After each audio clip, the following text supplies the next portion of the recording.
The sun is absolutely brutal out here in the middle of this desert wasteland. Amidst the dunes, a group of warriors finds themselves staring down a massive three-headed dragon. They've got their spears raised, trying to hold the line as the monster closes the gap. A blade flashes through the air, moving fast enough to leave a trail of light behind it. The strike hits home, and one of the warriors gets skewered as blood sprays across the sand.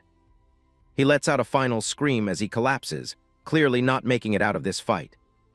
Park Hyun-myung is right in the thick of the carnage, his face already splattered with blood. He doesn't hesitate for a second, slamming his sword down to finish off an enemy on the ground with a brutal thud.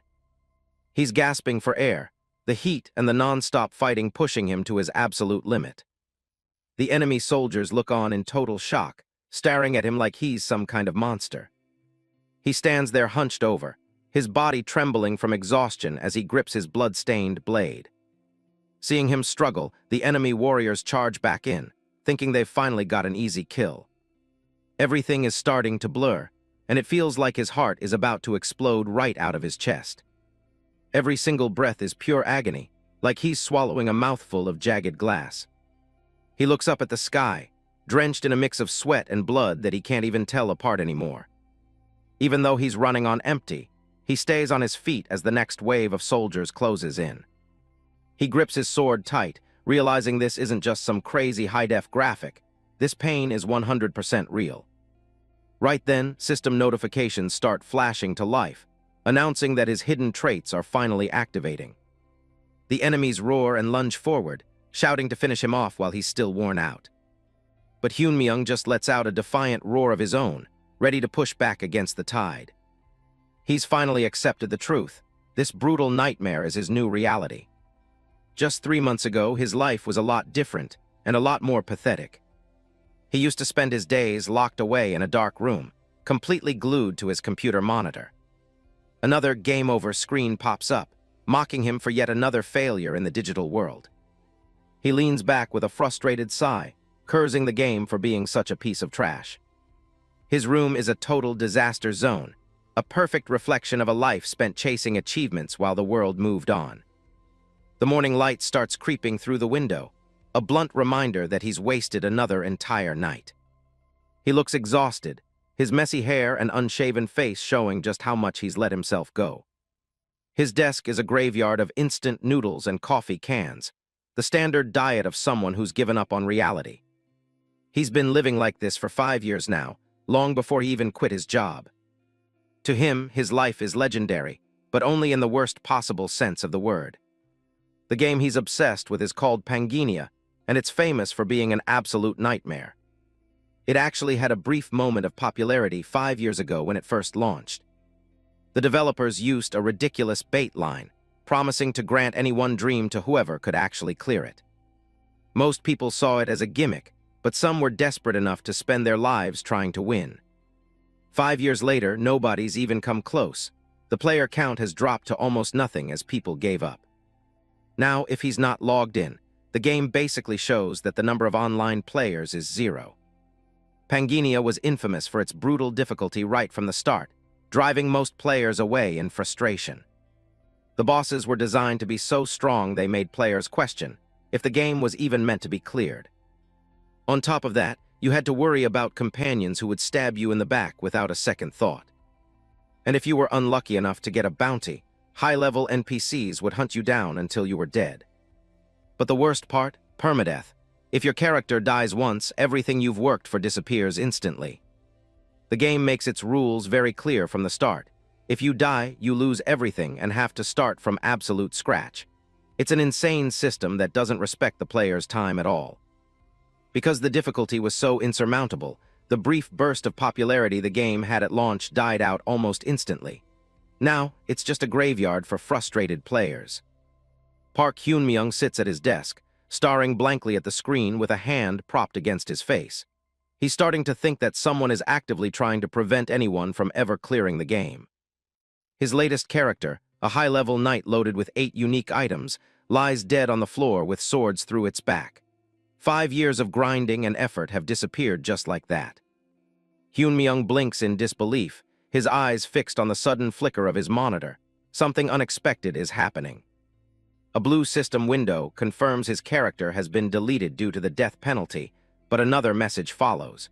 He's just obtained a staggering 1,600,000 soul points.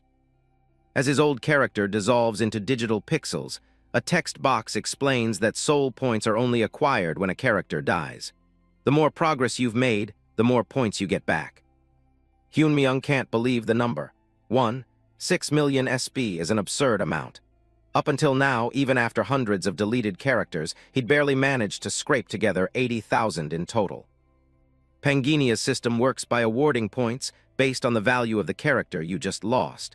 It's a consolation prize for having all your hard work wiped out in an instant. These points can then be reinvested when creating a new character to give them a much-needed head start. It's the only way to make any real progress in such a brutal world. The more SB you pour into a specific talent, the easier it is to level up that skill later on. It smooths out the growth curve so you don't hit a wall quite as fast. Hyunmyoung remembers a previous character he'd poured 10,000 SB into for sword talent, eventually becoming a grandmaster of swordsmanship. Even with that power, he still ended up dead. The investment limit for a single talent is 10,000 SB, but with 1.6 million, those limits don't even matter. He realizes he has enough to max out every single talent available. Usually he'd play it safe and focus on magic for a more stable run, but this time he's feeling reckless. He moves his cursor over the random button, deciding to let the game choose his path. He doesn't think he'll ever actually clear the game anyway.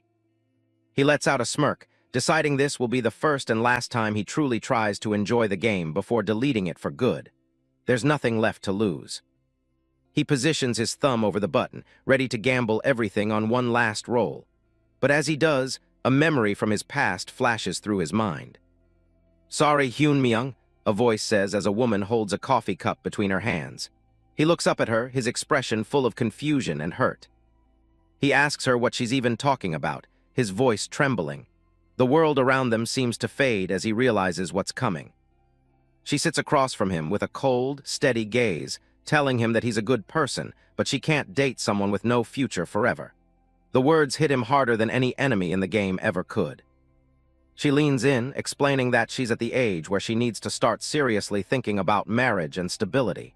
She needs more than just a good person. She needs a provider. Hyunmyoung sits there, speechless and sweating, unable to find any words to defend himself. The silence between them is suffocating. He bites his lip, his gaze dropping to the floor. He has no answer for her, no plan to show that things will ever change. She looks away, mentioning how all of her friends are dating or marrying guys who work at big, well-known companies with bright futures. It's clear that she's already made up her mind. Her eyes stay fixed on something in the distance, but the disappointment in her voice is directed entirely at him. "Yet you," she begins, but leaves the rest unsaid. Hyunmyoung stands in the middle of the cafe, head bowed in shadow. He knows exactly what she was going to say, and he can't even argue with it. She finally stands up, sighing that she's had enough and that she's leaving. It's the final break in a relationship that lasted 5 years. He keeps his head down, only able to mutter that he hopes she has a nice life as she walks away without looking back. It's the most pathetic moment of his entire life. He stays seated at the table long after she's gone, staring at the empty chair across from him. The cafe around him continues on as if nothing has changed. That was 3 months ago. After 5 years together, he was dumped in the most brutal way possible, leaving him with nothing. In the weeks that followed, he quit his dead-end job in a fit of rage and shut himself away from the world. He decided to let the digital world consume him entirely. He became a complete gaming addict, finding more meaning in experience points than in real human connection. His room became his entire universe. Back in the present, he stares at the random button one last time. He tells himself that he's finished being pathetic and just wants to see what the game has left for him. He takes a breath and finally presses the button. He's done with the regrets and the memories. It's time to move on, even if it's just into another virtual life.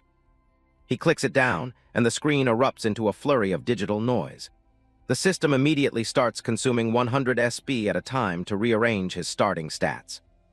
An avatar falls through a bright, flashing tunnel of light as the system processes his request. The light is blinding, and the sound of the game systems fills his room. Hyun-myung blinks, his eyes wide behind his glasses as the monitor starts behaving strangely. This isn't the normal character creation sequence. A new window pops up, announcing that a hidden piece has been activated. He's confused, never having heard of such a thing in all his years playing. The message congratulates him, saying he's satisfied a singularity and has been officially invited to Pangenia. He wonders if this is just some rare, high-level Easter egg. The screen glows with an intense blue light, the intensity far beyond anything a normal monitor should be capable of. It's like the game is trying to reach out and grab him. He stares in shock as a dark, ominous presence starts to bleed through the light. The room around him begins to feel heavy and wrong. A massive, demonic mouth opens wide in the middle of a sea of red light, screaming a curse against a wicked god. The screen is no longer a window, it's a portal. Park Hyun-myung hunches over, his hands desperately clutching his head as the red light from his screen pulses violently. A sharp cry of pain escapes his lips as the world around him begins to fracture. Through gritted teeth, he gasps out a question, his eyes wide with confusion behind his glasses. The room is no longer a place of comfort. It has become the center of a chaotic transformation. He freezes as a mysterious voice begins to resonate directly within his mind, bypassing his ears entirely. The sensation is alien and overwhelming, filling his thoughts with things he can't yet understand. A dark red void consumes his vision, leaving only the top of his head visible as he drifts further away from his reality. The voice continues to echo, its words carrying a weight he's never felt before. Back in his messy room, Hyun-myung's body finally gives out, and he collapses limply onto the floor. The monitor continues to blaze with an unnatural brilliance, casting long, sharp shadows across the scattered junk. Bathed in the sickly orange-red glow of the monitor, Hyun-myung lies motionless, his journey through the screen beginning in earnest. The hum of his computer fan is the only sound left in the quiet apartment. On the screen, a red system box flickers with a cryptic message, addressing him as a being brighter than light yet darker than darkness. It speaks of creation and destruction, marking the start of something monumental. The final message pulses with an ominous well-wish, hoping that he finds happiness in the world of Pangenia. With that, the connection is complete, and the room's light finally begins to fade. The screen dissolves into a jumble of corrupted data and static noise, the digital world fully reclaiming what it has taken. Silence returns to the dark room, but Hyun-myung is no longer there. Suddenly, the sharp crack of a whip echoes through a dry, dusty atmosphere. Hyun-myung is jolted awake by the stinging pain, and a harsh voice bellows at him, calling him a useless slave and demanding he get up immediately. The slave master, a man with sun-darkened skin and a white headscarf, looms over Hyun-myung with a coiled whip in hand. He snarls a threat, warning that if he falls one more time, he'll be fed to the monstrous High-Dragon. Hyun-myung's face is caked in dust and sweat, his eyes bulging as he repeats the creature's name in a daze.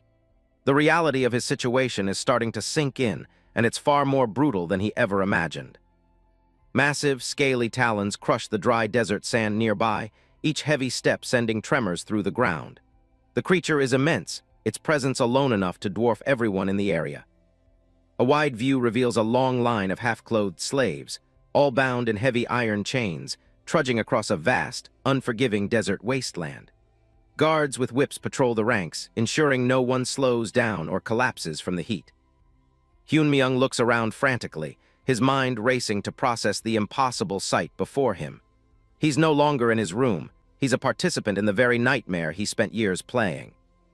He gazes up at the source of the heavy footsteps, the multi-headed High-Dragons, massive beasts of burden that tower over the slave caravan. They are just as terrifying in person as they were as digital sprites. He clenches his fist, the cold iron of the shackles biting into his wrists. The weight of the metal is real, and the heat of the desert sun is even more so. The slave master strikes another slave who was mumbling, barkingly ordering the man to get back into formation. There is no mercy here, only the constant demand for movement and silence. Hyun-myung collapses to his knees once more, his exhausted body struggling to keep up with the brutal pace. Behind him, the master prepares his whip, a dark threat hanging in the air. He lets out a low grunt of pain, his face inches from the dry sand. The physical toll of being a slave in this world is already threatening to break him. He looks up at the bright, cloudless blue sky, the sun a punishing white disk above the horizon. There is nowhere to hide from its heat, and no hope of shade in this barren landscape. The rhythmic sound of thousands of feet shuffling through the sand fills the air, creating a constant cloud of fine dust. The slaves move like a single, tired organism, driven only by fear and the crack of the whip. Hyunmyoung forces himself back to his feet, his gaze hardening as he looks out over the line of slaves. He's dressed in tattered rags, but his eyes show a growing sense of awareness and determination. He looks toward the massive high-dragons in the distance, their multiple heads swaying as they lead the caravan. They are exactly as they were described in the game's lore, confirming his deepest fears. He scans the rocky cliffs and the endless dunes, the familiarity of the landscape striking him. This isn't just a random desert. It's a specific zone from the game he knows all too well. A slight smirk forms on his face as a thought crosses his mind. He decides to try one thing to prove this is real, whispering the command, "Status window." To his utter amazement, a glowing blue holographic screen flickers into existence right in front of his eyes. It's a sight only he can see, confirming his connection to the game systems. He stares at the window, his breath catching in his throat. He really has entered the world of Pangenia, and he's brought the interface along with him. The screen is packed with detailed information about his new body. His stats are listed clearly, followed by a long section of active hidden traits that he never expected to see. He looks past the status window at the thousands of other slaves trudging along.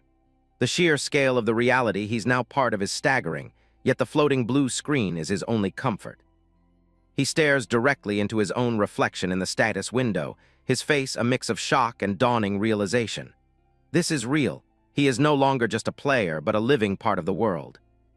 He focuses on his stats, noticing something impossible. Every single one of them is set to 12. In the game, starting stats were capped between 1 and 10, even with maxed out points. His eyes drift lower to a section titled Active Hidden Traits. The list is long, containing powerful names like Void, Great Sage, and Heavenly. He can't help but exclaim internally at the sight of 13 different hidden traits. It's a combination of powers that should be impossible for any single character to possess. Suddenly, a series of frantic shouts and alarms break his concentration. He looks up from his status window, wondering what could possibly be happening now. The slaves and guards alike turn their heads toward the horizon, their faces filled with alarm. A red glow begins to creep across the sky, heralding the arrival of an enemy. A massive wall of dust rises in the distance, kicked up by thousands of approaching feet.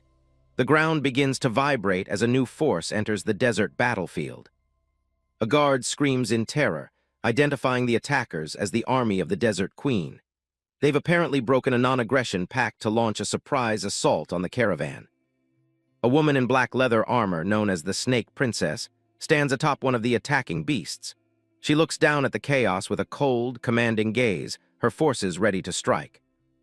Hyunmyoung watches the approaching army, his face illuminated by the growing dust and fire. He feels like he's seeing a cutscene play out right before his eyes. He repeats the name Snake Princess, a flicker of recognition crossing his mind. He's sure he's heard of her before, perhaps from some deep lore or a long-forgotten quest.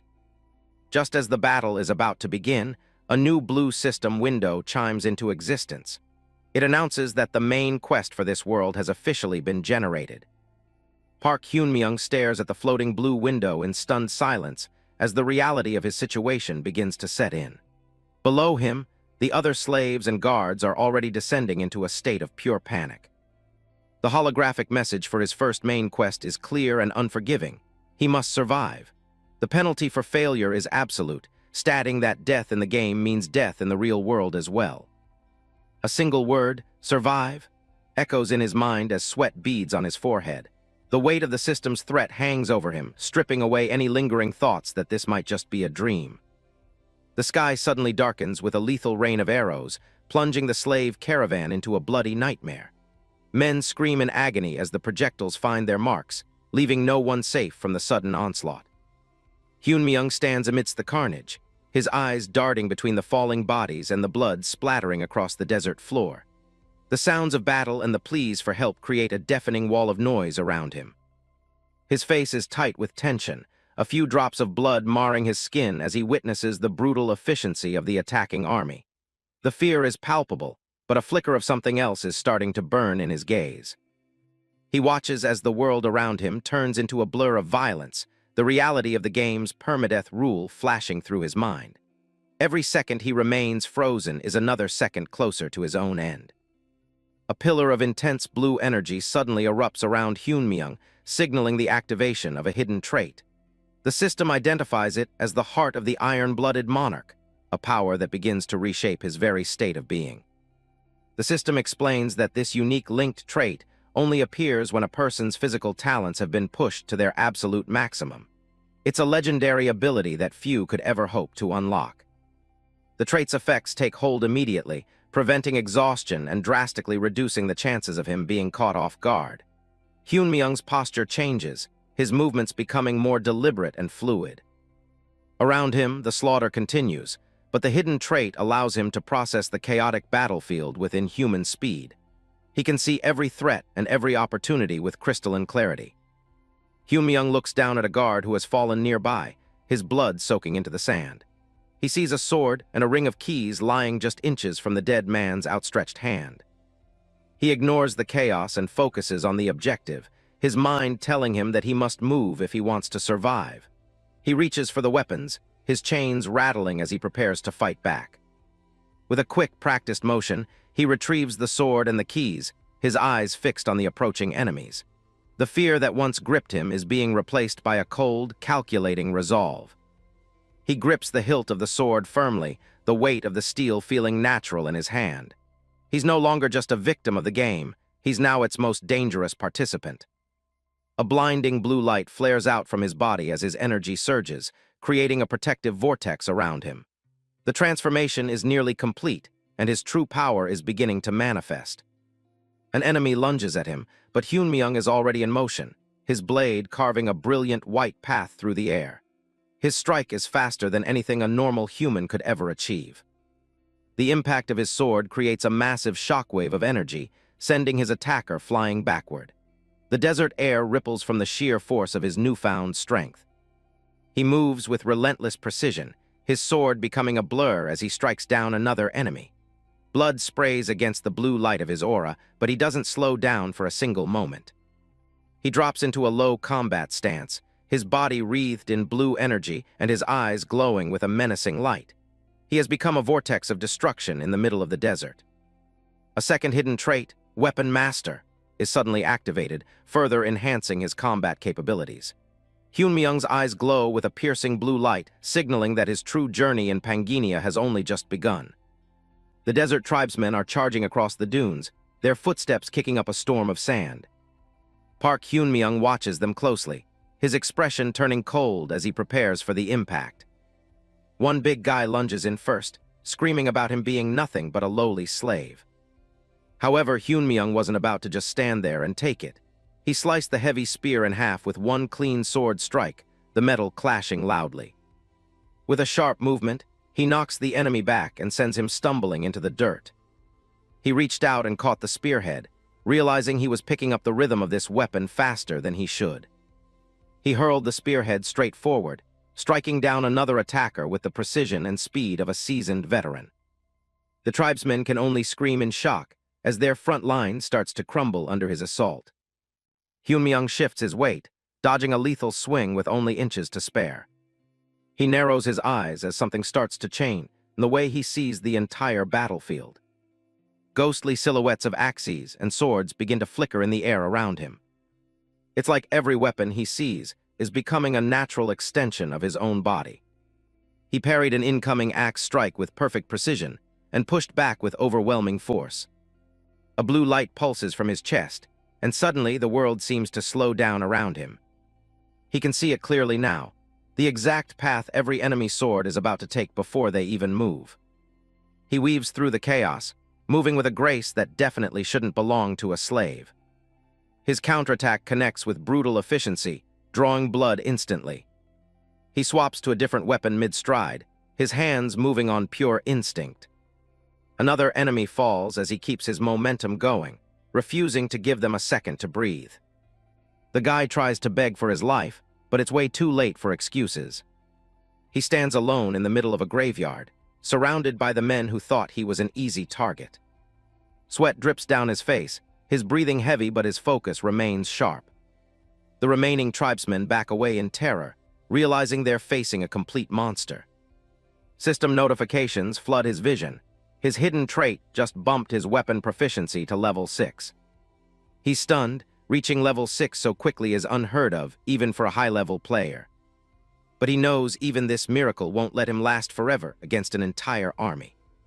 There are at least 500 more soldiers still waiting for him out there. Scene change, far away from the sand. Isabella kneels in a massive, blood-red throne room. The N-letter-1 Hang sits on her throne, looking down with cold indifference as she speaks. She brings up the failed expedition to the demon world, her eyes glowing with a sinister red light. Isabella, also known as the Snake Princess, keeps her head low as she confirms the failure. The N-letter-1 Hang explains that if word gets out, the entire continent will pin the blame on their city.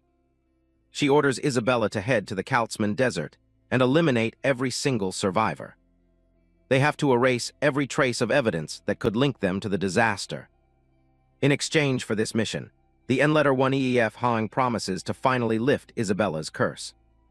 Isabella's fist clenches tight at the mention of her freedom. She accepts the order, her voice steady despite the weight of what she has to do. The N-letter-1 Hang makes it very clear, this is a mission she cannot afford to fail. Back out in the scorching desert heat, Isabella stands overlooking the dunes. She looks down at a battered soldier and asks if the cleanup is finally done. The soldier stammers out a report that there's still one slave who refuses to die. Isabella looks intrigued, wondering just what kind of slave could be causing this much trouble. The bodies of the desert tribesmen lie scattered across the blood-stained sand, marking the end of a brutal clash. It looks like a complete massacre, with the ground dark from the recent violence. Park Hyunmyoung stands over the fallen, leaning on a notched sword with a weary but sharp gaze. He's survived the first wave, but the desert air is still heavy with the scent of iron and dust. A system window pops up. He's reached level 2. His mouth hangs open slightly as he catches his breath, feeling the sudden rush of power that comes with a new level. Along with the level up, his health and mana are completely restored. He stares at the blue notification, the light reflecting in his eyes as his wounds begin to close. Another message confirms his exhaustion has been wiped clean, removing the heavy burden from his limbs. He stands tall now, gripped with renewed energy and dual-wielding a sword and a blunt weapon.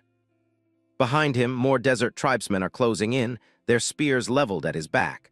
One of them shouts a desperate command, telling him to get out of the way before things get even worse. Suddenly, a powerful presence appears on the ridge above them, looking down on the chaos below. The soldiers go pale and stammer out, "Princess," as they realize who has arrived. Hyunmyoung looks up, his expression hardening as he spots the newcomer. He's been waiting for this encounter, but seeing her in person is a different story altogether. Isabella von Dersian stands atop the cliff, her long hair catching the desert wind as she stares down at him. She looks exactly like the character he remembers, radiating an aura of lethal authority. Her system profile flickers into view. She's a level 8 beast. The description confirms she's trapped in this area due to a status ailment from the Desert Queen's curse. Hyunmyoung breaks into a cold sweat as he reads her level. 8 is no joke. He knows from experience that he can't win this fight through brute force, no matter how many times he tries. In this world, level 10 is the absolute peak, making anyone at level 7 a true powerhouse. Being at level 8 puts her in a league of her own compared to the mobs he just faced. Level 7 is where the real power gap begins to show, a difference that can't be overcome by just being lucky. He knows the math, and it's definitely not in his favor right now. Bosses of major organizations usually sit at this level, making them the strongest entities in most regions. He's essentially looking at a walking natural disaster. He grips his weapons tighter, realizing that facing her head-on is essentially a suicide mission. He looks up at her, trying to find a way out of this impossible situation. Her stats remain hidden, obscured by his low understanding of her character. The system window is a stark reminder of just how much of a threat Isabella truly is. Hyunmyoung's eyes widen as she makes her move, her presence suddenly much closer. He has to react, and he has to do it fast if he wants to keep his head. She steps onto the sand with a light thud, her boots barely sinking into the dunes as she approaches. Hyunmyoung stands his ground, weapons ready for the worst. Isabella looks him dead in the eye, her expression cold and detached. She tells him his little performance was interesting, but that's as far as his show goes. A massive, spectral snake looms behind her as she delivers her final verdict. She tells him plainly that he has to die now, her power flaring up in an ominous green glow. Hyunmyoung remains silent, his mind racing back through his long gaming history. He thinks about why he ever bothered with a game as punishingly difficult as Pangea in the first place. The game was notorious for its extreme difficulty, yet he was one of the few who actually stuck with it until the end. He recalls many nights spent alone in his dark room, hunched over his monitor. He was the type of gamer who saw impossible difficulty as a personal challenge he just had to overcome. He admits to himself that he was a total pervert when it came to hard games. That obsession with clearing the impossible is exactly what's keeping him focused right now. He knows that if his guess is right, there's only one specific way to handle this encounter without dying. He stares at her, waiting for the right opening to speak. Isabella charges forward, a blur of motion as she closes the distance to strike. The sheer speed of her attack creates a shockwave that kicks up the surrounding sand. She swings her blade with lethal intent, her eyes glowing red with power. Hyunmyoung doesn't even move to block, he just waits for the perfect microsecond. Just as the blade is about to connect, he flashes a confident smile. He asks her if she wants to lift the queen's curse, knowing exactly what she wants to hear. The attack stops dead in its tracks, the blade hovering just inches from his neck. The impact of her sudden halt sends a massive blast of wind and sand outward. Isabella's blade remains fixed near his throat, her grip perfectly still. The silence that follows the blast is heavy with sudden tension. She stays in her attacking posture for a long moment, her expression shifting to one of sheer confusion. She can't believe what she just heard him say. She pulls back slightly, gritting her teeth as she demands to know who he actually is. Her voice is laced with both suspicion and a hint of desperation. Isabella's eyes are wide, fixed on him with a mix of fear and desperate hope. He has her full attention now.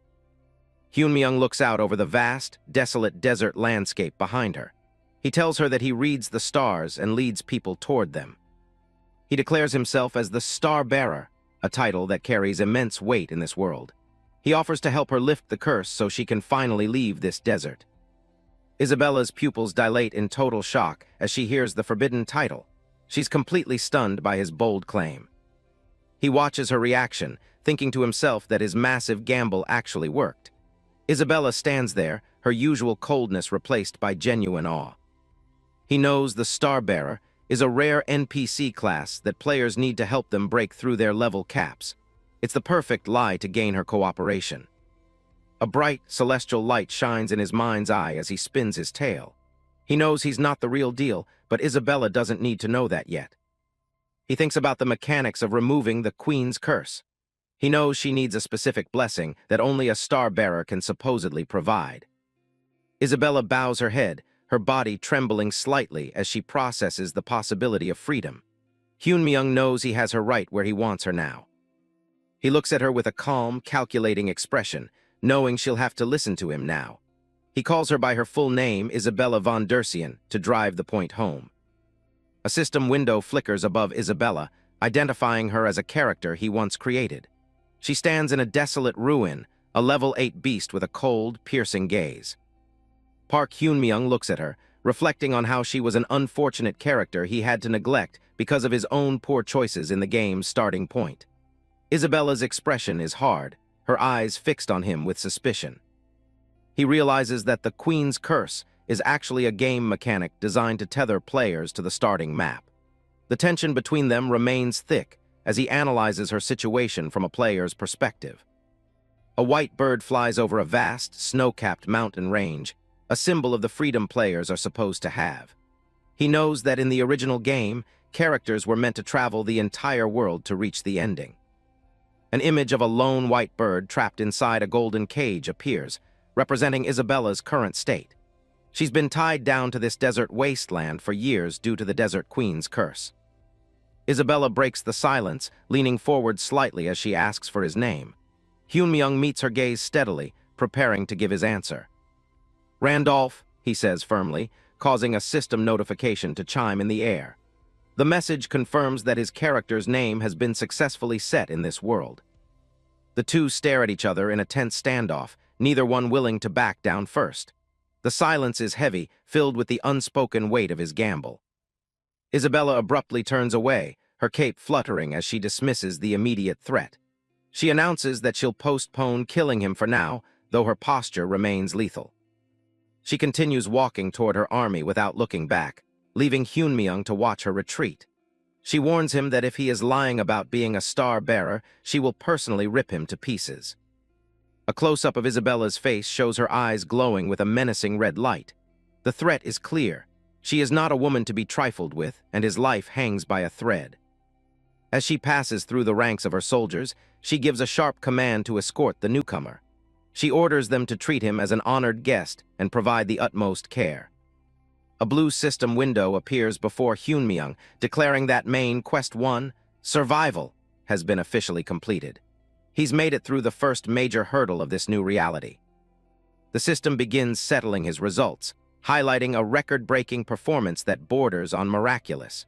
Hyun-myung sits on the ground, hunched over and breathing heavily from the sheer exhaustion of the ordeal. Notifications flood his vision, claiming that the constellation of fortune is smiling upon him. Even the constellation of battle seems impressed, begrudgingly acknowledging that he isn't bad as his rewards are upgraded multiple times. He stares at the list of legendary items he's just obtained: a broken piece of the golden scale, the soul of the High Dragon, and the sword of Michela. These are high-level rewards far beyond what he expected at this stage. Hyun-myung collapses backward into the sand, sweat soaking his hair and face. He thinks to himself that somehow, against all odds, he actually managed to survive. A system message reveals his final score is a staggering 220 points, placing him in the Hall of Fame for main quests. He looks up at the sky, his eyes wide as he processes the magnitude of his achievement. Night falls over a towering Gothic castle, the structure silhouetted against a massive, glowing full moon. The atmosphere is quiet and serene compared to the chaos of the desert. Inside the palace, Hyun-myung relaxes in a massive, ornate bathtub filled with steaming water. He sits submerged, staring at the translucent system windows floating in the air before him. He reviews the stats for the soul of the High Dragon, which allows him to summon and control a powerful beast. The sword of Michela is equally impressive, requiring a high-strength stat but offering massive potential for a set bonus. He leans back against the tub, stunned that he managed to get both of these incredibly rare drops at the same time. These are the kinds of items that top-tier players would kill for in the early game. He turns his attention to the broken piece of the golden scale, an item that mentions synchronization between reality and Pangenia. He puzzles over the description, wondering what it means for his future. The heavy bathroom doors are suddenly thrown open, startling him out of his thoughts. 3 beautiful chambermaids walk in, their movements synchronized and their expressions blank. The 3 women approach the tub, bowing low and offering their services to wash him. Hyun-myung stares at them, his mind immediately shifting back into analytical mode. He tells them to just wash his feet, his expression remaining cold and uninterested. He realizes this is likely another test from Isabella to see if he truly acts like a transcendent star-bearer. One of the maids begins scrubbing his foot with a cloth, the soap bubbles rising in the warm water. The touch is gentle, but Hyun-myung stays perfectly still. He identifies them as Isabella's personal chambermaids, sent to serve him in his guest quarters.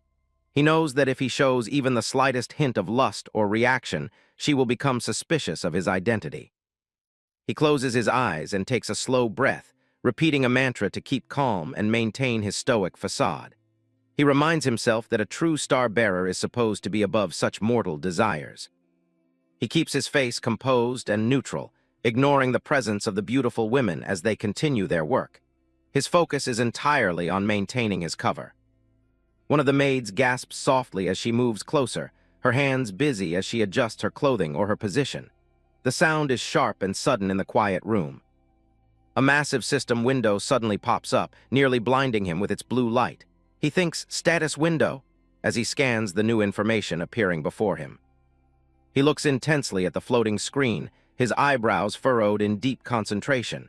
He's looking for something specific among the dense text. The ranking list shows him at the very top with 220 points, far ahead of other players like Gracia. Below the rankings, a message warns that the breakdown of Pangaea has reached 7.66%, and the boundary with reality is shattering. Hyunmyung's eyes widen in shock as he reads the fine print about the breakdown. He realizes the world he's in is far more unstable than he initially thought. The system announces that the Hall of Fame has opened, and he has unlocked a logout feature. However, it also warns that his character will be completely vulnerable while he is logged out. He murmurs the words "Starbearer" under his breath, his mind racing to connect all the pieces of this mystery. The maids continue their work, unaware of his internal turmoil. A close-up of his face captures his total disbelief as he stares at the screen. Impossible, he thinks, his world-shaking realization written all over his features.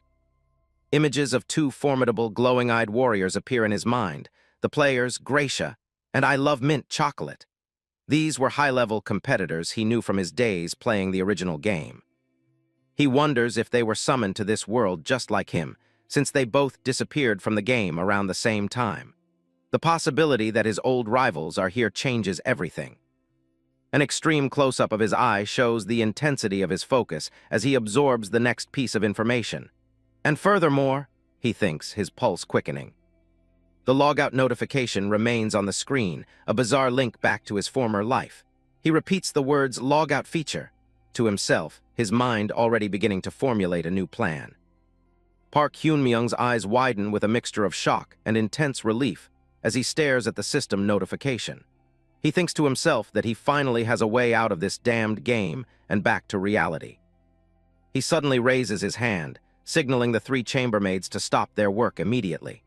Adopting the persona of a detached star-bearer, he orders them to leave so he can communicate with the stars, leaving the women startled and confused. He fixes them with a piercing gaze, his voice low and threatening as he doubles down on his lie. He warns that any delay in his ritual will result in the total loss of his powers, a threat he knows will reach Isabella's ears. One of the chambermaids stares back at him, her expression one of stunned silence and slight embarrassment. The authority in his voice leaves no room for them to argue. The chambermaids bow their heads and retreat, the sounds of their footsteps fading as the heavy bathroom doors begin to slide shut. Hyunmyung tells them to let Isabella know he will meet her once he is finished with his communication. The ornate doors close completely, sealing him inside the steam-filled room in total privacy. The plan has worked, granting him the moment he needs to act. Hyunmyung glances over his shoulder at the shut doors, his stiff posture finally relaxing as a small sigh of relief escapes him.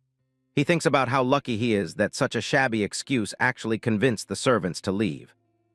He steps out of the ornate bath, water cascading off his shoulders as he looks down at the ripples in the pool.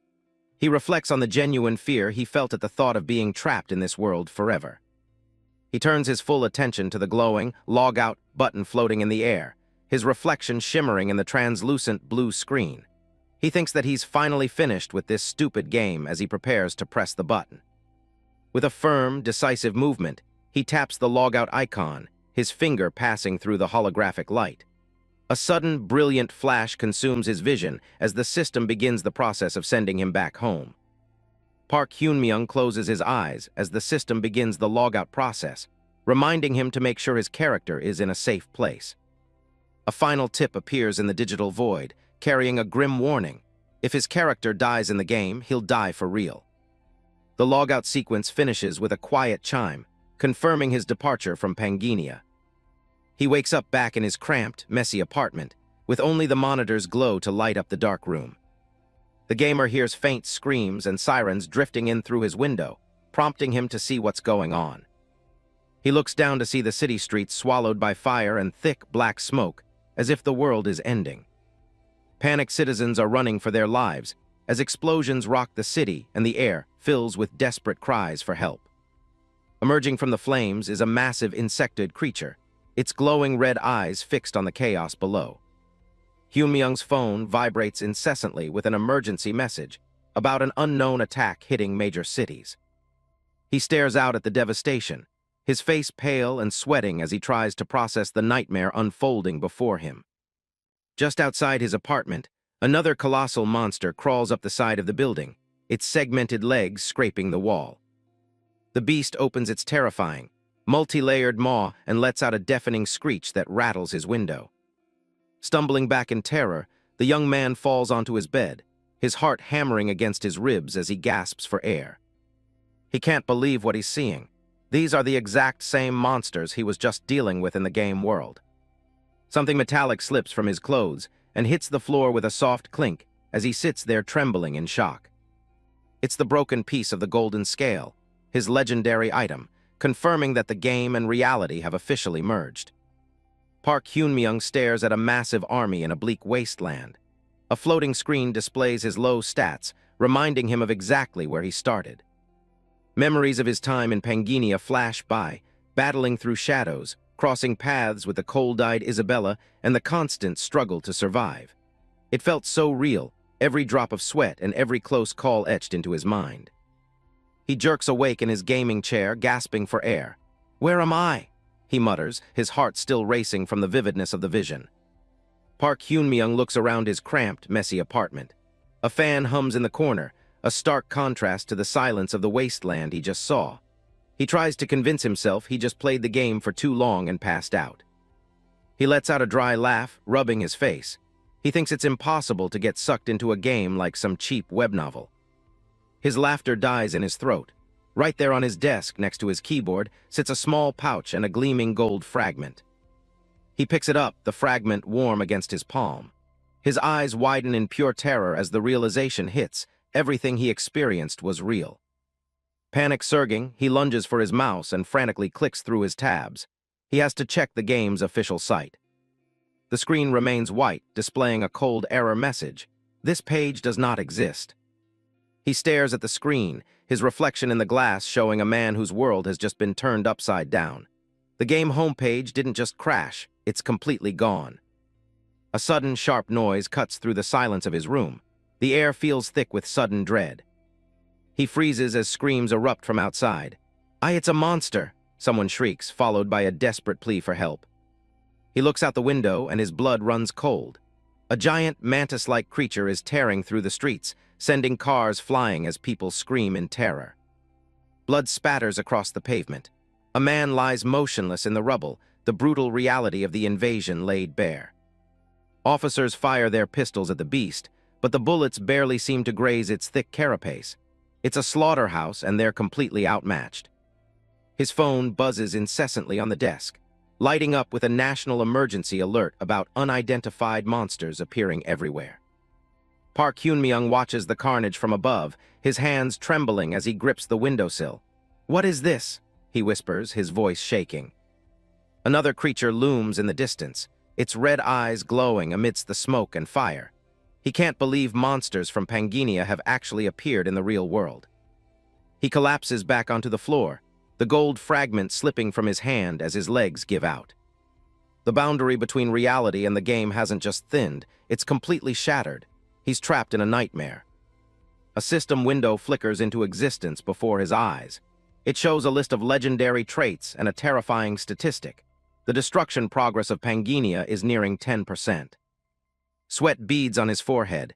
If the boundary weakens further, the first fissure will open, and he's paralyzed by the weight of it all. "What do I do?" he asks himself. His gaze falls back on the fragment of the broken golden scale glowing on the floor. It's the only lead he has.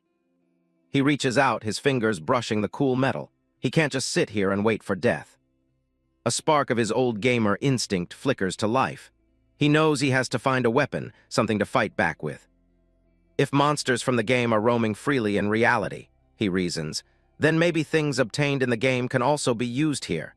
He grabs the small pouch and pulls it open. A blinding light spills from the bag as he reaches inside. It's not just a pouch anymore. System messages pop up, identifying the legendary artifacts he managed to stash away. Michaela's sword and the soul of a high-dragon. He tries to activate them, but nothing happens. "Damn it, how do I use this?" he growls, remembering how simple it was to just double-click in the game. Another window appears, explaining the fragment's true purpose. It's a key for synchronization, a bridge between his real self and his legendary game persona. He knows his real body is weak and useless against these monsters. But the fragment offers a way out. For 24 hours, he can bring his game power into this world. He grits his teeth and triggers it. A pillar of celestial light erupts around him, an angelic figure manifesting as the system confirms synchronization with Randolph is complete. A timer begins its countdown on the fragment. He has exactly 1 day to survive the chaos using his awakened powers. Out in the city, the situation has turned into a literal hellscape. People scramble over corpses as the monsters continue their relentless hunt through the streets. A woman in a light blue t-shirt and dark pants, Yoonji's mother, sprints through the wreckage. She's clutching her young daughter, a small girl named Yoonji, tightly to her chest. Yoonji's voice is small and trembling as she asks why her dad hasn't come to help them. Her mother can only promise he'll be there soon, her own voice cracking with fear. A deafening groan echoes from the building beside them as massive chunks of concrete break loose from above. Debris rains down like meteors, crashing into the street with bone-shaking force and kicking up a massive cloud of dust. The dust clears to show Yoonji sprawled on the ground, calling out for her mom through the haze of smoke and ruin. Yoonji's mother is pinned under a massive slab of rubble, blood pooling beneath her. She looks at her daughter and begs her to run, her own strength fading fast. A pair of feet lands firmly on the cracked asphalt nearby, stirring the dust. Someone has arrived to help. A young woman in a black business suit and short brown hair, Kim Hana, rushes toward the scene. "Are you all right?" she shouts, her eyes wide with shock. Yoonji's mother, pinned beneath a slab of concrete and bleeding out, makes a final, desperate plea for her daughter. She begs Kim Hana to take Yoonji and flee while there's still time. Kim Hana grits her teeth, a look of grim determination crossing her face as she absorbs the weight of the mother's request. Tears well in her eyes, but she knows she can't hesitate. Yoonji's mother is completely trapped under the massive ruin, blood pooling around her. Kim Hana promises to protect the little girl, her heart heavy as she looks at the dying woman. Yoonji's mother's eyes begin to glaze over as the life drains from her. She can only watch as the chance for her daughter's survival rests in a stranger's hands. A giant, insectoid monster looms over them, its many red eyes glowing with predatory hunger. Kim Hana freezes, gasping as the creature readies its massive, scythe-like claws. As the monster's shadow falls over her, Kim Hana clutches Yoonji tightly, certain that these are their final moments. She closes her eyes, bracing for a strike that feels inevitable. A sudden, brilliant flash of light cuts through the darkness, followed by a thunderous boom. The impact is so powerful it sends shockwaves through the ruined street. A man appears in the center of the explosion, his sword glowing with an intense blue energy. With a single, devastating swing, he cleaves through the monster's hard carapace, sending green blood spraying everywhere. The man's eyes glow with a fierce, ethereal light as he lands, his expression cold and focused. He stands as a silent sentinel between the survivors and the beast. With a rapid blur of movement, he continues his assault, his blade carving through the air in a series of lethal arcs. The monster's body is shredded into pieces before it can even let out a final cry. Kim Hana stares in wide-eyed disbelief, her breath hitching as she realizes they're still alive. She trembles, her body still in shock from the near-death encounter. "I survived," she gasps, falling to her knees while still cradling the sobbing Yoonji. She looks up, her eyes searching for the mysterious savior who vanished as quickly as he appeared. She looks at the back of the man who saved them, his silhouette framed by the smoke and debris. Who is this man? She wonders, her mind racing to process what she just witnessed. Another monster, even larger than the first, emerges from the shadows, its long neck snaking toward them. It lets out a piercing screech that echoes through the devastated city. The beast's massive jaw opens wide, revealing rows of jagged teeth as it lunges at the lone warrior. He stands his ground, seemingly unfazed by the creature's immense size. "Look out!" Kim Hana screams, her voice cracking with terror as the monster's head darts forward with impossible speed. She watches helpless as the scene unfolds. The man is suddenly dwarfed by an even greater presence as a massive, reptilian head rises behind him. A deafening roar shakes the very foundation of the buildings around them. Kim Hana's jaw drops as she looks up at the colossal creature. "What is that?" she whispers, her eyes darting between the monster and the man standing atop its head. Not one but 9 dragon heads unfurl from the smoke, each one letting out a terrifying hiss. The man stands calmly on the main head, surveying the battlefield like a king on his throne. The scales of the 9-headed dragon shimmer with a dark, metallic luster as it adjusts its massive body. Its presence alone is enough to make the other monsters hesitate. The man looks down at the survivors, his voice carrying an unnatural authority. "Stay still," he commands, his gaze briefly meeting Kim Hana's before turning back to the fight. Kim Hana stares up at him, her heart hammering against her ribs. She's paralyzed by both fear and a strange sense of awe as she watches the impossible unfold. She laughs nervously, a hysterical edge to her voice. "Am I dreaming?" she mutters, her mind struggling to reconcile the world she knew with the one she's now seeing. Yoonji reaches out for her mother's motionless form, her small voice calling out in a heartbreaking plea. Kim Hana pulls her closer, tears finally streaming down her face as she faces the grim reality of their loss.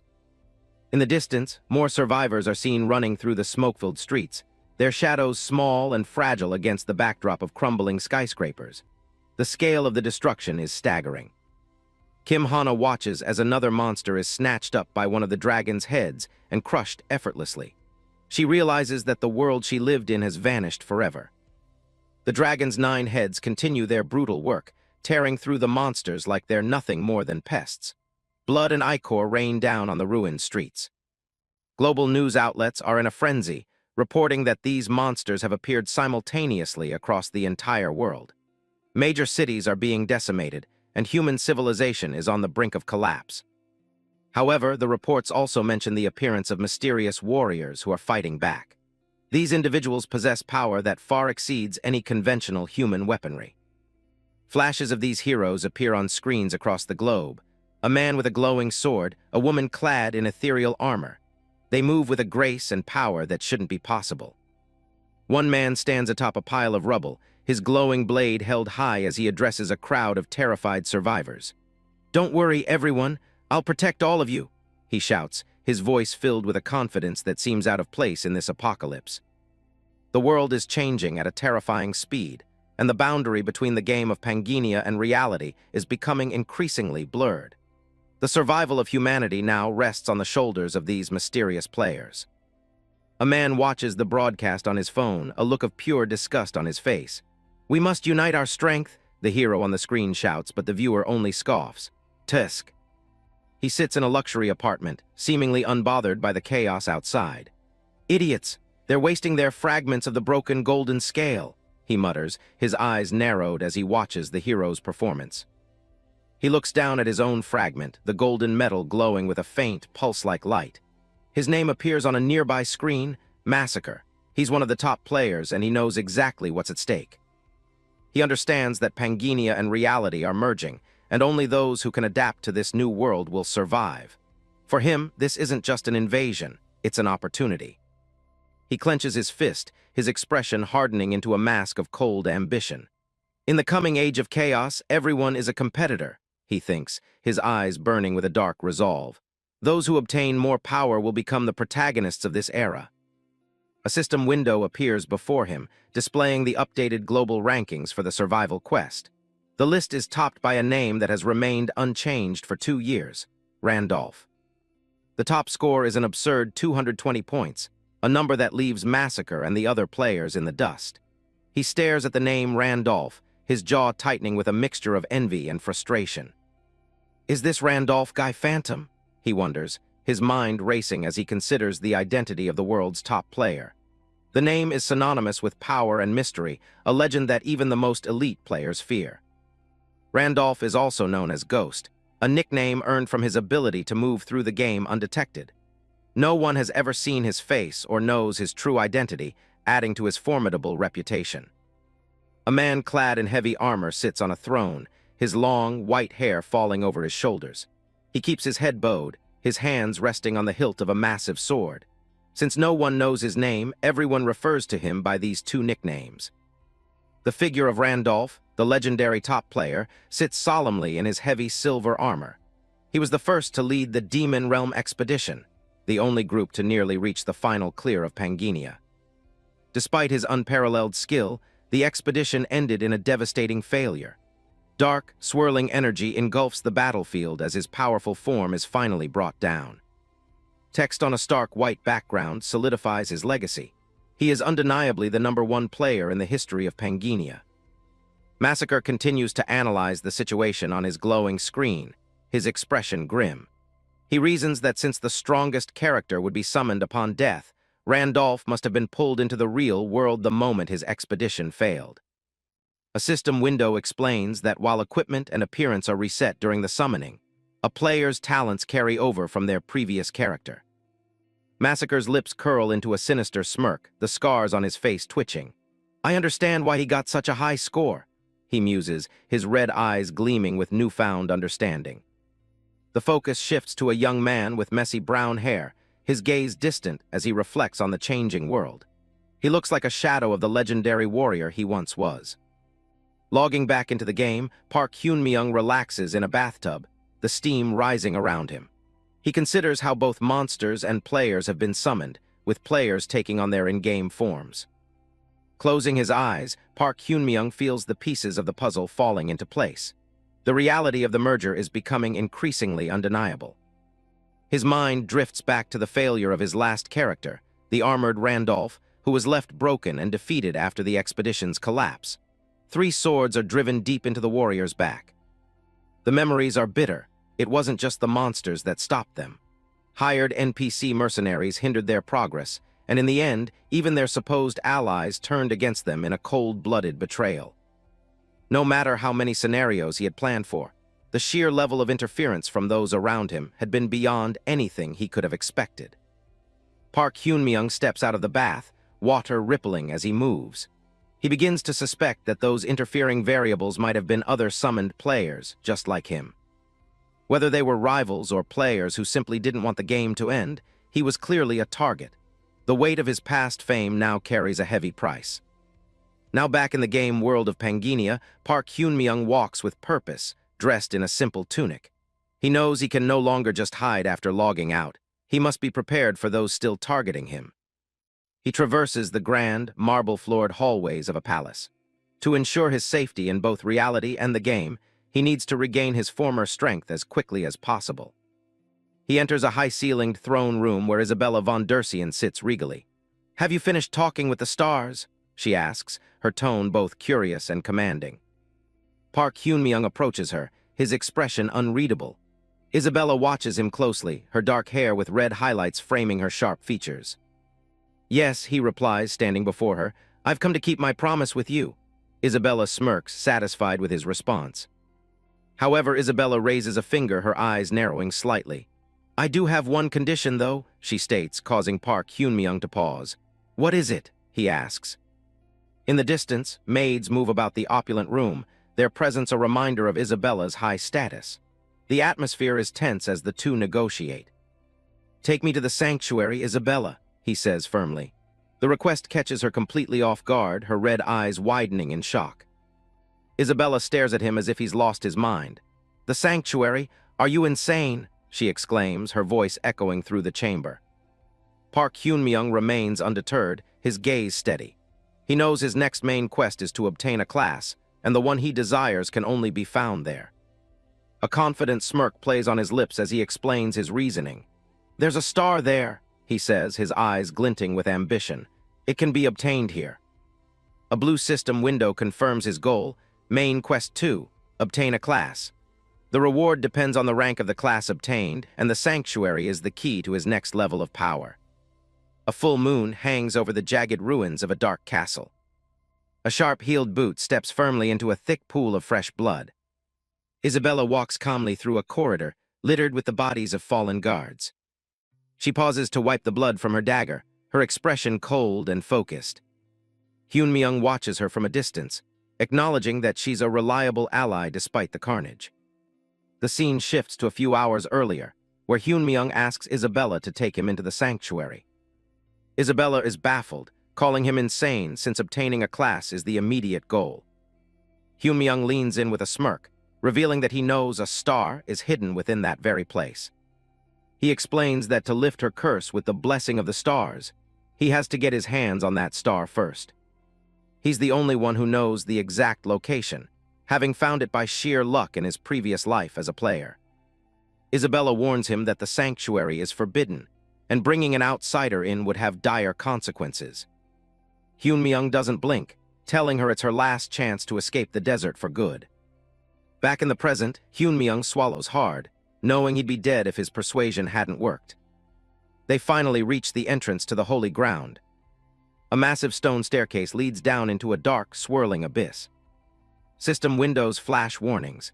His level 2 status is far below the recommended level 8, and the area is choked with poison. A new notification pops up. His Giant's Demon Resistance trait is active and keeping him safe. He steps forward, realizing entry would be impossible for anyone else at his level. As his foot hits the stone, he decides the exploration subquest isn't the priority. A precarious bridge stretches out over a purple, misty chasm filled with dark energy. He has a much bigger goal in mind, obtaining a specific legendary class. They stop at the edge of a deep pit where the air is thick with demonic energy. Isabella stares down, looking uncharacteristically hesitant. The path ahead is broken, with only floating stone pillars visible in the gloom. She glances at him with a small, knowing smile. She noted that they had taken the wrong path and was about to turn back, but Hyun-myung pulled her back and asked her where she thought she was going. She warns that the bridge is a trap designed to sweep away anyone who tries to cross. Hyun-myung just grins and asks if she's actually scared.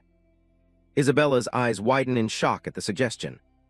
She scoffs, claiming the Snake Princess knows no fear, while Hyun-myung calls her out for being timid. She makes up an excuse about a leg cramp, but Hyun-myung just drops low and tells her to get on his back. Isabella snaps at him, her face flushing with anger and embarrassment. He gets serious, explaining that they have to move before the dead guards are discovered at dawn. He doesn't want to waste time on her fear. He's carrying her whether she likes it or not. Isabella clenches her eyes shut, realizing she has no choice but to comply. She grumbles on his back about her damned leg, while he prepares to run. Hyun-myung takes off, his feet hitting the ground with a heavy thud. But instead of running toward the stone pillars, he sprints directly toward the edge of the cliff, where there is absolutely no bridge. Isabella panics, screaming that he's heading in the wrong direction. They leap straight into the void, with Isabella shouting that there's no path beneath them. Suddenly, Hyun-myung's eye glows a brilliant blue as his mutant, hidden trait activates. An invisible staircase of light appears before him, revealing secrets that no normal human eyes can see. As they run, Isabella is shocked that Hyun-myung knows a path even she doesn't, considering her high rank. He simply tells her that this is the only real path through the void. She watches him closely, wondering how an outsider could possibly have this much knowledge about their hidden grounds.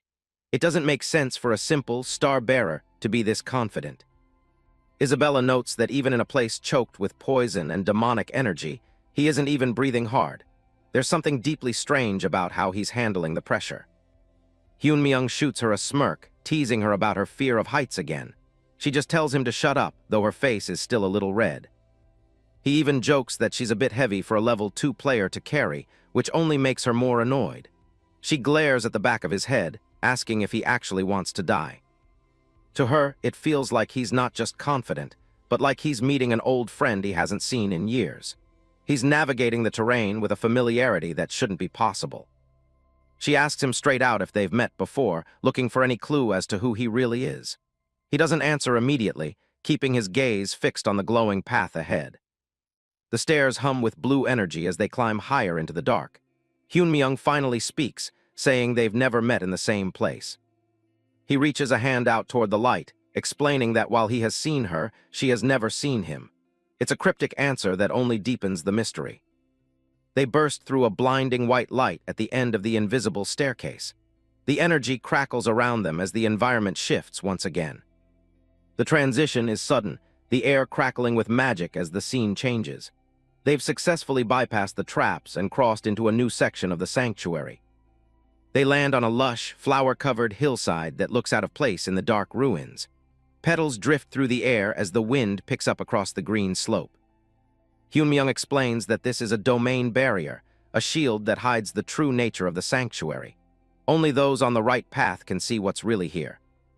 He looks around, his memory of the game guiding his every move. He knows that something big is coming next. A deep red glow suddenly flares up from within a pile of ancient stones. The ground begins to shake, dust and gravel tumbling from the rocks. The boulders groan and shift as something massive starts to pull itself together. The air grows heavy with the sound of grinding stone. Multiple stone creatures begin to assemble, their bodies glowing with a harsh red light. They stand tall, ready to defend the sacred ground. A massive golem towers over them, its single red eye focused directly on the intruders.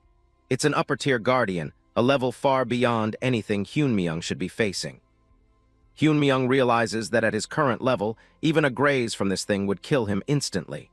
He stays back, trusting Isabella to handle the heavy lifting.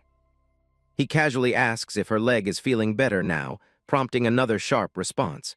She tells him to just shut up and watch how a real professional works. The golem lets out a deafening roar, its massive stone fists clenching tight. It lunges forward, determined to crush the tiny intruders. It raises a colossal arm, casting a huge shadow over the flowery ground. The sheer weight of its movement creates a shockwave that rattles the air. Isabella stands her ground, tiny compared to the stone giant but completely unfazed. She watches its every movement, waiting for the perfect moment to strike. A cold smile plays on her lips as she prepares her daggers.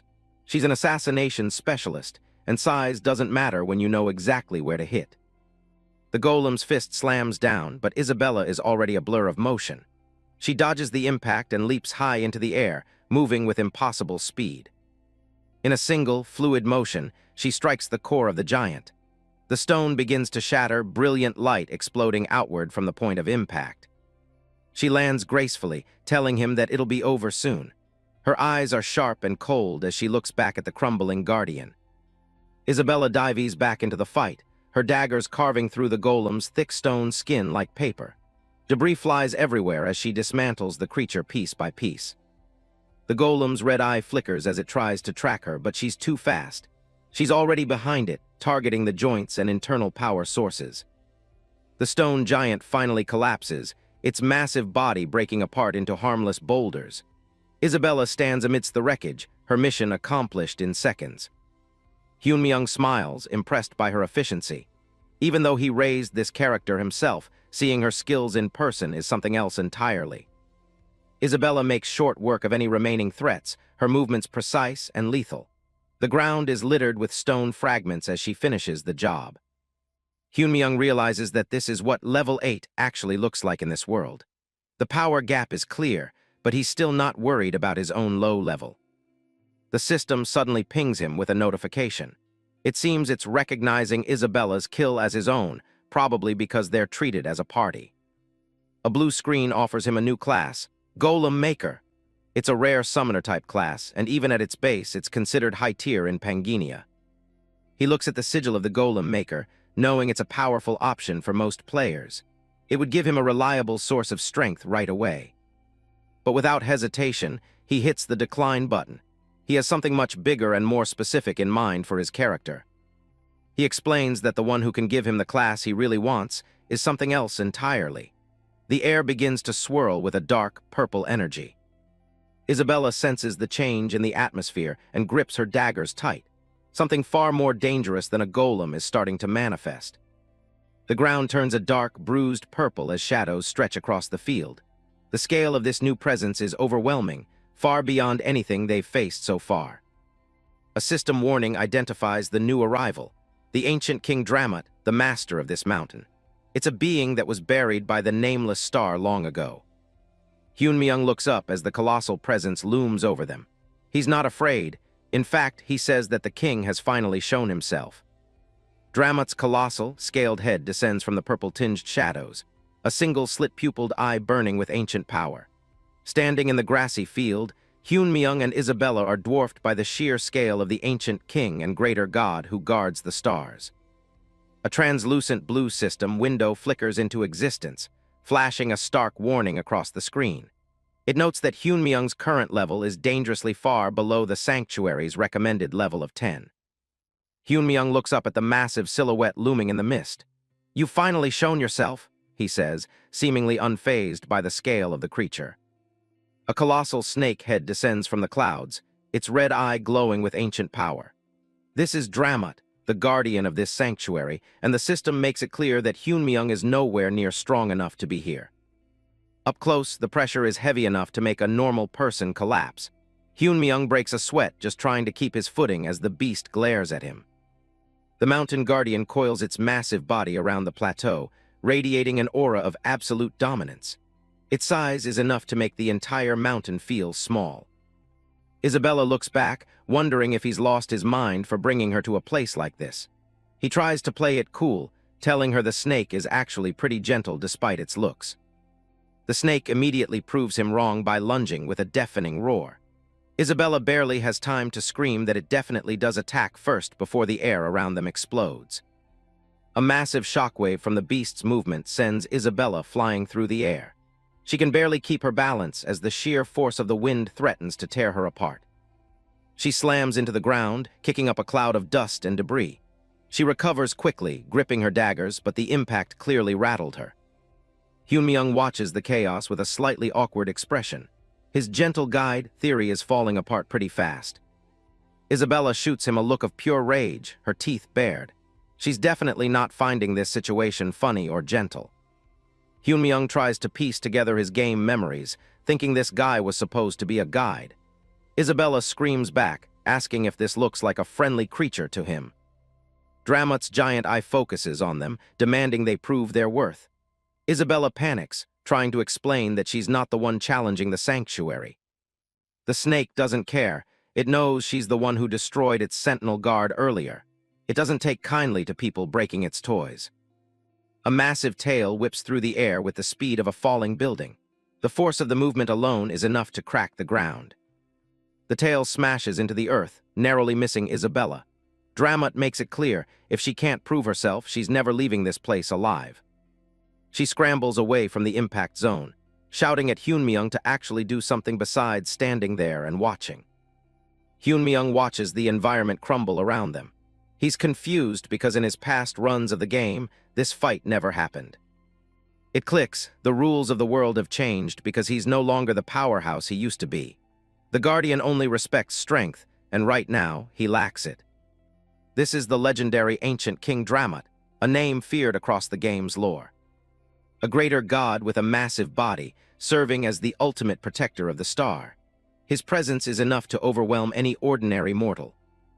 Lore describes him as an enchanted beast that grew in both size and wisdom, by feasting on the spiritual energy of the star for centuries. Hyunmyeong thinks back to his glory days as Wilhelm, a top-tier character who cleared this sanctuary without breaking a sweat. Back then, the snake was nothing more than a servant. In the past, Dramut didn't attack. He bowed his head and guided Wilhelm to the star with total obedience. The difference in treatment is staggering. The logic is simple. If you're qualified and strong, he's a guide. If you're weak, you're a snack. And right now, Hyunmyeong is looking very unqualified. He ponders his next move while watching the creature's movements. He needs a way to force the old rules back into play. Isabella is sent tumbling back yet again by the sheer force of a shockwave. She's reaching her limit, and the snake isn't even trying yet. She hits the ground hard, her weapons sliding away. She groans in pain, struggling to keep her eyes open. The sanctuary's poison is finally starting to take its toll, making her muscles lock up and her vision blur. She can't even stand anymore. Dramut's massive tail looms over her like a guillotine. He's finished testing her and is moving in for the kill. "Stop, Dramut!" Hyunmyeong finally speaks up, his voice cutting through the roar of the wind. The snake actually pauses at the command. A ripple of energy flows out from Hyunmyeong as he steps between the snake and Isabella. The atmosphere of the entire plateau shifts in an instant. The giant eye focuses on the tiny human, narrow and filled with sudden confusion. It's not used to being talked to like that. Dramut is stunned. He asks how a lowly human could possibly know his true, secret name. Hyunmyeong gives him a sharp, knowing look and drops a bombshell. "Your master, Wilhelm, has returned." Isabella stares from the ground, wondering if she's finally hallucinating from the poison. The claim is absolutely insane. The massive snake towers over him, searching for any sign of his old master in the young man's face. It doesn't seem to see any. Then the creature erupts in massive laughter. The The sound is so loud it practically shakes the leaves off the trees. Dramut mocks him, pointing out that he's currently weaker than even a low-level sentinel. He isn't buying the returned master story for a second. He remembers Wilhelm as a perfect transcendent human, a warrior who is actually worthy of leading him. This boy is nothing like that. The snake reminds him that Wilhelm failed his final expedition and met a complete, permanent death. To him, the man is long gone. Dramut roars directly in Hyunmyung's face, baring his massive fangs. He screams that a lowly creature has no right to even speak Wilhelm's name. Facing certain death, Hyunmyung doesn't even flinch. He simply stares back at the giant and tells him to honor the contract they made centuries ago. Hyunmyung stands his ground as the Guardian's roar echoes through the sanctuary.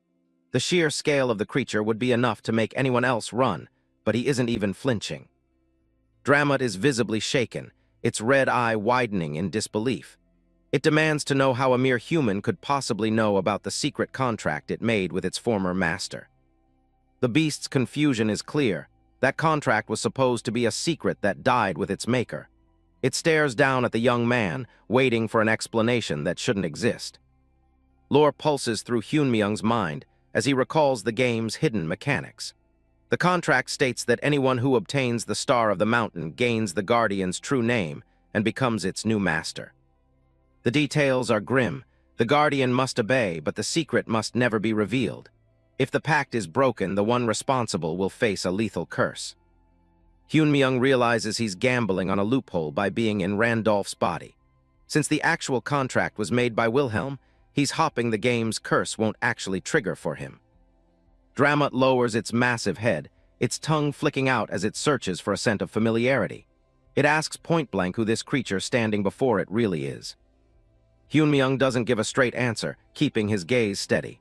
He simply tells the beast to guide him, promising that the star itself will provide all the proof needed. The snake's eye narrows, glowing with a dangerous red light.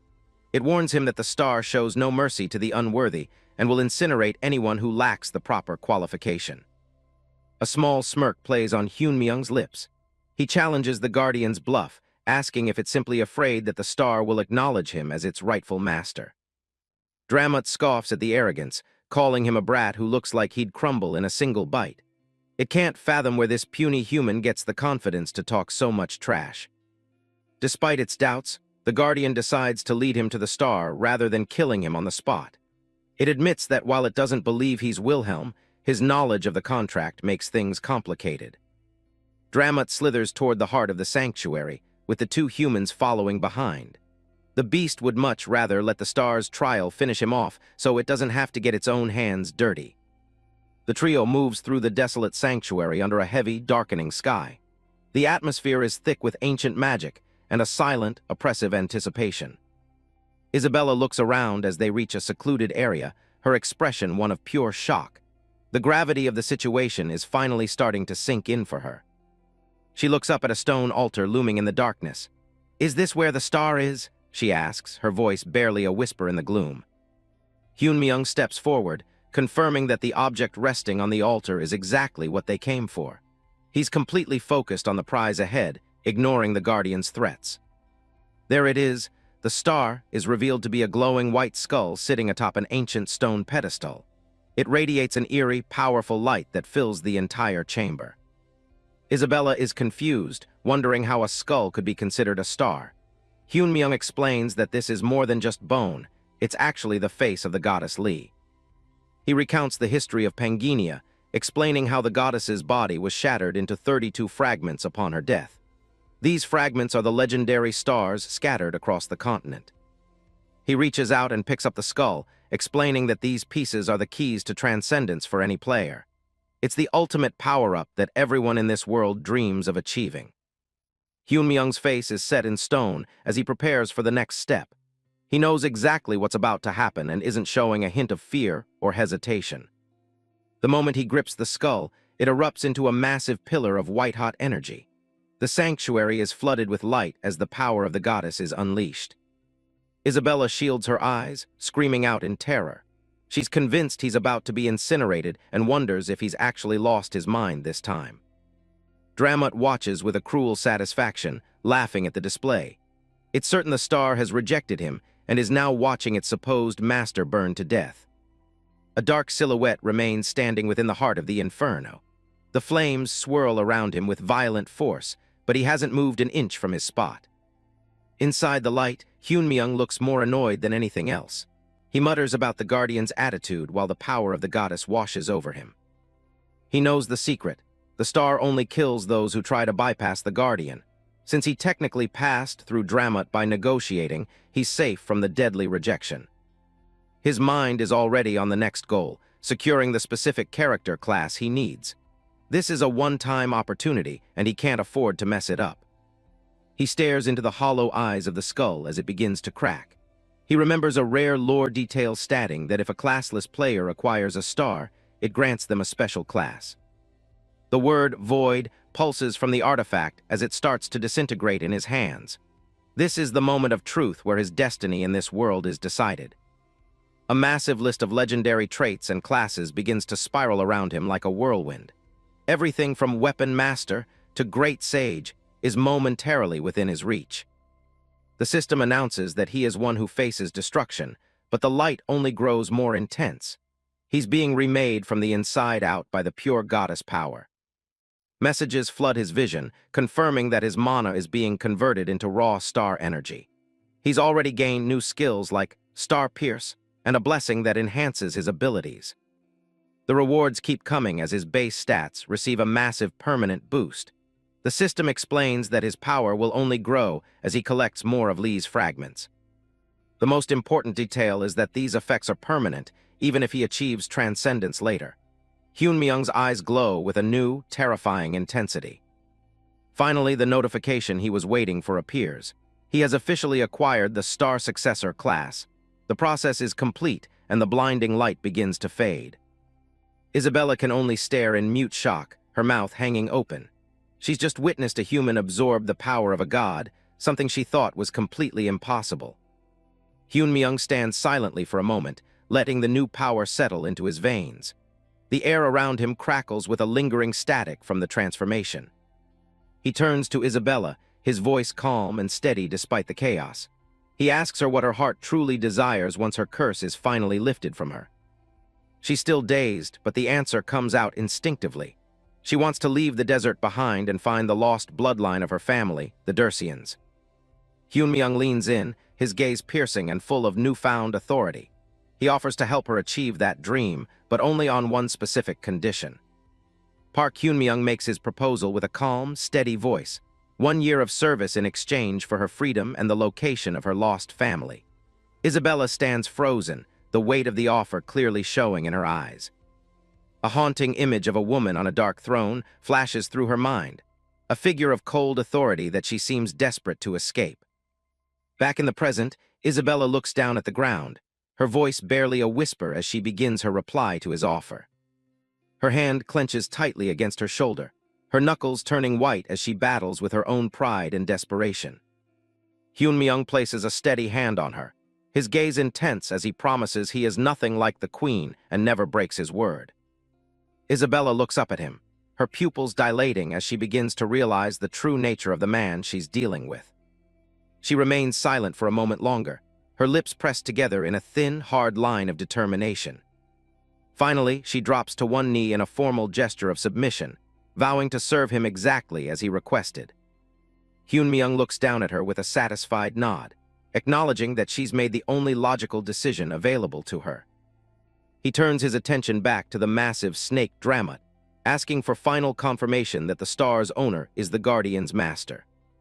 The giant beast is visibly shaken, sweat beading on its scales as it realizes its fate is no longer its own. With a fierce glare and a pointed finger, Hyunmyeong commands the Guardian to bow its head and accept its new master. System windows erupt into view, detailing his massive score and the upgraded rewards he's earned through his reckless actions. The constellations of fortune and adventure are both watching his progress with growing interest. The notifications continue, warning that several combat-oriented entities from beyond have begun to take notice of his unique path through the world. The scene shifts to a darkened room where a pair of sharp, suspicious eyes watch from the deep shadows. Isabella enters a grand sanctuary, leading Hyunmyeong behind her under the guise of a captured slave. The room is filled with kneeling, robed figures who watch their approach toward the throne in silence. The silence is shattered by a harsh command to seize both of them immediately. The robed soldiers look up, their expressions grim as they prepare to move in on the pair. Randolph and Isabella stand before the massive head of Dramat. The protagonist asks if the creature finally recognizes who the master of the star is. Dramat, looking completely intimidated, quickly confirms that Randolph is his new master. "All right, then bow your head, you bastard," Randolph commands with a cold, pointed finger. A flurry of system messages confirms the completion of Main Quest 2. He scored a unique 230 points, causing a massive update in the Hall of Fame and drawing the gaze of high-level constellations. More notifications pop up, showing that several combat-oriented constellations have started taking a keen interest in his every move. The scene shifts away from the game world to the bright, busy streets of reality. People are relaxing at a local coffee shop, unaware of the high-stakes events happening in Pangenia. Inside, a girl with blonde pigtails sits with her crew, debating if Randolph could actually be the legendary player known as Phantom.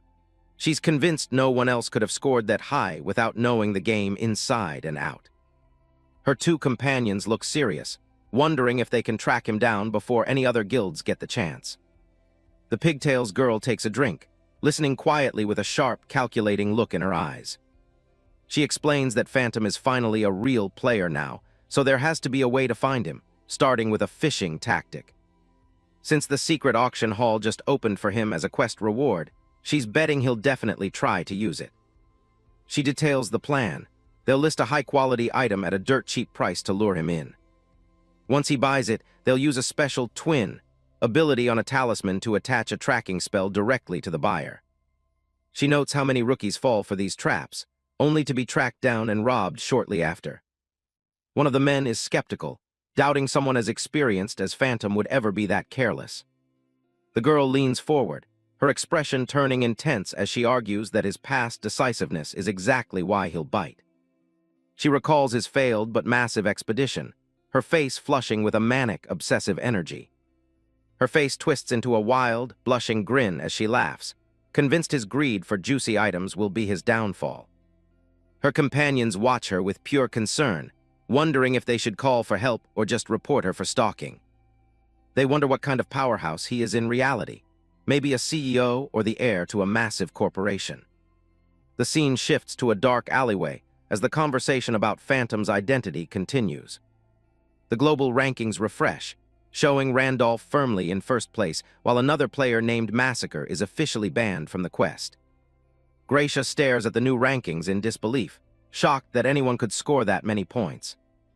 He sits calmly in a dim room, unfazed by the fact that he won't be using the auction hall for a while.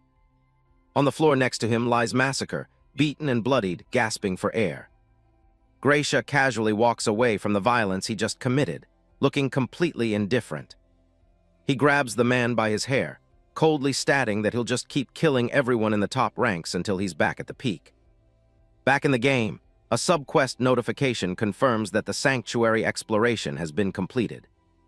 Randolph and Isabella float through a bright portal as the system confirms a 100% exploration rate and a new Conqueror achievement. They slide down a long shaft while the system rewards him with an epic teleport book. Randolph keeps his cool, nodding that the ride isn't as uncomfortable as he thought it would be. Isabella looks back at him. He's satisfied with the outcome, thinking about how he managed to finish the exploration and escape all in one go. A familiar flash of light signals another level up. He hits level 3, which feels slow to him, but his stats show balanced growth across the board. A massive list of talents fills his screen, though it means he'll need far more experience than a normal player to keep progressing. He doesn't complain, knowing his stats grow much more because of it. He checks his hand, sensing his new strength. Sitting in the shadows, he starts checking the rest of his rewards from the main quest. He's landed 2 extremely rare items for his current level, and Isabella watches him closely. The first is the Shadow Cloak, a powerful piece of gear that grants him a free stealth skill by turning him invisible. A sudden impact shakes the area, kicking up dust and debris from the ceiling. In the darkness, Dramat's eye snaps open, glowing a sharp red as he detects intruders approaching the sanctuary. These guys are sprinting frantically through the darkened corridors of the sanctuary, their movements a blur of speed. Dramut reports the detection of intruders, his glowing eyes tracking the incoming threat. Randolph stops, his expression turning sharp as he processes the news. Isabella speculates that it's likely the Queen's pursuit squad, realizing they've overstayed their welcome in the sanctuary. She turns to him with a worried gaze, asking what he plans to do now that a sizable force is closing in. Randolph pulls his hood over his head, skeptical that even with Dramut's help, they could handle the entire squad. He points out that since Dramut is the sanctuary's guardian, there's no reason for them to stay and fight a battle they can't win. Isabella looks surprised by his blunt pragmatism. They take off at a full sprint, leaving Dramut behind to hold the line against the intruders. Dramut narrows his massive eyes, letting out a hiss as he prepares to do his job. The pursuit squad bursts into the chamber, shouting in shock at the sight of the giant sea serpent while the two targets escape. As they run, Isabella worries about the Queen's arrival, but Randolph is confident it's only an advance unit. He explains that they need to get out as fast as possible before the main force surrounds the sanctuary and traps them inside. Isabella realizes he isn't abandoning Dramut. The Guardians simply can't leave the sanctuary, so they're the only ones who can run. Randolph explains they need to reach the warp gate at the edge of the desert. He's already used the blessing of the stars to lift her curse, making the escape possible. His boots slam into the ground as he pushes himself to keep moving. They arrive at a massive stone archway, but Randolph notes the real problem. The gate requires time to activate. Isabella looks up at him, the weight of their situation sinking in as they wait for the portal. Randolph turns back, confirming that once they pass this area, they'll finally be out of the desert. He looks out over the barren landscape, knowing there's nowhere to hide if the pursuit squad manages to track them down. He tells her he needs to use this time to communicate with the star, while Dramut keeps the enemy busy. He also admits he needs to check on things in the real world, explaining that he can't stay logged in forever. He looks her in the eye and asks if he can truly trust her while he's vulnerable. Isabella's eyes widen in surprise. She shifts her grip on her dagger, the metal hilt firm in her hand.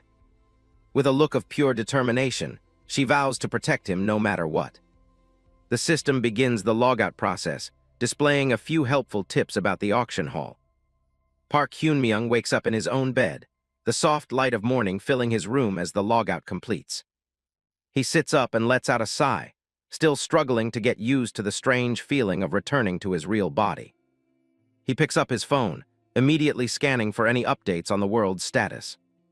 He's relieved to find that no monster alerts or disaster warnings have been issued yet. A system screen only he can see shows that the boundary between reality and Pangea is weakening, as the destruction progress hits 7%. He knows more monsters will appear soon, making it crucial for him to gather information in the real world. His phone pings with a notification, snapping him out of his thoughts. It's a message from Kim Seoyeon asking how he's been. He looks at it with a mix of surprise and annoyance. He ends up at a bright cafe called Coffee and Tea to meet her. Seoyeon is already complaining on the phone, bringing up how he used to buy her food and clothes. Hyunmyoung tells her bluntly that he has nothing to say to her and doesn't see the point in meeting. He hangs up the call without giving her a chance to argue. Inside the cafe, Seoyeon glares at her phone, calling him an annoying jerk for hanging up on her. She thinks back to when he was pathetic and did whatever she said, regretting that she didn't just stay with him for the money. She looks up and sees him walking toward her, her expression immediately shifting to a fake, happy smile. She greets him warmly, but she's stunned by his appearance. He's wearing a tracksuit and glasses, looking much more composed than before. He sits down and tells her to get to the point, his cold, changed vibe catching her completely off guard. Seoyeon speaks with a faint, knowing smile, her red-painted lips curving as she attempts to re-establish her influence over him. She leans forward across the table, her expression soft and seemingly nostalgic as she reminds him how he always used to come running whenever she called. Her eyes widen slightly, shimmering with a performance of deep regret, as she claims to have realized his value only after they parted. Park Hyunmyoung stares back through his glasses, his face a mask of total indifference as she asks if he felt the same longing for her. He glances down at the cafe's one drink per person policy on the table, nodding with a dry internal monologue that she didn't even bother to buy him a beverage. Without a word, Park Hyun-myung stands and begins to walk away, his sudden movement leaving Seo-yeon stuttering in confusion. Seo-yeon lunges forward from her seat and shouts after him, her facade cracking as she desperately tries to stop him from walking out on her again. He looks back over his shoulder, his gaze cold and calculating as he asks if her current boyfriend is aware of this secret meeting. Seo-yeon freezes, sweat beading on her forehead and her face flushing red as she realizes her double dealing has been laid bare. Park Hyun-myung continues his exit with steady steps, ignoring her desperate pleas as he leaves the cafe and its drama behind. As he was walking out of the cafe, he suddenly recalled a blinking blue system notification that had appeared right before his eyes, announcing a level up and confirming that his progress in Pangaea was being synchronized, meaning it had transferred directly into his real body. His calm reflections are interrupted by a loud disturbance ahead, where a group of people has gathered around a chaotic, escalating conflict. A hulking man has a young woman trapped by her hair, pulling her head back while he rants aggressively at the surrounding crowd. The attacker's face twists with a manic rage as he pulls out a utility knife, brandishing the sharp blade with murderous intent. The woman screams in terror, her eyes squeezed shut and her face pale as the sharp blade is swung toward her. Before the blow can land, Park Hyun-myung's hand shoots forward, catching the man's wrist in a bone-crushing grip. The sudden intervention halts the knife midair. The young woman looks up, gasping in shock as she realizes her attacker has been immobilized by a complete stranger. Park Hyun-myung stares the man down, his expression unwavering and stern as he tells the assailant that his little show is over. Park Hyun-myung catches the guy's wrist before the knife can do any damage. He tells him to cut it out with a cold, steady voice. The stalker struggles against the grip, yelling for him to let go. He's clearly not used to someone actually fighting back. The sound of snapping bone isn't quite there yet, but the pain is real enough to make the attacker scream. He realizes his wrist is about to break under the pressure. Park Hyun-myung looks down, realizing his body has actually changed. Even without using game items, his physical stats are now on a completely different level. With a single shove, he sends the guy tumbling across the pavement. Kim Hana watches in a daze, still trying to process what just happened. She stares up at him with tears in her eyes, barely able to find the words to thank her savior. The shock of the near-death experience is finally setting in. The young man asks if she's all right, but his mind is already somewhere else. He's more focused on testing his new strength than the woman he just saved. Suddenly, a memory clicks into place. Park Hyun-myung recognizes her as the person he just saved and the figure from the viral video that's been making waves online, the one who recently rescued a child from a monster's clutches. He turns to leave, but the scuffle isn't over yet. The sound of running footsteps echoes behind him as the stalker gets back up. The guy lunges forward again, face twisted in rage as he aims the knife at the young man's back. The woman can only scream a warning as the blade gets closer. The young man doesn't even have to look back. He sidesteps the clumsy attack with a casual movement, letting the guy's own momentum carry him forward. Park Hyun-myung grabs the back of the guy's head and slams it straight into the concrete. A sickening thud echoes through the alley as the attacker finally stays down. Kim Hana stands frozen, her mouth slightly open in disbelief. She's seen Dimension warriors before, but the raw efficiency of this guy is something else. He looks down at the unconscious body with a cold, indifferent expression. To him, this wasn't a fight, it was just taking out the trash. The flashing lights of a police car soon illuminate the scene. Officers step out, looking at the carnage and the young man standing over it. One of the cops tells Park Hyun-myung he needs to come down to the station for questioning. He looks back with a confused expression, wondering why he's the one being targeted. The reporter immediately steps in front of him, defending her savior. She tells the officers that he was only helping and that she's the one who reported the stalker. The officers aren't budging, insisting that since there was an assault, they have to follow protocol. Kim Hana isn't having it, arguing that a man with a knife shouldn't just be watched. The young man sighs, leaning back and running a hand through his hair. He's got too many things to do in the game world to waste time in a police station. She doesn't let up, asking the cop if he'll take responsibility if the witness gets dragged into some unnecessary legal mess. The officer hesitates, clearly losing his footing in the argument. She pulls out her press card, introducing herself as Kim Hana from CK Broadcasting.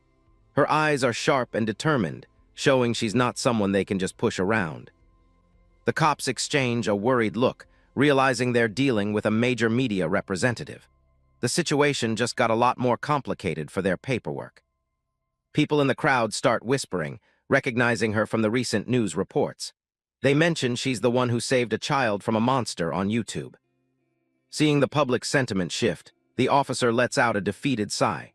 He tells the reporter she can take the complaint directly and lets the young man go. Kim Hana turns back to her savior, offering her sincere thanks once more. He just brushes it off with a casual "don't mention it," ready to move on. She hands him her business card, explaining that she covers cases involving Dimension Warriors. Park Hyun-myung looks at the card, the term catching his attention. The reporter describes the mysterious people who appeared the day the monsters invaded. She calls them Dimension Warriors, the heroes of the modern world. He finds it interesting that almost nobody mentions Pangaea directly. People seem to find attacks from another dimension more believable than a game becoming reality. A high-pitched voice interrupts them as a girl comes running up, shouting for her oppa. The reporter looks on, a bit surprised by the sudden intrusion. Kim Seo-yeon grabs his arm, her face full of forced concern as she asks if he's hurt. The woman wonders if this newcomer is his girlfriend, seeing her possessive grip. Park Hyun-myung doesn't hesitate to pull his arm away, his face turning cold. He flatly denies having a business card or any connection to the woman hanging on him. Seo-yeon looks stunned by the cold shoulder. Meanwhile, Kim Hana ignores the drama and asks for his phone number instead since he doesn't have a card. She saves the contact under Park Hyun-myung, a small smile on her face. It's a good name for someone who just saved her life. The reporter suggests they grab coffee or dinner sometime soon, promising to treat him as a thank you. He gives her a brief nod as she walks away with a wave. In the background, Seo-yeon is absolutely fuming, her face contorted in a mix of jealousy and disbelief. She can't understand why he's treating her like a stranger. Her teeth grind together as she stares at his retreating back. The thought that a nobody like Park Hyun-myung would ignore her is more than her ego can handle. Kim Hana continues on her way, the clicking of her heels echoing on the pavement. She seems satisfied with the day's events, despite the near-death experience. Her phone rings, pulling her out of her thoughts as she checks the screen. She lets out a small hum, wondering who would be calling her this late. She picks up with a professional hello, already transitioning back into reporter mode. The voice on the other end is her boss, and he sounds urgent. The station's chief tells her that he left a major task for her while he's away on a business trip. Her eyebrows shoot up, curious about what could be so important. He drops the bombshell. They want her to get an interview with Gracia. She stops in her tracks, wondering why a global hero would want to meet with her. A vision of the legendary hero appears in her mind, a silhouette standing atop a pile of defeated monsters. The weight of the task begins to sink in as her boss mentions that Gracia specifically asked for her. The scene shifts to a vision of the global hero, Gracia, standing amidst a field of defeated monsters as glowing swords rain from the sky. A news report voiceover mentions that this legendary figure is planning a visit to Korea in person. Bodies are strewn across the scorched earth, with a single blue-hilted blade stuck in the ground as a testament to the one-sided slaughter. Back in the game world of Pangaea, Isabella is gasping for air, her breath coming in ragged bursts after a desperate struggle. She stands on a high stone wall, daggers drawn, as a horde of hooded soldiers closes in on her and the man sitting calmly behind her. Blood is splattered across Isabella's clothes and skin, her dark hair messy as she prepares for a final stand. The lead pursuer calls her the Snake Princess and demands she return to the Queen, offering to overlook her betrayal if she hands over the slave she's protecting. Isabella grips her blood-stained daggers tighter, her face set in a cold grimace as she scoffs at the idea of returning. The soldiers charge forward with a collective roar, brandishing their curved blades and calling for the execution of the traitor. The exhaustion is clearly taking its toll on Isabella, her shoulders slumped even as she keeps her weapons raised. Randolph just sits there, watching the scene unfold with an eerie calmness that suggests he's just waiting for the right moment. Her gaze is heavy with fatigue, yet there's a flicker of defiance left as she prepares to meet the incoming assault. Suddenly, a pillar of brilliant blue light erupts from the center of the stone platform, illuminating the entire area. A massive warp gate begins to spiral into existence, its swirling energy crackling with power as system messages confirm the activation. The soldiers stop in their tracks, their shouts turning into cries of confusion as the timer starts ticking down. Isabella stumbles, her energy finally spent, but a firm hand catches her before she can fall. Randolph stands beside her, his expression steady as he tells her she did a good job holding them off. A dark, confident smile spreads across his face as he looks at the surrounding enemies. He asks if she's done communicating with the star, and gives a simple yeah as he prepares to unleash his power. The soldiers realize they're losing their chance and scream for her immediate execution, but they're already too late. Randolph's hand begins to glow with an intense golden radiance, the air around him humming with gathered energy. He promises to keep his end of the bargain since she kept her promise to protect him. He clenches his fist, and the golden light explodes outward in jagged arcs of electricity and star force. A system window flashes over the chaos, announcing the activation of his exclusive skill, Star Scratch. It's a high-level ability that drains his entire pool of star force in one go. The soldiers are caught in a blinding flash of energy, their screams cut short as they're blown backward by the sheer force of the skill. The explosion consumes the entire platform, leaving Randolph and Isabella standing in the eye of a golden storm. Isabella stares at the destruction with wide eyes, completely awestruck by the raw power of a starseer. As the light fades, Randolph looks back at her with a calm expression. He tells her that if she still wants to go back to her people, he won't do anything to stop her. Isabella looks up at him, her previous hesitation completely gone. She gives a firm no, making her choice clear once and for all. A genuine, relieved smile touches her lips for the first time in a long while. She declares her intention to go with him, and the two of them step together into the swirling vortex of the warp gate. As they travel through the dimension, notifications pop up informing them that Isabella's curse has been nullified by the blessing of the stars. The destination is set for Arcana, a major city on the central continent. They emerge to a breathtaking view of the Golden City, Arcana, its majestic domes and towers gleaming under a bright sky. A system tip appears, warning that Arcana is a place ruled by pure materialism, and that those without serious gold shouldn't even bother entering. The city is a bustling metropolis of stone and gold, with crowds of people moving through the sun-drenched markets. Randolph and Isabella walk through the streets, taking in the opulent architecture and the high-end shops. He notes that the city is incredibly lavish and that they'll need a lot of money just to survive here. Isabella pulls out a heavy leather pouch and gives him a confident smirk, boasting that she brought 300 gold along with them. Randolph stops and looks at the bag, his expression shifting from curiosity to a flat, deadpan stare. Isabella's smile falters as she sees his reaction. He points out that in a city like this, 300 gold is barely enough to cover a decent meal and a bed for a single night. Her eyes go wide, and her jaw nearly hits the floor in shock. Randolph explains that the economy in the heart of the continent is on a completely different level compared to the desert they left behind. They pass a street stall where a simple item has a price tag of 50 gold coins. Isabella stares at it in disbelief, realizing just how little her fortune is actually worth. Randolph doesn't seem worried at all, pointing toward a grand building with flashing lights. He tells her there's no need to panic because there's money practically lying around for the taking. He's pointing straight at a massive building with a neon sign that simply reads, Casino.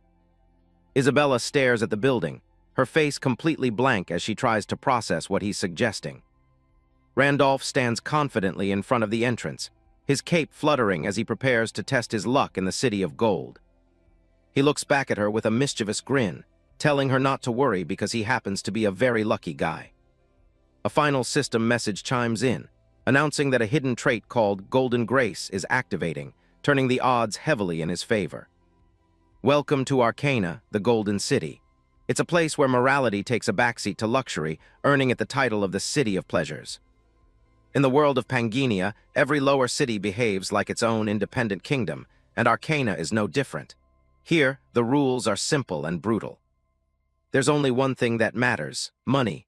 If you have gold, you have power, and if you don't, you're nothing. At the heart of it all sits the Hudson Casino, the grandest gathering point for all the wealth in the city. The lights are bright, but the stakes are even higher. Park Hyun-myung arrives with his group, but a stern manager stops them at the entrance. He's not interested in pleasantries, just their pockets. He lays it out flat.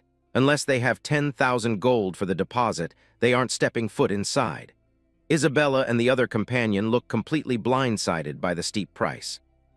Isabella leans in, her voice hushed and frantic. She's only got 100 gold left after they spent most of their funds on basic necessities like clothes. Hyun-myung doesn't seem bothered at all. He tells her it doesn't matter since they didn't have enough to begin with, and they needed those new clothes anyway. The manager loses patience, telling them to clear out and stop blocking the line for the real customers. The wealthy elites behind them start grumbling about beggars wasting their time. Instead of walking away, Hyun-myung reaches into his pocket. He admits he doesn't have the cash on hand, but he offers something else as collateral instead. He holds out a brilliant, glowing gemstone that lights up the dim entryway. He's confident that this single item is more than enough to cover the fee. A system window identifies the treasure as the Fairy Queen's Tear. It's an immortal raid tier item that can break the limit restrictions on any equipment it's paired with. The manager's mouth hangs open as he stares at the glowing gem. The sweat on his face tells the whole story. He knows he's looking at something legendary.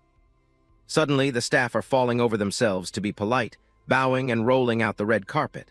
They escort the group inside, treating them like the ultimate VIPs. As they walk through the opulent halls, Isabella asks him what that talisman was. He simply calls it the Fairy Queen's Tear, playing it cool as usual. He mentions he picked it up back at the sanctuary, and it's worth at least 1,000,000 gold.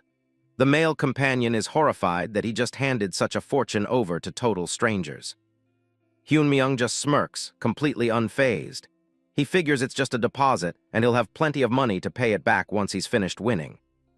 He heads straight for the roulette table, and the wheel starts to spin.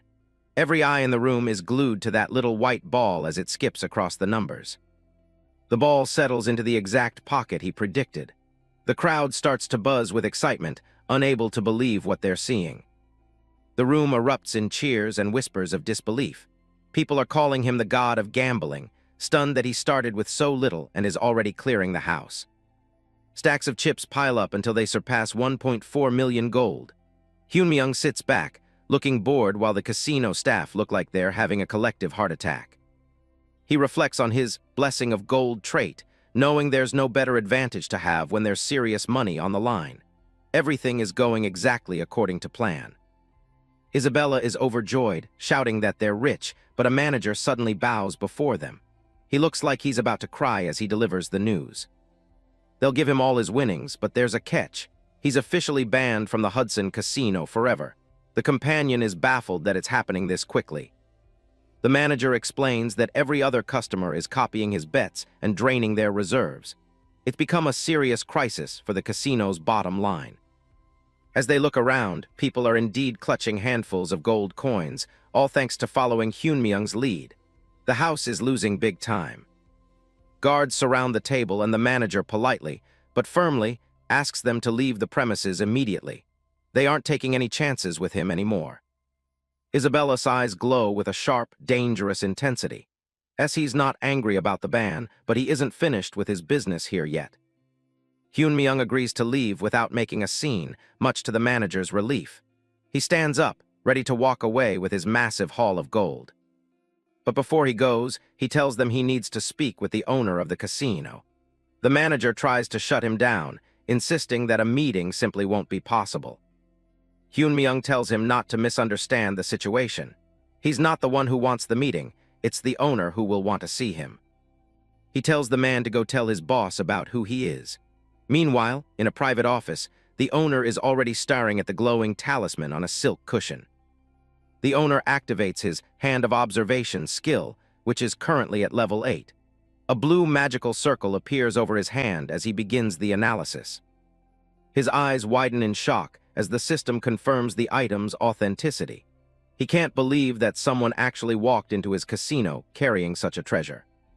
He knows that these tears are only carried by the Fairy Queen's knights, powerful beings that rarely leave their hidden realm. They're incredibly difficult to defeat. Killing just one of them would require at least 3 level 10 individuals, making the item almost impossible to obtain. He searched everywhere for one but never found anyone selling. A knock comes at the door, and the manager informs Sir Hudson that the man who left the talisman as collateral is requesting a meeting. Hudson is deep in thought. He's surprised that the stranger predicted his desire for a meeting so perfectly. His expression shifts from shock to intrigued curiosity. A wide, knowing smile spreads across Sir Hudson's face. He's starting to realize that the man downstairs is far more interesting than a typical high roller. He tells the manager to bring the guest in so they can share some tea. Moments later, Hyun-myung and Isabella are seated comfortably across from the casino boss. Hyun-myung sits with a calm, confident posture, while Isabella stands vigilantly behind him. Hudson watches them closely, his mind racing with calculations. Hudson studies Hyun-myung, noting that he doesn't look like a powerful warrior at all. He wonders how someone who appears so ordinary managed to get his hands on a Fairy Queen's tear. Sir Hudson leans back in his opulent office, curious about the bold claim this stranger made at the entrance. He directly asks what Park Hyun-myung meant by saying the owner would want to speak with him. Hyun-myung takes a calm sip of his tea, his expression unreadable. He explains that there was no hidden riddle. He simply knew their meeting was inevitable given the item he brought. Hyun-myung puts the cup down and gets straight to the point. He knows that Hudson desperately needs the Fairy Queen's tear that was handed over as collateral. Hudson is surprised by the bluntness, but he doesn't deny it. He admits he was already planning to call Hyun-myung in to negotiate a permanent purchase of the rare talisman.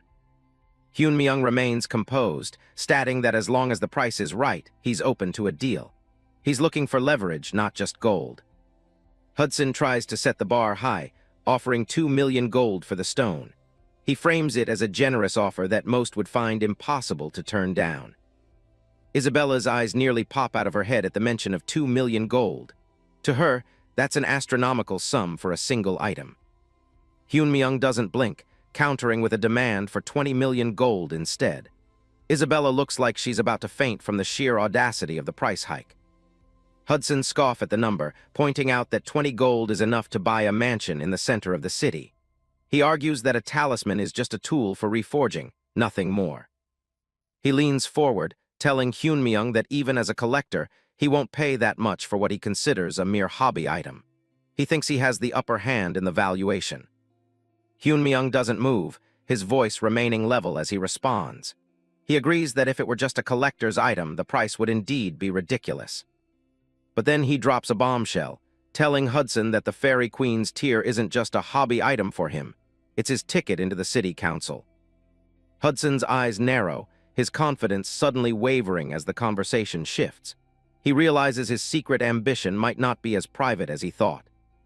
The minimum requirement for joining the Arcana City Council is reaching level 10, a daunting milestone for anyone in this world. For someone like Hudson, who possesses a non-combat class, breaking through that wall with raw strength is practically impossible. He simply doesn't have the warrior's edge. That's where the Fairy Queen's tear comes in. It has the unique power to remove equipment level requirements, a game changer for those lacking stats. With this gem, Hudson could equip high-tier legendary gear to artificially boost his combat power and bridge the gap. It's the only way he can meet the council's strict criteria. Hyun-myung asks why a simple casino merchant would even want to sit on the city council. The room goes silent as the true weight of the negotiation sets in. He reveals the real reason. It's to gain the approval of his fiancée's family. He mentions her name, Serengeti, causing Hudson to visibly stiffen in shock. The name Serengeti hangs in the air. A phantom from a past Hudson thought was buried deep within the system's history. She was the only daughter of Marquis Weiser from the Balrin Kingdom, a woman of high nobility and even higher repute. Known as the Pure White Knight, she led 500 warriors into the heart of the Demon World Great Expedition, standing tall on the battlefield. She made the ultimate sacrifice, losing both her legs to the Demon King to save Hudson's life. She was more than a knight, she was his indispensable partner. In the real world, Hudson had been just another player sitting at his computer, treating Pangea as nothing more than a complex digital game. But after the fall of the Night King Wilhelm, everything changed. Awakening inside the world itself, Hudson began to see the true nature of the NPCs around him. Serengeti's final words haunted him. She handed him her necklace, begging him to deliver it for her if she didn't return from the front lines. He remembers the moment he obtained Serengeti's necklace, a quest item that felt far too personal to be mere code. The locket contained a photo of Serengeti and her fiancé, a man who shared Hudson's face. It was a realization that shattered his perception of reality. He had wondered if this was just part of the game's original setting, but he knew the lore better than anyone. He was searching for any logical explanation. Based on the game's core parameters, Serengeti never had a fiancé. The history of the world had been altered in a way that shouldn't be possible. Someone had influenced the very foundations of this world, rewriting the lives of those within it to fit a new, distorted reality. Hyun-myung realizes the truth. Hudson is a player just like him, someone who has completely assimilated into this living world. Hudson is sweating, his composure completely gone as he asks how Hyun-myung could possibly know his deepest secret. He's never breathed a word of this to anyone. Hyun-myung deduces that Hudson arrived here long before he did. He knows he needs to squeeze every bit of information out of this man about other players and the true nature of Pangea. He raises a single finger, playing the part of a mystic. He claims that he didn't discover it through research. He simply heard the truth. "The stars told me," he says, a cryptic answer that leaves Hudson reeling. Hudson asks in disbelief if he's actually speaking to a star-bearer. Hyun-myung makes it clear he doesn't care if Hudson believes him or not. He states that he can give the merchant exactly what he desires, but it won't be for money. He has one simple condition. Hudson must tell the stars the full, unvarnished story of his life. He'll decide whether to help only after hearing the truth. He emphasizes that every single detail must be true, as the stars have no patience for liars. The pressure in the room is thick enough to choke on. Hudson clutches his leg, his face contorted with the weight of the decision. He's been asked to lay bare his entire existence to a total stranger. Hyun-myung knows this is a dangerous choice. Revealing personal information in this world can lead to discovery by hunters, a threat every player fears. These hunters are specialized NPCs who treat players as criminals and execute them on sight. For a player like Hudson, staying hidden has always been a matter of survival. Hyun-myung's thoughts dwell on the ruthless nature of the hunters. In this world, the simple act of revealing one's identity as a player is often a death sentence. The hunters are unpredictable, infiltrating every level of society with such precision that extreme caution is the only true defense. This constant threat is why players like Hudson go to such lengths to hide their origins. Despite the risks, Hyun-myung remains certain that Hudson will accept his offer. He knows that the merchant's desire to reach the city council outweighs his fear of exposure. To Hudson, Serengeti is more than just a character in a game. She is a real person who sacrificed everything for him. Her existence is the tether that keeps him bound to this world. Hudson stares at the locket in his hand, his eyes softening as he looks at the image of the smiling woman. After a long silence, he makes his decision. He looks across the table at Hyun-myung and finally agrees to share the story of his life. The two sit in the dimly lit office, the air heavy with the weight of long-held secrets. Hudson begins his tale with Serengeti, explaining that almost everything he wants to achieve in Arcana is tied to his promise to her. She is the compass for his every action.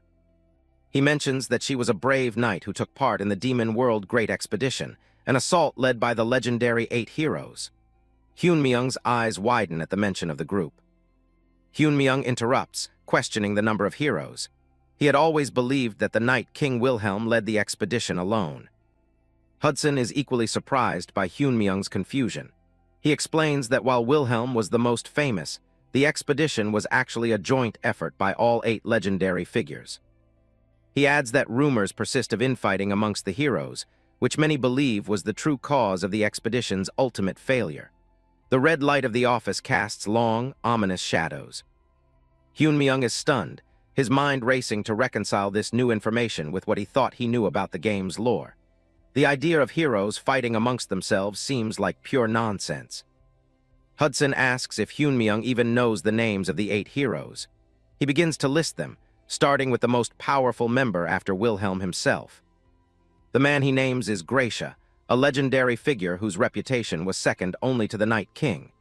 The scene shifts from the fantasy world to a sleek, modern office in the real world. A digital news report by Kim Hana flashes on a screen, titled "The Man Who Rode a Monster." It details a mysterious figure who descended from the sky atop a creature during an attack in Seoul. The report credits Kim Hana for the breaking news, capturing a moment of chaos where a lone man seemed to turn the tide against a giant mantis monster.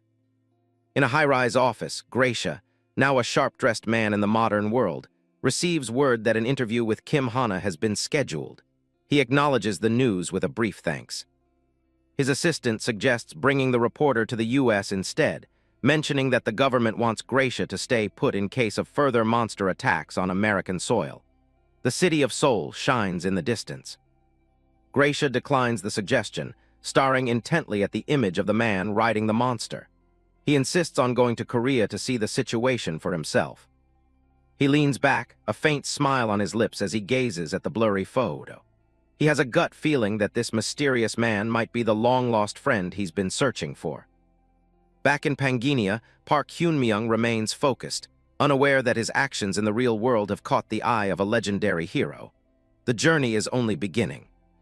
Park Hyunmyung listens to the story of Serengeti, a brave knight from the legendary 8 heroes who once ventured into the demon world. The mention of this historical figure clearly strikes a chord with him. Sir Hudson explains that while Wilhelm is the most famous hero, the expedition was actually a joint effort by all 8. He seems surprised that Hyunmyung isn't familiar with such basic history. Hudson reveals a darker truth.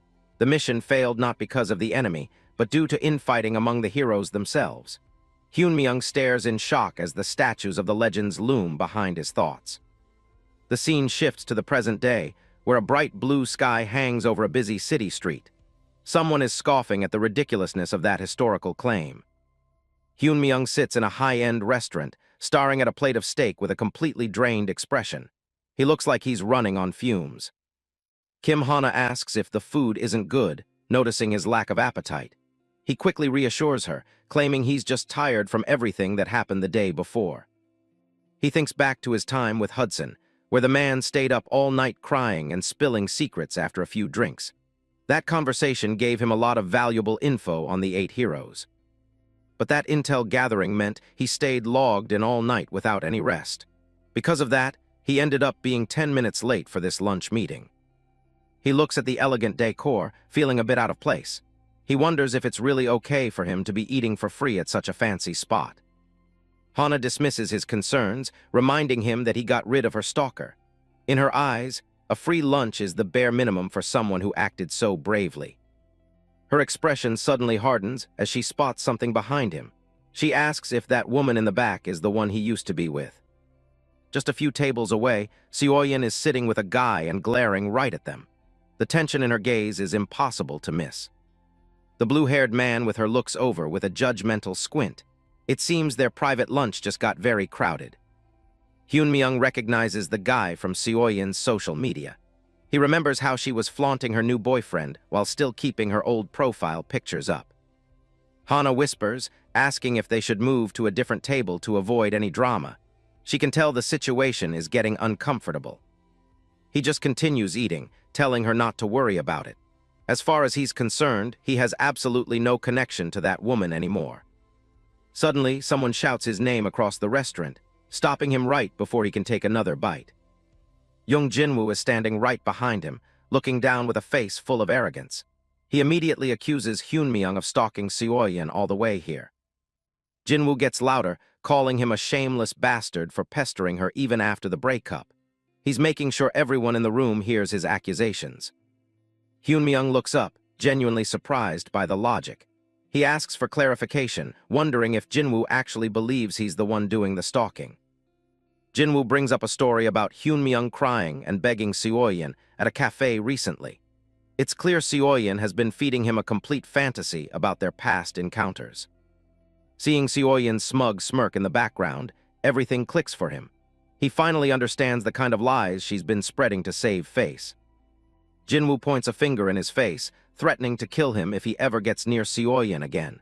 He ends his rant by calling him a worthless piece of trash. That was enough for Hana.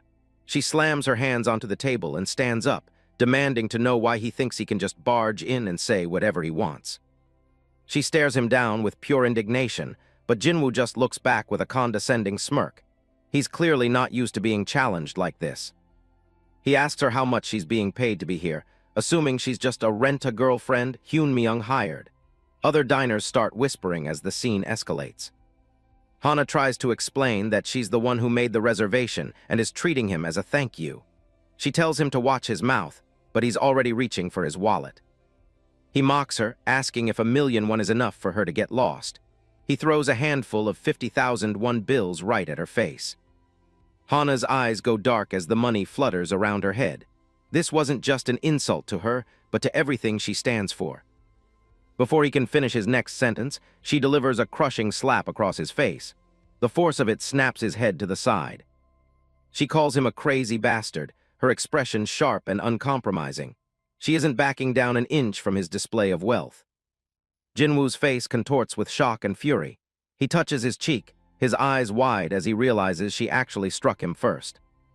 He raises his hand to hit her back, telling her to grit her teeth. All his supposed class has vanished in a fit of rage. Hana flinches, her eyes wide as she sees the blow coming. She didn't expect him to actually retaliate in a public place. But that punch never stood a chance of touching her. With a sweep of his leg as fast as the wind, Hyun-myung threw Jinwoo off balance, sending him face-planting forward and crashing flat on the floor right in the middle of the restaurant. Hyun-myung remains seated, calmly telling him to stop. He notes that Seoyeon doesn't exactly look like the innocent victim Jinwoo thinks she is. Enraged beyond reason, Jinwoo lunges forward again, teeth bared. But Hyun-myung is faster. His hand shoots out and grabs Jinwoo by the face, stopping his momentum instantly. With a massive thud, he slams Jinwoo's head down onto the tabletop. He tells him one more time to just stop it. Jinwoo's hand trembles as he tries to lift himself up. He can't believe the insane grip strength pinning him down like an insect. Seoyeon screams at him from the sidelines, calling him an embarrassment. She's more upset about him losing than she is about his well-being. Hyun-myung keeps him pressed against the table, suggesting they head outside to finish their little chat. He's not going to let them ruin Hana's lunch any further. Hyun-myung tells him to stop making things difficult since he started the fight. Jinwoo is boiling with rage, feeling completely humiliated in front of Seoyeon. He decides he's had enough and reaches for his power, declaring that Hyun-myung messed with the wrong person. A sudden blinding flash of light erupts from Jinwoo's body, catching everyone off guard. Before anyone can blink, he undergoes a full transformation, his clothes being replaced by a sleek set of blue armor. Hyun-myung watches the spectacle through his glasses, his expression staying remarkably calm despite the light show. The rest of the restaurant-goers are shocked, with some people even pulling out their phones to record the unbelievable sight. Jinwoo stands there in his new Dimension Warrior form, glowing with energy as he stares down his opponent. He looks like he stepped straight out of a video game. He dares Hyun-myung to say another word, his face shadowed by a dark, vengeful look. With his enhanced strength, he strikes out, the impact creating a shockwave that rattles the entire room.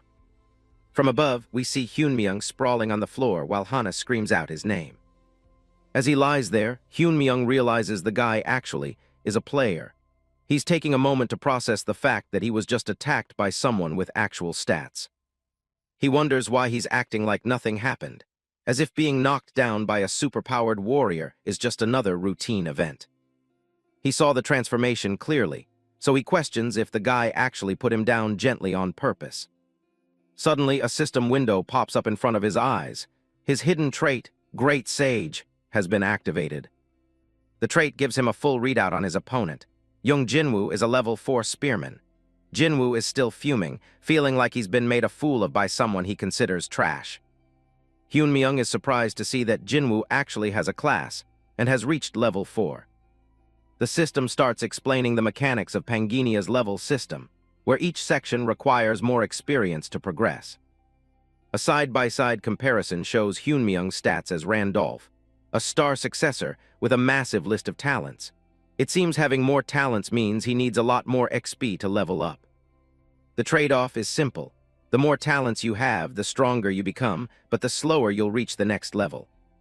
Young Jinwoo, on the other hand, falls into the group with very few talents, which explains why he was able to hit level 4 so quickly. But there's a catch. Despite his level, Jinwoo has apparently never been in a real fight until this very moment. He's been running away from danger since the day he was synchronized with the game world, prioritizing survival over combat experience. Through sheer luck, he survived a main quest and managed to obtain a high-tier spearman class.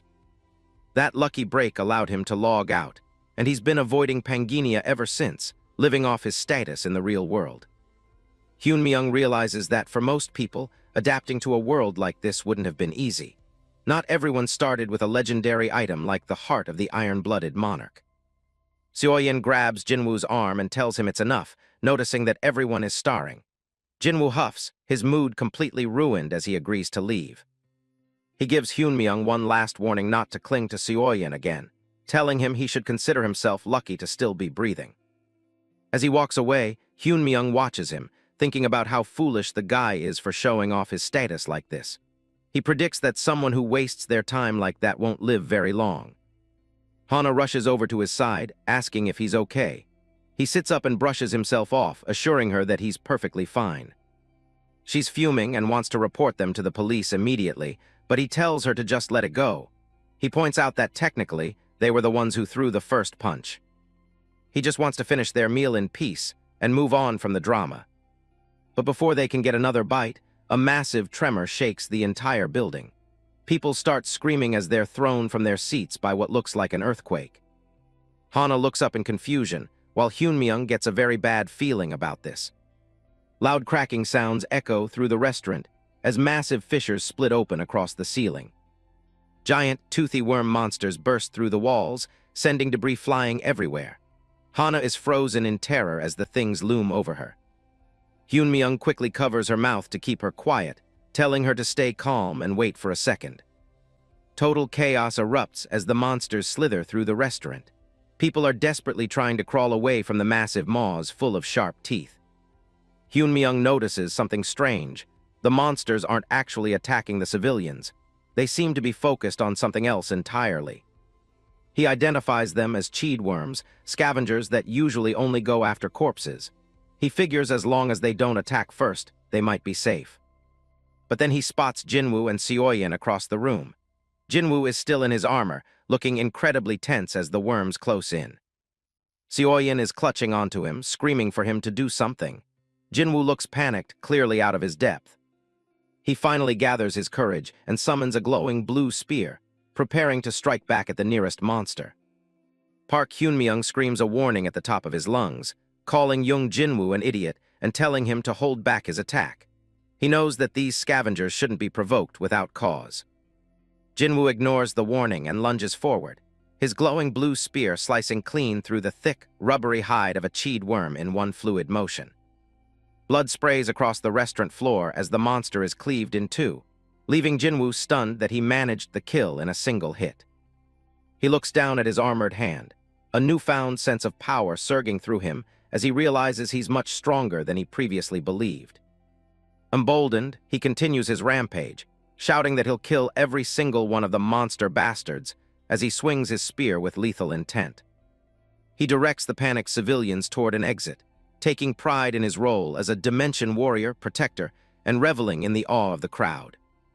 A wide, manic grin spreads across his face as he cuts through another worm, blood splattering his armor while he mocks the creatures for being so weak.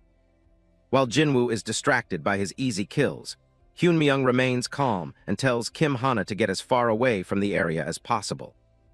Suddenly, a thick blood-red fog begins to pour into the room, accompanied by a low, haunting howl that vibrates through the floorboards. Visibility vanishes in an instant, leaving Jinwoo and the remaining civilians coughing and stumbling blindly through the oppressive crimson haze. Jinwoo's eyes dart around as he curses the fog, his hands tightening on his spear as he realizes he can't see a single thing in front of him. From the depths of the red mist, A massive, obsidian-black hand with long, razor-sharp claws reaches out for the unsuspecting warrior. Before Jinwoo can even turn around, the cold, dark fingers wrap around his face and clamp firmly over his eyes, blinding him. A single, glowing red eye slits open in the darkness right beside his head, its vertical pupil fixed on him with predatory intent. Jinwoo's body shakes with a sudden chill as a deep, guttural voice breathes a single word into the silence. Who? Killed my children? The massive shadow of an elite monster looms over him, its presence suffocating the entire room as its claws dig into his armor. A blue system window appears with a dire notification. An elite monster, Cheed Mamba, has appeared, and the recommended raid party size is 20 players. Young Jinwoo is suddenly blinded as dark, shadowy hands clamp down over his eyes. A single glowing red eye opens in the darkness behind him, tracking his every move. A booming voice echoes through the red fog, demanding to know who killed its children as it looms over the restaurant. System alerts confirm that an elite monster called Cheed Mamba has appeared, and it usually takes a raid of 20 people to handle. From the shadows, a jagged, toothy grin spreads across the creature's face as it reveals its presence. Its intent is clear. It plans to kill every last human present without exception. A man caught in the dense haze struggles to breathe, the thick toxins already starting to warp his senses. The dense haze begins to clear, revealing young Jinwoo with a glare full of murderous intent. He has been completely possessed by the monster.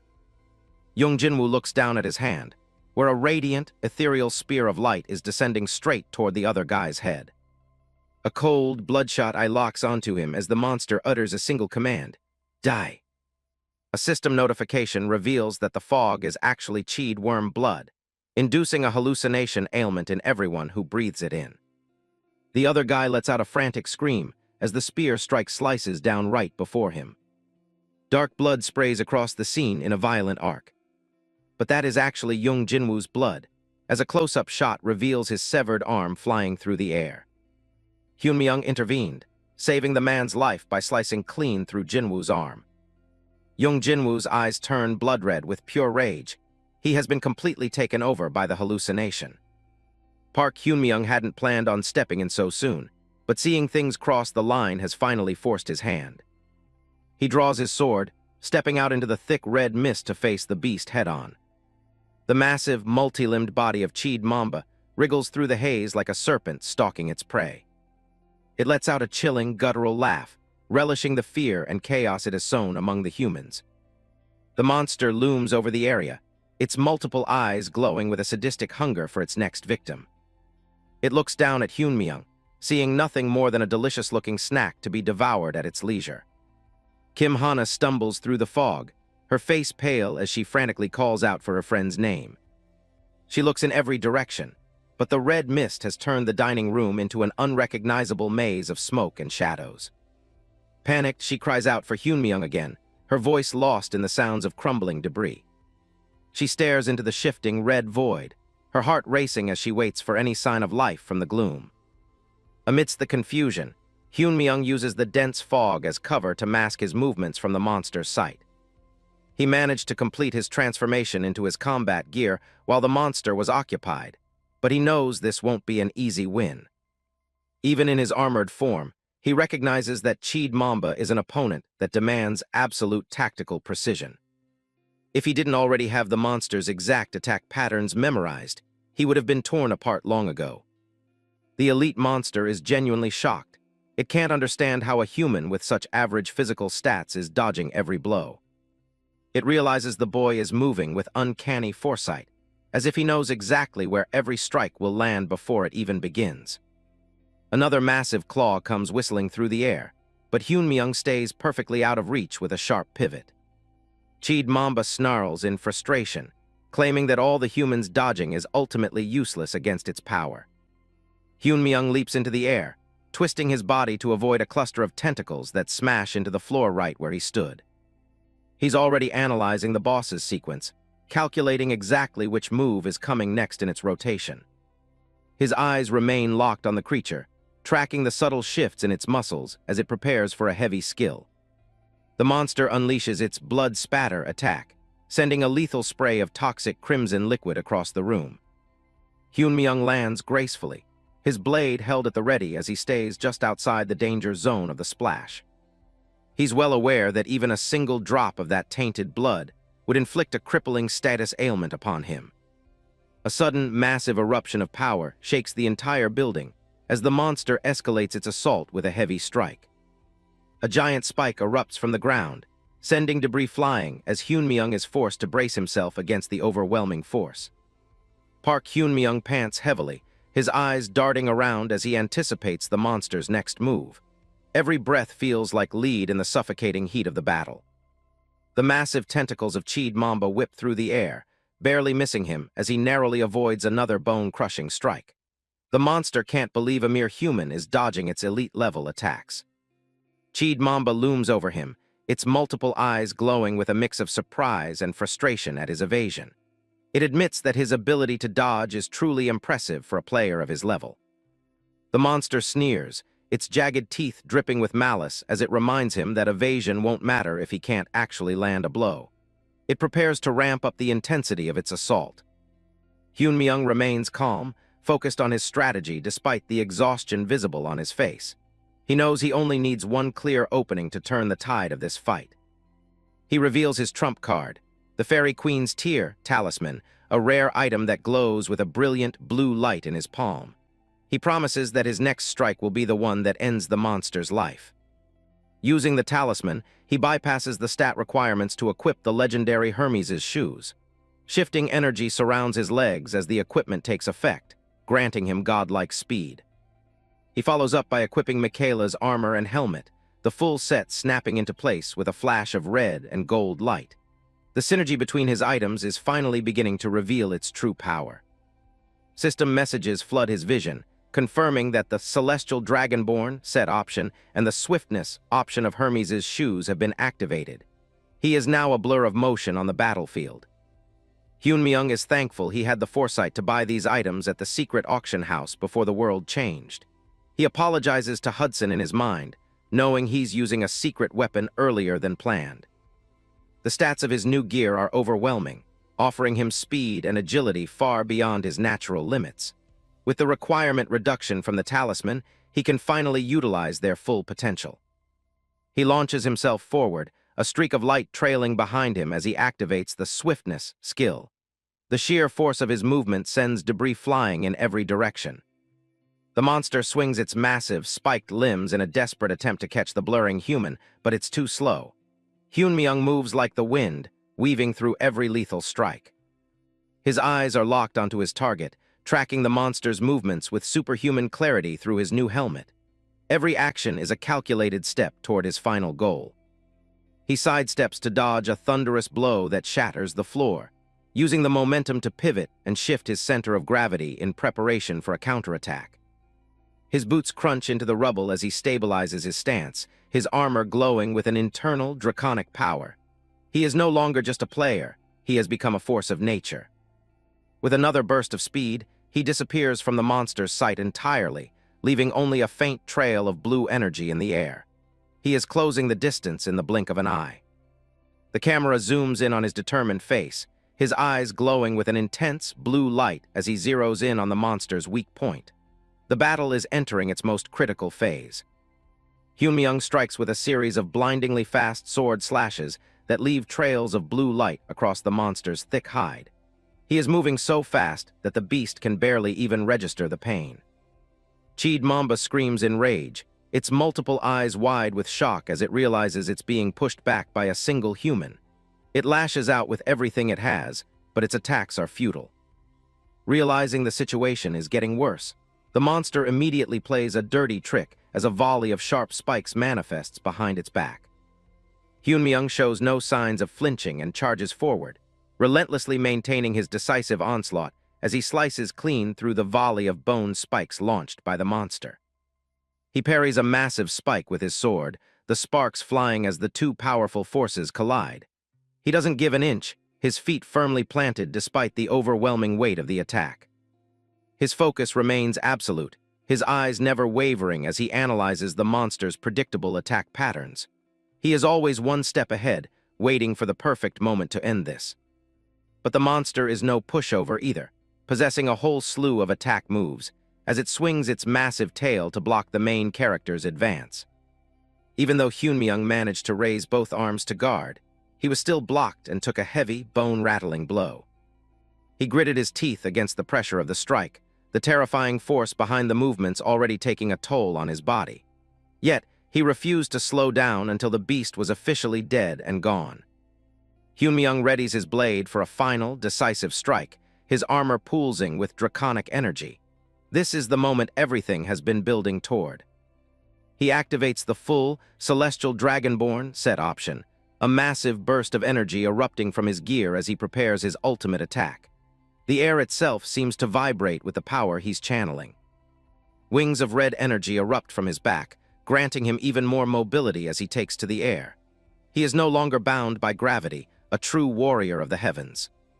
The monster is shocked to see he still has more tricks up his sleeve, its eyes wide with disbelief as it watches him ascend. It realizes it has underestimated the human completely. It calls him a rat-like bastard in its rage, its voice a guttural growl that echoes through the restaurant. It prepares its own final, desperate attack in a last-ditch effort to survive. Hyunmyeong recognizes the monster's final attack pattern, his eyes narrowing as he prepares to endure whatever the beast is about to unleash. He knows this is the creature's last gasp. The entire room is suddenly filled with a swirling vortex of blood and energy as the monster unleashes its ultimate power. Yet, Hyunmyeong continues to glide right through the heart of the storm, his blade held at the ready. He launches himself forward into the heart of the vortex, his wings of energy propelling him with incredible force. He is a streak of light cutting through the darkness of the monster's power. The monster screams that there's no way he can dodge this attack, its multiple eyes wide with a desperate, murderous hope. It's banking everything on this single, final move. The energy of the monster's attack begins to coalesce into a massive, lethal explosion that threatens to consume everything in the area. The air is thick with the scent of ozone and death. The entire room is engulfed in a brilliant red light as the explosion detonates, the force of it shattering windows and sending furniture flying. It seems like nothing could survive such a blast. But in the center of the chaos, a powerful gale of wind begins to swirl, pushing back the monster's toxic fog and energy. Hyunmyeong's item synergy has triggered a gale effect. The monster's eye widens in pure shock as it realizes its poisonous fog is being blown away by the very human it tried to kill. Its ultimate defense has been completely neutralized. Hyunmyeong explains that Cheed Mamba has 4 distinct skill patterns: dodge, blood spatter, needles, and poisonous fog. Once it's used all of them, it falls into a state of confusion. He knows that for a very brief moment, the monster will be completely vulnerable and unable to act. This is the only chance he'll get to finish this for good. A system message explains the monster's vulnerability. While Cheed Mamba is momentarily paralyzed by confusion, it will return to the fray with even more lethal skill patterns once the state wears off. This brief window is the only chance to avoid a much deadlier second phase of the fight.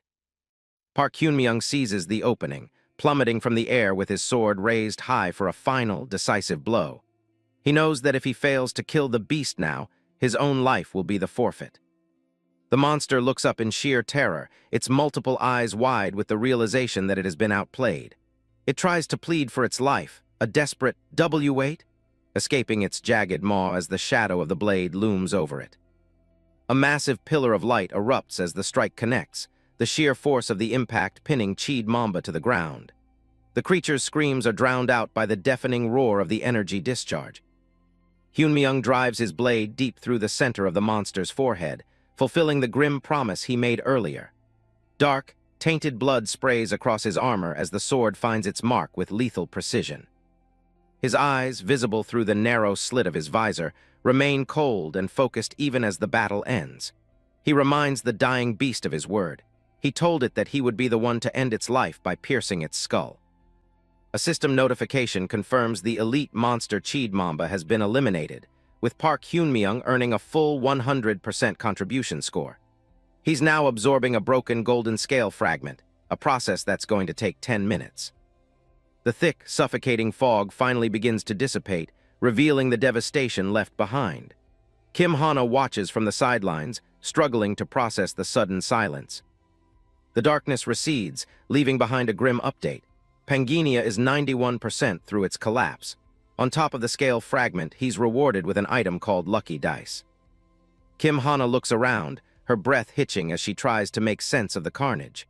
She can hardly believe it's finally over or that any of this was real.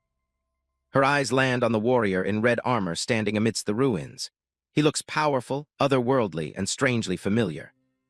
Park Hyun-myung, still in his Randolph persona, pulls his white hood lower. He's not ready for his identity to be revealed just yet. Hana flashes back to the first time she saw him, remembering the man who stepped in and saved her life when she was most vulnerable. She calls out to him, her voice trembling. She asks if he's the same person who saved her before, desperately hopping for an answer. Hyun-myung looks back for just a second, telling her she's safe now. At that exact moment, the system activates his invisibility cloak. Hana reaches out, begging him to talk to her for just a moment, but his form starts to blur and fade away into nothingness.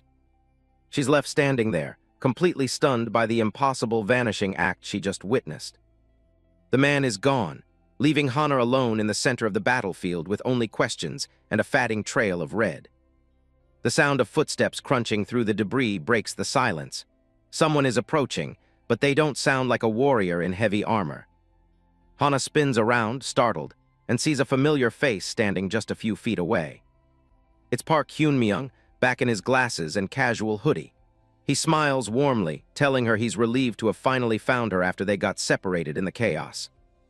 Hana immediately rushes over to check on him. She asks if he's hurt, but he quickly waves it off, insisting he's perfectly fine. She looks him up and down, still worried, when something small catches her eye. Her gaze narrows, focusing on his hand. There's a small, distinct smear of blood on the tip of his finger. He's trying to be casual, but it's a glaring contrast to his uninjured appearance. She points it out, asking him again if he's sure he isn't hurt. Hyun-myung looks down, realizing he missed a spot. He brushes it off with a quick lie, saying some monster blood must have just splashed on him. He tells her not to worry about it, keeping his expression neutral. Internally, he's cursing himself for being so careless. He didn't even notice the blood that got caught under his nails during the fight. Hana finds it incredibly unusual. His clothes are perfectly clean, yet his nails are stained with blood. It just doesn't add up. She pushes further, noting that even when the monsters first appeared, he stayed unnervingly calm. She asks him point-blank if he knew what those things were. Hyun-myung goes silent, his gaze shifting away as he tries to formulate a believable excuse. The silence is thick with unspoken tension. He finally laughs it off, claiming he wasn't calm at all. He says everything was so hectic he probably just said whatever came to his mind. Hana doesn't buy it for a second. She calls him a liar, insisting that he was totally composed throughout the entire nightmare. In her head, the alarms are screaming.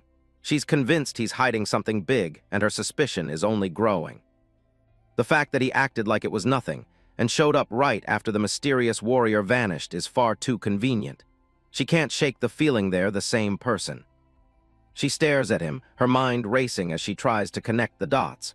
Could he really be the hero who saved her twice? The next day, the sun rises over a world that has irrevocably changed. The peace is fragile, and everyone knows it. It wasn't long after the First Dimension War ended that another one broke out. The cycle of violence is starting to feel permanent. Shops are closed and streets are deserted. Warrior members warn that these attacks aren't going to stop, urging everyone to stay indoors. The once bustling streets of the city have become ghost towns. People are too paralyzed by anxiety to step outside their homes. Public dissatisfaction is reaching a boiling point. Many citizens are calling out the government's complacent response and their failed promises of safety. Reports suggest the government tried to downplay the scale of the damage, which likely led to even more victims in the second incident. Behind closed doors, a group of influential players meets to discuss the crisis. They aren't waiting for the government to act. One man scoffs at the public outcry. He notes how carefree everyone was during the first invasion, but now they're finally realizing the danger. Another member adds that monster attacks are completely outside common sense, so it's no wonder people who weren't directly affected didn't take it seriously at first. The group acknowledges that since this threat defies logic, nobody knew how to respond. The government's attempts to maintain normalcy were doomed from the start. But the latest incident has made one thing clear to everyone. These invasions are going to keep happening over and over again. Park Tae-woo, the leader of the Hero Player Alliance, stands tall. He declares that this is the perfect time for them to officially launch their alliance. He knows the other alliances are already making moves, so they need to hurry. They're already reviewing footage to scout for new talent to join their ranks. Back in the Hero Alliance meeting, members are scrutinizing grainy CCTV footage. They're debating whether Randolph truly managed to kill the Cheed Mamba on his own, which would undeniably crown him the top player of the current quest. Another member points out a glaring issue with the data. If Randolph just cleared main Quest 2, he'd be too low-level to equip Hermes' shoes, a high-tier item that doesn't fit his reported stats. One strategist suggests that he might be using a powerful, unknown talisman to bypass the system's equipment requirements. Regardless of the method, they all agree that he's an essential asset the Alliance must secure at any cost. The speculation takes a deeper turn when they notice the suspicious timing of his appearance right after Phantom vanished. They're beginning to wonder if Randolph and Phantom are actually one and the same person. Park Tae-woo stares ahead with intense focus, his expression hardening. He reminds everyone that they can't afford to trust rival alliances. They have to bring this man into Hero before someone else does. The situation is more dire than mere recruitment. They need a player of that caliber to stand even a remote chance against the catastrophic rift that's looming on the horizon. The scene shifts to Park Hyun-myung, who has returned to his warrior persona. He remains stoic as he faces a sudden, explosive wave of hostility from one of his companions. An overhead view shows the group in a tense standoff within a small room. Sir Hudson is absolutely fuming, his arms flung wide in disbelief after discovering that Hyun-myung has already used the Fairy Queen's tear. Hudson shouts in frustration, demanding to know why Hyun-myung would use such a valuable item on himself. He was convinced it was promised to him, and the perceived betrayal is making his blood boil. Hyun-myung doesn't even flinch, keeping his arms crossed as he coolly explains that he only promised to help, never to hand over the artifact. Isabella stands quietly in the background, carefully observing the heated argument. He tells Hudson bluntly that he doesn't need a talisman to achieve his goals. He claims he got rid of it on purpose so the Marquis would stop clinging to pointless hope and start taking his own growth seriously. Inside his head, however, Hyun-myung is hiding the real truth. There is no way he will ever admit that he only used the tear because he desperately needed the boost to defeat the Cheed Mamba. Hudson leans over the table, his face twisted with doubt. He demands to know if there's actually another way forward now that the item is gone, clearly losing faith in their mission. Hyun-myung just responds with a confident, almost mocking smirk. He tells the skeptical Marquis to follow him, promising to give him a definitive reason to trust his leadership once more. The scene cuts to a damp, echoing underground passage. A pair of heavy boots splashes through the shallow water as the trio moves deeper into the gloom. A system window identifies their new location, the Arcana City of Gold underground dungeon, specifically the sewers. They walk along the narrow stone walkways, illuminated by dim, flickering light. Hudson stops in his tracks, looking around the filthy, damp tunnel with obvious disgust. He demands to know why on earth Hyun-myung has led them into a place like the sewers. Hyun-myung looks back, his tone calm and strategic. He explains that before they can reach the place that will grant Hudson's wish, he needs to establish a waypoint here in Arcana. He pulls out the teleport book he received from Dramat, a powerful but finicky tool. He finds it annoying that he has to manually raise the exploration rate of every new area before the waypoint is registered. The book's statistics appear in a bright blue display, showing its epic rarity. It allows for 1 teleport per day to an explored location, and it's currently set to the Desert Sanctuary. Hyun-myung wanted to map out all of Arcana, but they simply don't have enough time for a full sweep. He decides that clearing the sewers dungeon will have to serve as his exploration quota for now. Hudson's panic starts to flare up again as the plan sinks in. He can't believe they're planning to tackle a dungeon of this scale with only the 3 of them. He shouts that it's suicide, reminding them that the monster rat boss is a raid-level threat. It's a fight that usually requires a minimum of 6 high-level players just to stand a chance. Hyun-myung doesn't even slow his pace, his boots clicking firmly on the wet stone. He has no intention of backing down from the challenge. He simply says, "I know," his calm voice cutting through the tension. From the shadows, a pair of glowing red eyes watches their approach with predatory intent. The system officially marks the start of the battle as the sewer's mutant monster rat emerges. The spiky, grotesque beast towers over them, and the system warning emphasizes that it's meant for a full party. A close-up of the monster's eye shows a burning, incandescent red iris. It's locked onto its prey, vibrating with a manic, violent energy. The creature's massive, clawed foot slams into the ground, sending a shockwave through the tunnel. Cracks spiderweb across the stone as the weight of the beast registers. Suddenly, a blinding pillar of green energy erupts from the stone floor, illuminating the entire passage with a sickly, magical glow. Beams of intense light crisscross the tunnel as the trio braces themselves. Hudson yells out in shock, clearly overwhelmed by the sudden, violent display of power from the boss. Hyunmyeong quickly breaks down the threat, noting that the monster rat uses its incredible speed as its primary weapon. It's a target that relies on pure momentum to overwhelm its enemies. Hudson stares at the monster, sweat running down his face. Normally, a six-man team would form a tight defensive circle to corner it, but they've walked into this with absolutely no formal preparation. The rat roars, its form becoming a blur as it starts its charge. Hudson is still panicking, unable to understand why Hyunmyeong would be so incredibly reckless.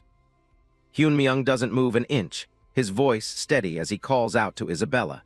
He doesn't need a formal formation when he has a fighter of her caliber at his side. He gives a sharp, precise direction, ordering her to strike at the 10 o'clock position. Isabella launches herself forward instantly, her body moving with lethal, mechanical precision. The monster's large, red eye widened in sheer terror as it realizes it's been outplayed. It never expected a human to anticipate its movement before it even finished its charge. Hyunmyeong watches the engagement with cold, analytical eyes. He knows that speed alone is useless if you can decipher the enemy's attack pattern before they even move. He's confident in the strategy because Isabella is no ordinary fighter. Her combat proficiency has been honed to a level that puts her far above any typical character or player. Hudson is left speechless, his eyes glued to the incredible display of speed and skill. He looks like he's watching something that shouldn't even be possible. Hyunmyeong calls out to him, his voice snapping the Marquis back to the present moment. He turns to look at Hudson, his gaze filled with an ironclad certainty. He promises that he will keep his word to the Marquis, no matter what hurdles they have to clear. A close-up of Hyunmyeong reveals a fierce, determined expression. He tells Hudson not to doubt him. If he says something will be done, he will make sure it becomes a reality. Sir Hudson stands paralyzed, beads of sweat rolling down his face as he processes the sheer intensity of the situation. His eyes are wide, fixed on the unfolding battle with a mixture of profound shock and dawning realization. A man reports to his superior, Seon Jang, saying, "I checked all the nearby CCTV footage too, but there's absolutely no trace. And it looks like everyone who was inside the building at the time says they don't know anything either." Seon Jang, a member of the Player Alliance, scratches his head in frustration. "This is like a damn ghost story," he mutters. His subordinate asks, "Should we go meet Young Jinwoo again?" But Seon Jang quickly dismisses the idea. No, he looked like he'd completely lost it. The scene cuts to Young Jinwoo in a hospital bed, his arms amputated and bandaged. Seon Jang's voiceover continues. He went insane from the shock of having both arms cut off. Going back again would just be a waste of time. Young Jinwoo's eyes are wide with terror, the traumatic memory clearly replaying in his mind as sweat beads on his face. Back on the street, Seon Jang advises his subordinate, "Don't mess with her for no reason. It'll turn into a huge headache." The subordinate is confused. "Does Kim Hana have some kind of backing?" Seon Jang reveals. "Do you know Gracia is protecting Kim Hana?" "Yes, and because of that, all the players in Korea are in an uproar," Seon Jang explains. The scene shifts to a man surrounded by flashing cameras as the narration adds, "I heard that person is doing a direct one-on-one interview with Kim Hana." The press swarms around the man, cameras flashing relentlessly as he makes his grand entrance. Looking down with a confident gaze, the powerful player introduces himself simply. "I'm Gracia." Across from him, a reporter with short brown hair looks on with a determined expression. "It's an honor to meet you. I'm reporter Kim Hana from Korea," she says. Watching from afar, the subordinate wonders aloud, Did he fall for her at first sight or something?" Seon Jang retorts, "How would I know, you punk? Anyway, don't go poking a beehive for no reason. Xian Zhang reflects on the situation, thinking to himself, with Phantom gone, Gracia is now the undisputed strongest player. Yet that kind of monster came all the way to Korea just to interview with some ordinary reporter. Honestly, I'm curious too. But if Gracia is involved, the right move is to stay as far away as possible. An image of Gracia's overwhelming power fills the screen as Xian Zhang's thought concludes. If we so much as rub him the wrong way, the alliance itself could get crushed. The scene changes to a dark, blood-soaked room. A lone, injured player pants heavily, surrounded by bodies. It's already over, he wonders in disbelief. He looks up in terror at his assailant. WH, what the hell are you doing? He stammers. Player PK is supposed to be forbidden in the real world. His attacker remains silent. The player desperately tries to reason, shouting, "Forbidden? Who decided that? Gracia said that to prepare for the invasion, so PK between players is forbidden in the real world." As his assailant grabs him, the player screams, "If Gracia finds out!" The attacker's cold voice cuts him off. "That's fine." The attacker ruthlessly finishes him off. "Ask him right now to save you, idiot," he says as the player lets out a final scream. Blood splatters across the dark room, marking the end of the massacre. A cloaked figure walks away, leaving a trail of bloody footprints. A system window pops up. Rankings have been updated. You have been registered in the top rankers for obtaining a class. Congratulations, Player Massacre has acquired the rights to the secret auction house. Elsewhere, a man with his hair tied back stares at a glowing interface, coming to a realization. Randolph is definitely that bastard Phantom, he thinks. If it isn't, then there's no way to explain the score he's built up. He continues to strategize. If it's him, he'll challenge the main quest immediately without hesitation. If I wait there, I'll meet Phantom soon enough. His eyes narrow with intense determination, his voice laced with venom. You will die by my hands. The scene shifts to a vast, quiet desert under a bright, sunny sky. But the ground begins to tremble. Suddenly, a huge, clawed foot bursts from the sand, kicking up a cloud of dust. A massive, three-headed dragon, a high-dragon, bursts from the ground, its red eyes glowing menacingly. As the dust settles, it's revealed that the high-dragon is a mount, carrying the protagonist and his companions high above the desert. The protagonist reflects on his recent good fortune. I got lucky. My original goal was just to go register a waypoint in the sewer's dungeon. The scene flashes back to his party, standing before the corpse of a giant, mutated monster rat in the sewers. From the creature's body, he pulls a large, brilliantly sparkling core. A system window explains the item. It's a mutant monster rat core, a mysterious material that can cause mutations in beasts or be used for special equipment. It also has the hidden trait of strengthening beast-type souls. He thinks to himself, to think I'd get material to evolve the high dragon. Thanks to this, we'll arrive a bit faster, as his dragon's eye glows with anticipation. Aboard the high dragon, he turns to his companion.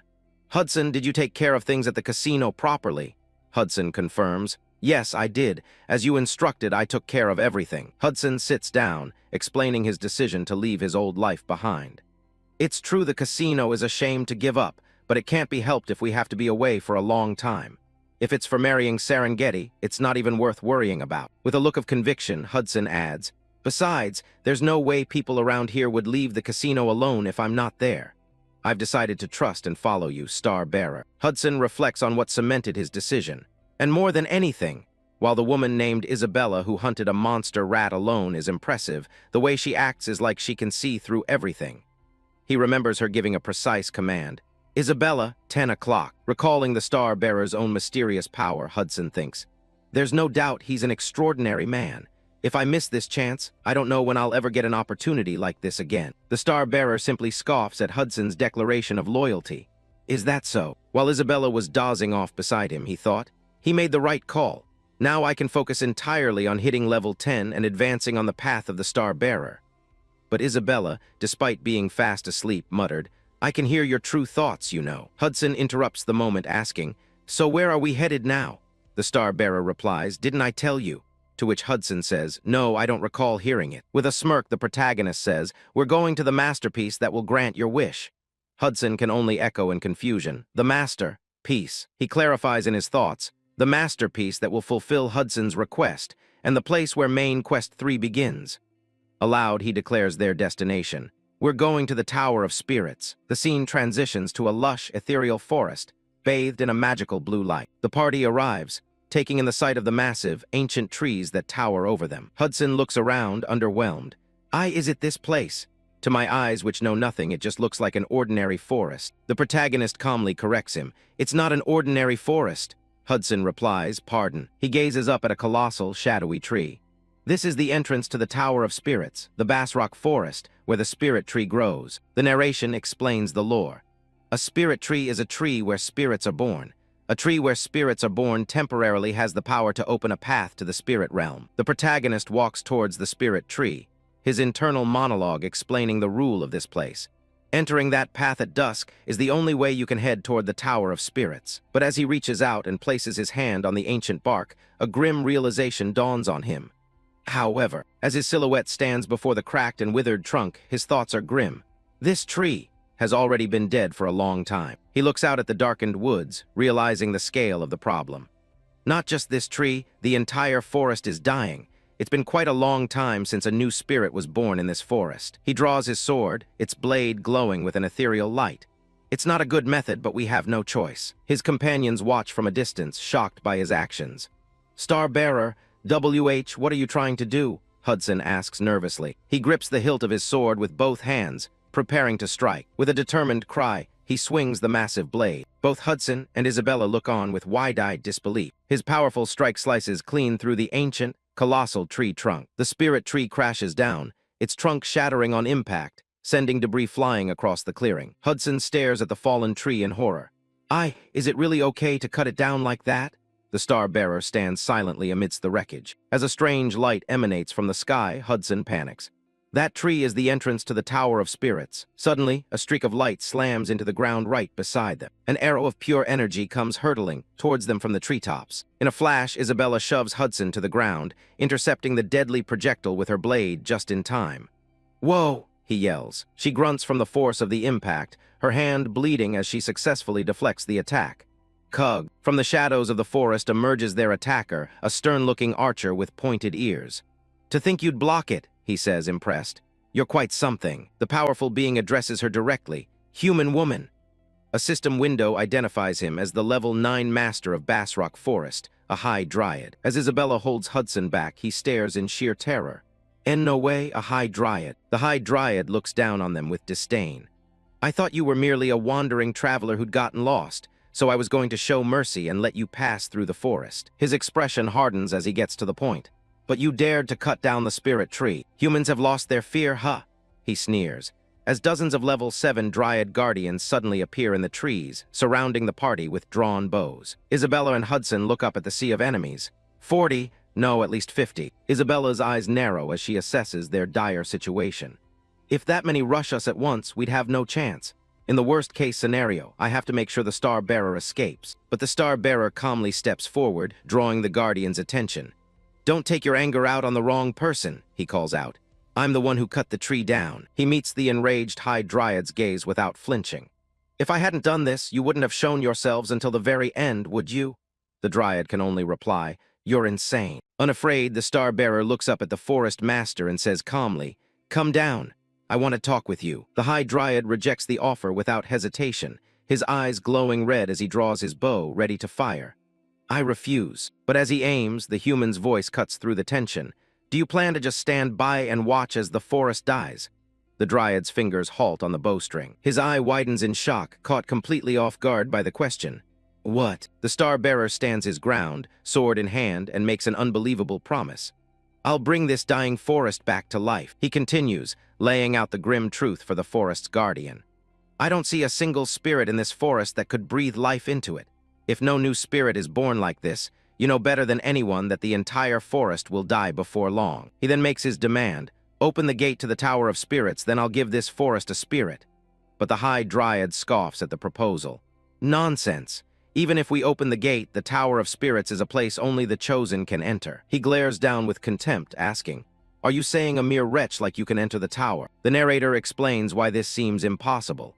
To enter the Tower of Spirits, one needs specific talents and must complete countless quests. Over an image of the magnificent tower, the narration continues.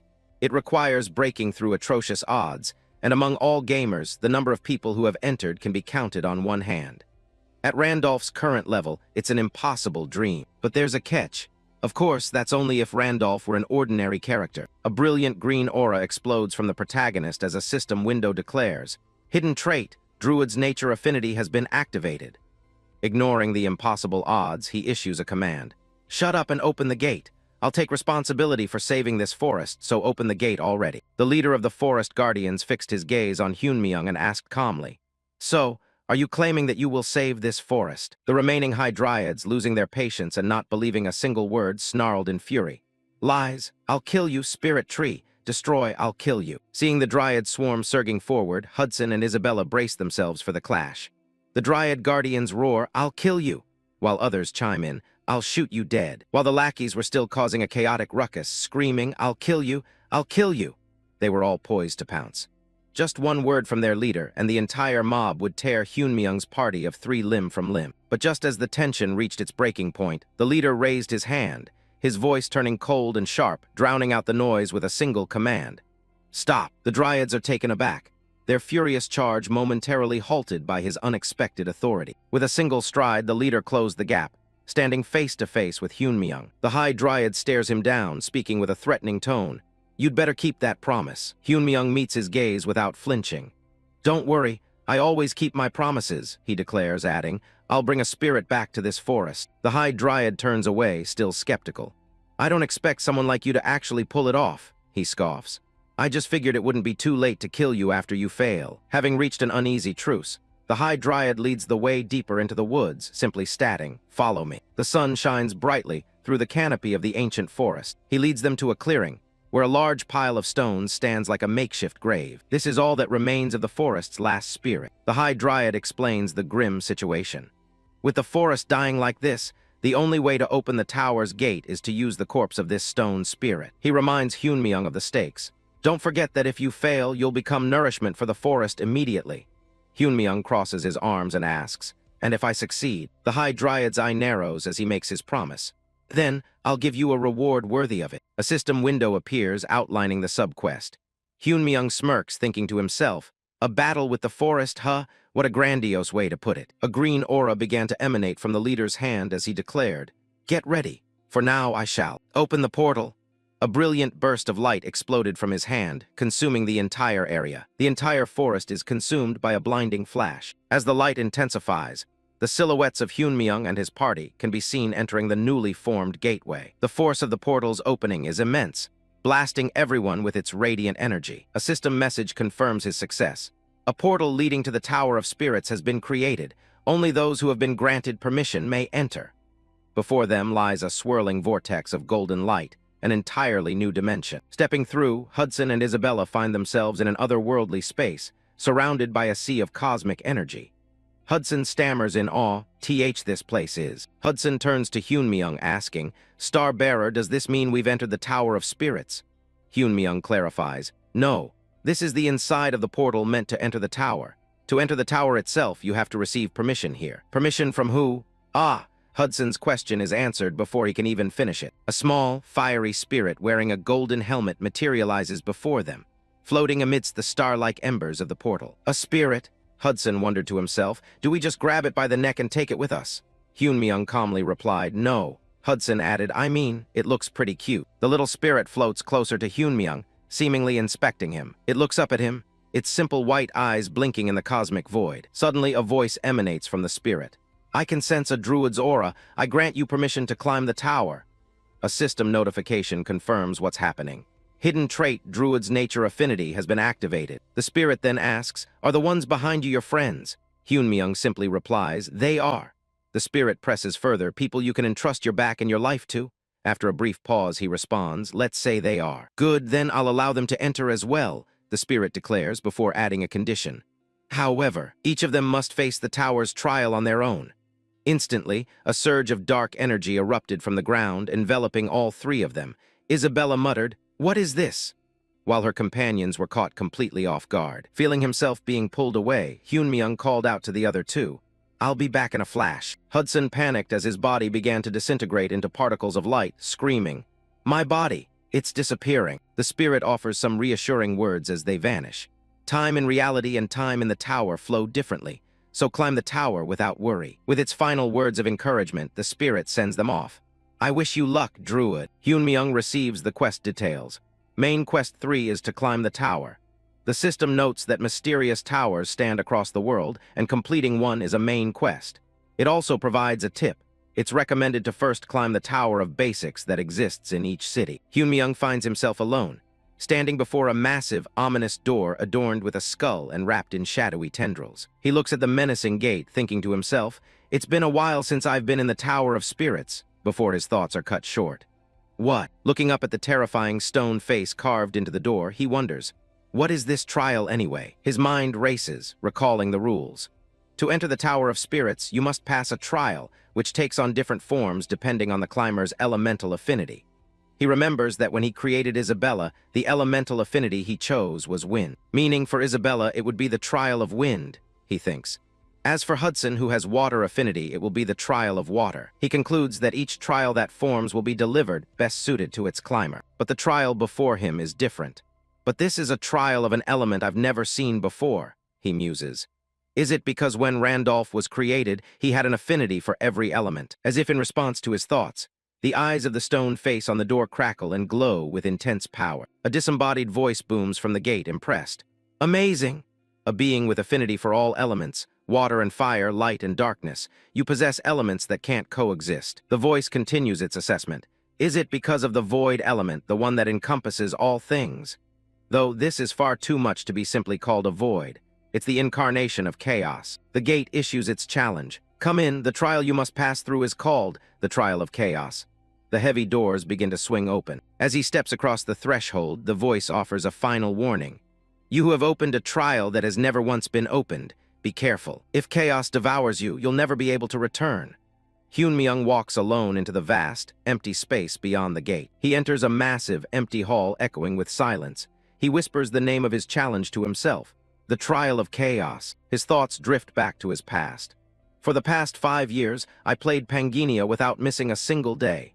It wouldn't be an exaggeration to say I'm the gamer who's played Panginia the longest, and knows more about this world than anyone, he continues, reflecting on the countless skills and mysteries he's encountered. And yet, Panginia still has endless things I don't know about. A game with insane difficulty that's impossible to clear, yet always igniting an overwhelming urge to challenge it. Panginia has these unknown regions, places where there is nothing but mystery, he thinks, a determined smile playing on his lips. This is exactly why I can't help but love this game. He grips the hilt of his sword, his resolve hardening. They said the Trial of Chaos has been opened for the first time, right? Then this time too. I'll be the first to clear it. He draws his blade, ready to face whatever lies ahead, just as a shadowy figure manifests before him. The figure resolves, revealing long white hair. It slowly raises its head, its sharp features becoming clear. It's a man with a regal and powerful presence, his piercing gaze fixed on Hyun-myung. Hyun-myung's eyes widen in disbelief. Wilhelm, he thinks in shock. Why is the character I raised showing up as a trial? Wilhelm immediately lunges, his sword flashing in a deadly arc. Hyun-myung barely manages to bring his own sword up to parry the lightning-fast strike. The force of the blow sends him sliding backward. He grits his teeth, stunned by the sheer power of his own creation. As he regains his footing, his mind reels. Putting aside why Wilhelm has appeared as the trial, don't tell me I'm supposed to fight that guy who used to be rank 1. Wilhelm deflects another blow with ease, sending Hyun-myung stumbling. He struggles to comprehend the challenge. And win. A massive swing from Wilhelm's sword cuts through the air. Hyun-myung ducks just in time, a look of grim realization on his face. He thinks to himself, they are essentially. The shadow of Wilhelm looms over him, sword raised for another strike, his eyes glowing ominously. Not expecting anyone to clear this trial, a powerful impact sends shockwaves through the chamber. Hyun-myung can only marvel at the situation, thinking, Panginia is such an insane game. A blinding light flashes as Park Hyun-myung equips his new gear. A system window confirms it. You have equipped Michaela's armor, Michaela's helmet, and Hermes' shoes. A sword is stopped just shy of his wrist, drawing blood. Hyun-myung analyzes the attack, thinking, the sword couldn't completely cut through my arm. That means his attack power isn't that far off from my defense. 2 streams of blood spray from behind his back. He sizes up his opponent, musing, he looks like Wilhelm, but are his stats closer to Randolph? From those streams of blood, 2 massive dragon wings take shape, their sheer power blowing away the surrounding earth, stone, and dust. New system notifications pop up. The Michaela's set option, Celestial Dragonborn, has been activated. The Hermes' shoes option, Swiftness, has been activated. Hyun-myung grits his teeth, realizing it's not just a cosmetic copy. If only the appearance copied. he thinks. A third message appears. Gale, the synergy effect from the potential Dragonborn and swiftness has been activated. With a surge of power, Wilhelm is thrown back, and Hyunmyung feels a wave of confidence. There's no reason for me to be scared, he declares internally. He unleashes a powerful blast of energy. Wilhelm braces himself, his expression hardening as he withstands the attack. His eyes narrow with intense focus. Hyunmyung doesn't let up, leaping into the air for a downward strike. But Wilhelm is faster, dashing forward and shattering the ground with his speed. A direct kick slams heavily into Hyunmyung's face. That vicious counterattack deflects Hyunmyung's strike, causing the sword to miss his face by mere inches and shatter the ground behind him. Having just scored a hit, he throws a contemptuous look at Hyunmyung. His lips curl into a smirk as he taunts in a mocking voice. Did you come to reclaim your past glory? Is that even possible? In the blink of an eye, he lunges forward, driving his blade straight at Hyunmyung's flank. The strike is so blindingly fast and unexpected that Hyunmyung fails to dodge completely.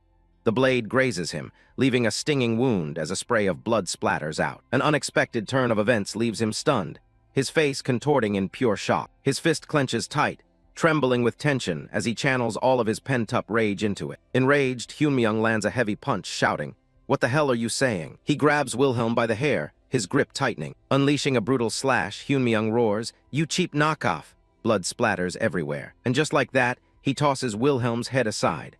A look of utter disbelief still lingers on that face after the frantic assault. Hyunmyung stands over his defeated foe, the battle finally over. A system window appears. "You used an HP potion." He pulls out a vial of red liquid. He quickly drinks the potion, and a green aura of healing energy immediately surrounds him. With his wounds now healing, he crushes the empty bottle in his hand. As he catches his breath, Hyunmyung thinks to himself, "Good thing I stocked up on potions with money from the Hudson Casino." But it seems the battle has only just begun. From the shadows, clones of Wilhelm are gradually starting to coalesce. One Wilhelm, two Wilhelms, and then an entire army of clones emerges. Surrounded by the ominous shadows, he lets out a sigh while looking at his potions. "If I hadn't brought these along, I'd be seriously regretting it right now." The scene shifts to a bright, sunny day in the city, focusing on a modern high-rise building. Inside an office, a voice announces, "We'll conclude the interview here." Kim Hana, a girl with short brown hair, is sitting at the conference table with her laptop open. Facing a man on the opposite side, she politely offers a gentle greeting. "It must have been exhausting for you to travel all this way." She looks up at a confident-looking man with blonde hair and a striking coat. "Thank you, Mr. Gracia," she says. Gracia's tone changes. "Not at all," he replies. "Now that the interview is over, I have an off-the-record personal question." Kim Hana looks surprised. "For me?" she asks. Gracia confirms, "Yes, it's a simple question." He pulls up an online article. "That man mentioned in the article you wrote. Who is he?" The headline reads, "Exclusive report, the man who rode atop the monster." The byline is clear, reported by Kim Hana. Gracia's gaze is intense. "Please tell me everything you know about that man," he demands. "I want to know everything you saw that day without missing a single detail." Back in the Tower of Chaos, the floor is littered with the armored bodies and broken swords of defeated foes. Bloodstains and dark residue cover the walls and floor, evidence of a brutal, drawn-out battle. From above, Hyunmyung is a lone figure standing in the center of the carnage, having single-handedly defeated an army. He leans heavily on his sword, completely exhausted from the fight. He wonders to himself, "How much time has passed? I think I've fought at least 100 of them. I'm pretty worn out." Surveying the room, he finds a sliver of hope. The one saving grace is that they're not being summoned anymore, and since I can't see any path upward, this is probably the top floor. He checks his inventory, realizing a critical problem. "I'm out of potions. It'd be nice if a clear message appears now." At that very moment, the pile of defeated corpses suddenly transforms into strange, dark streams of energy that begin to converge at his feet. It erupts from the ground, causing him to jump back in alarm. They manifest into massive, pitch-black figures that blend seamlessly into the darkness. Ghostly figures with glowing red eyes and sinister smiles surround him. One asks, "Chaos didn't work. What are you, human? No, are you a druid?" Another cheerfully exclaims, "I like you, to think you'd make it all the way up here." Hyunmyung recognizes the creatures instantly.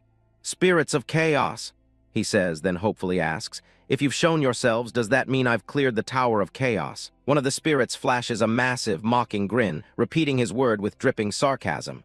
"Cleared." The spirits of chaos erupt in mocking laughter all around Park Hyunmyung. "How ridiculous," one of them sneers. "You thought someone like you would be able to clear this tower." It continues to insult him as a radiant gate of light appears before Hyunmyung. The trial of this tower hasn't even begun. Hyun-myung turns to face the light as the spirit explains.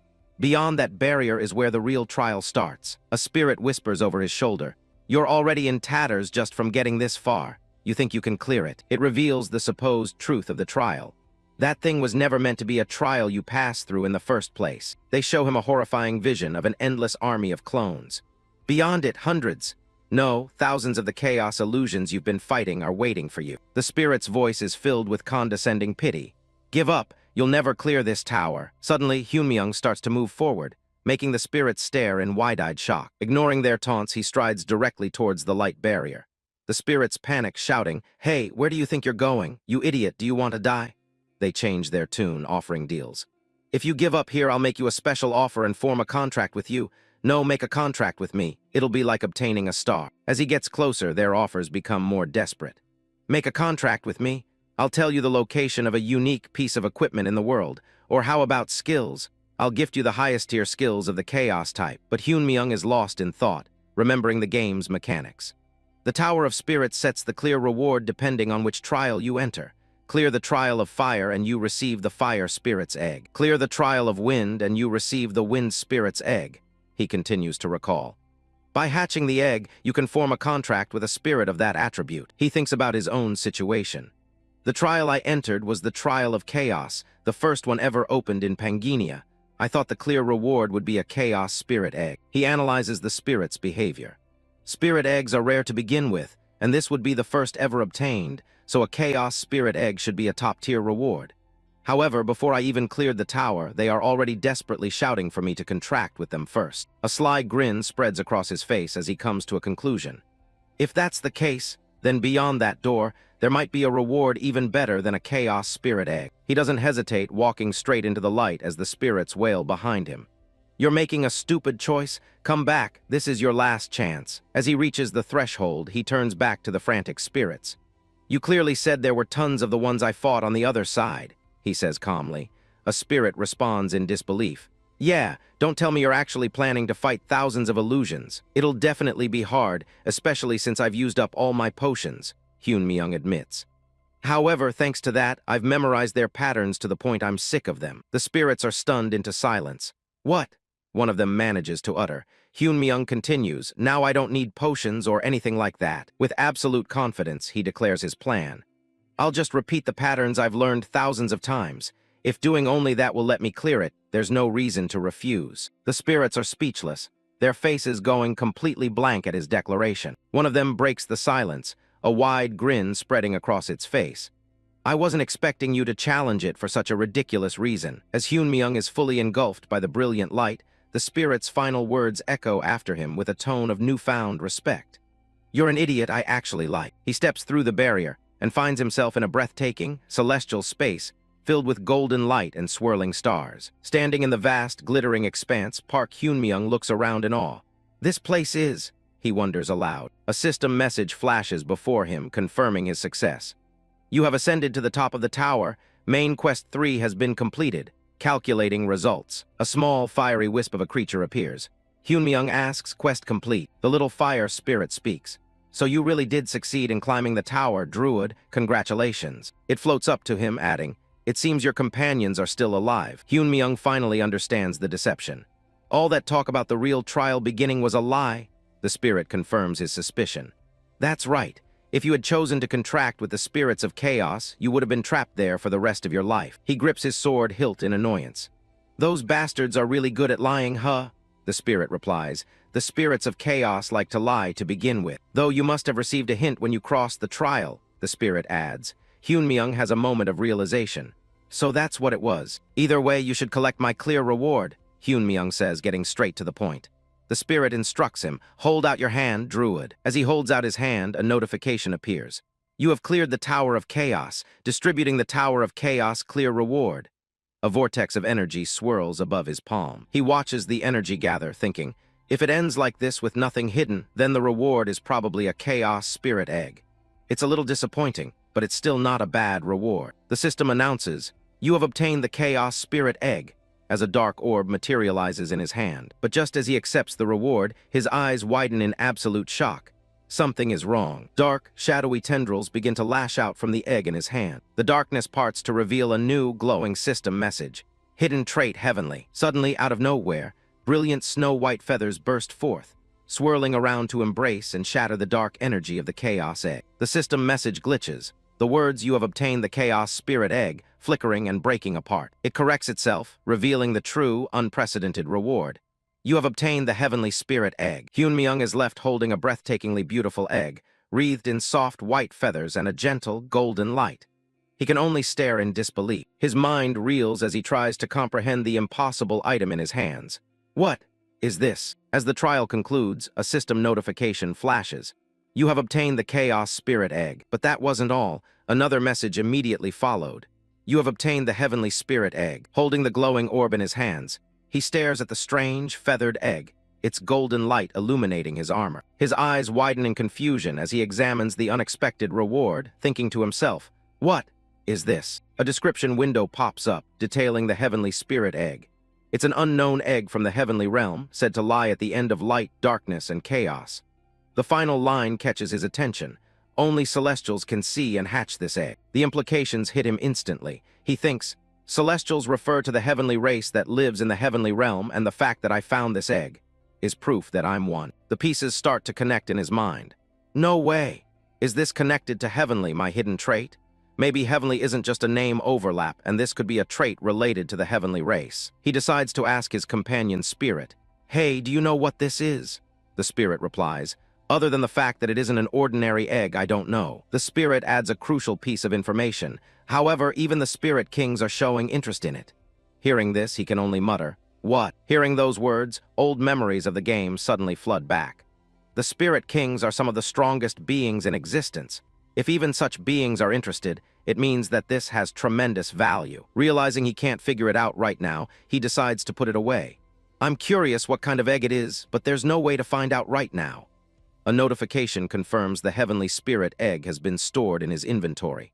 "I'll have to hatch it later and find out." With that settled, the main quest completion window appears. He has succeeded in becoming the first to conquer the Tower of Chaos, an unprecedented achievement. With a total score of 240 points, the main quest's Hall of Fame will be updated. Suddenly, a flurry of new messages floods his screen. "Beginner's luck. The constellation of fortune is amazed by your results. The rewards are upgraded." And another. "Excited by you being full of adventure, the constellation of adventure licks their lips with their tongue. The rewards are upgraded." The praise continues to roll in. "A constellation praises you for defeating the battle against yourself. The rewards are upgraded." He looks up, a bit bewildered by the sudden attention from these powerful beings. Even more notifications appear. "A cursed constellation expresses interest in you, the owner of the Heavenly Spirit Egg. The rewards are upgraded." And "The constellation that guides black light remembers your name. The rewards are upgraded." A slow smile spreads across his face as he understands what's happening. "The constellations of the 100 Stars Temple." He recalls a previous encounter, thinking, some constellations showed interest back at Dramat's sanctuary too. A faint memory of a glowing skull flashes in his mind. Back then, the messages were similar. "Beginner's luck. The constellation of fortune smiles at you widely. The rewards are upgraded." And "The constellation of adventure applauds your adventure. The rewards are upgraded." But this time is different. He looks at the 5 stacked notifications, amazed. But to think 5 of those high-end mighty beings would take interest. He reflects on their significance. Constellations of the 100 Stars Temple. They are beings that play important roles in Panginia's setting, just like the Spirit Kings. From a player's perspective, he thinks, they're the kind of beings you lose nothing by staying on the good side of, since they can directly assign special quests, or upgrade your rewards depending on how you clear them. He pieces it all together. "In the game's setting, I heard they liked stories humans tell. I guess that means they really liked the Trial of Chaos I showed for the first time in Panginia's history." As if on cue, a massive pillar of light erupts before him, and a new message appears. The grade of the rewards is being transcended due to the constellations. The system presents him with a monumental choice. You can choose 2 rewards from the 20 listed below. Staring at the incredible list of items, he admits, "This is beyond what I imagine." After he makes his selection and exits, some time passes before Isabella and Sir Hudson finally emerge from the tower, having completed their own trials. As for the others, their rewards were more modest. Isabella received a wind spirit egg as her clear reward, and Hudson got a water spirit egg. The number of spirit eggs received is random. Luckily, Isabella obtained 2 and decided to keep her promise to the Dryads by giving them 1. The Dryad accepts the egg, thinking that if someday they hatch the wind spirit and release it into the forest. A faint smile appears on his face at the thought. Then Basrock Forest can finally regain its vitality. The Dryad expresses his gratitude. In addition, as thanks, the Dryads gave us the best elixir, Mandragora. He presents the grotesque-looking item, explaining, "It's made from a 1,000-year medicinal herb that had absorbed the forest's vitality." "Of course," he says, as the others recoil in disgust at the elixir's appearance. "They gave it to Isabella, who provided the spirit egg." With this powerful item, the narrator notes, Isabella will grow even stronger. A system window pops up not for Isabella, but for him. He has gifted the Basrock Forest a wind spirit, completing the subquest. His reward is the title Dryad Friend and the forest's gratitude, which also registers the forest as a new teleport location. A helpful tip adds, "Dryads never betray a friend they trust, as long as you don't burn the forest down." At the same time, the Hall of Fame rankings for the tower climb are updated globally. In first place, with an untouchable score of 240 points, is Randolph. He surpassed Gracia, the previous number 1, by a wide margin. More notifications follow. You have ranked up in the main Quest 3 standings. You have obtained the main Quest 3 privilege, Guardian Wall. And because his rank has risen to first place, surpassing the maximum limit of points, the Guardian Wall's grade has been upgraded. Later, as the group travels by dragon carriage, the system's effects begin to take hold. On the way, Hyunmyung sits studying the details of his new skill. The Guardian Wall protects his logged-out body from danger and warns him. At level 11, it can nullify attacks of 1 star or below for 30 seconds. He reflects on this, a sense of security washing over him. So the privilege this time is Guardian Wall. That's a huge relief. He thinks about its dual nature. When I log into Pangaea, it protects Park Hyunmyung in reality. And when I return to reality, it protects Randolph in Pangaea. It's the perfect defense against being attacked while logged out. With his biggest weakness covered, his thoughts turn to other matters. And now, there's 72 hours left on the broken golden scale fragment. Thinking about the future, the more remaining time I have, the better. Hudson turns to him, addressing him by a unique title, Star Bearer. Cradling his spirit egg, he says, "Thank you. I never dreamed I'd actually own a spirit egg. I want to hatch it as soon as possible. A spirit will surely be the key to solving my problem." The protagonist advises him, "That's right, the path from 9 to 10. It's hard alone, but if you borrow the power of a spirit, it should be possible." Hudson agrees, "Yes, when we get back I'll buy a spirit incubator first." He then extends an offer to the group. "There's somewhere I need to stop by before going back. Do you want to come along?" From inside the cart, Hudson eagerly replies, "Of course.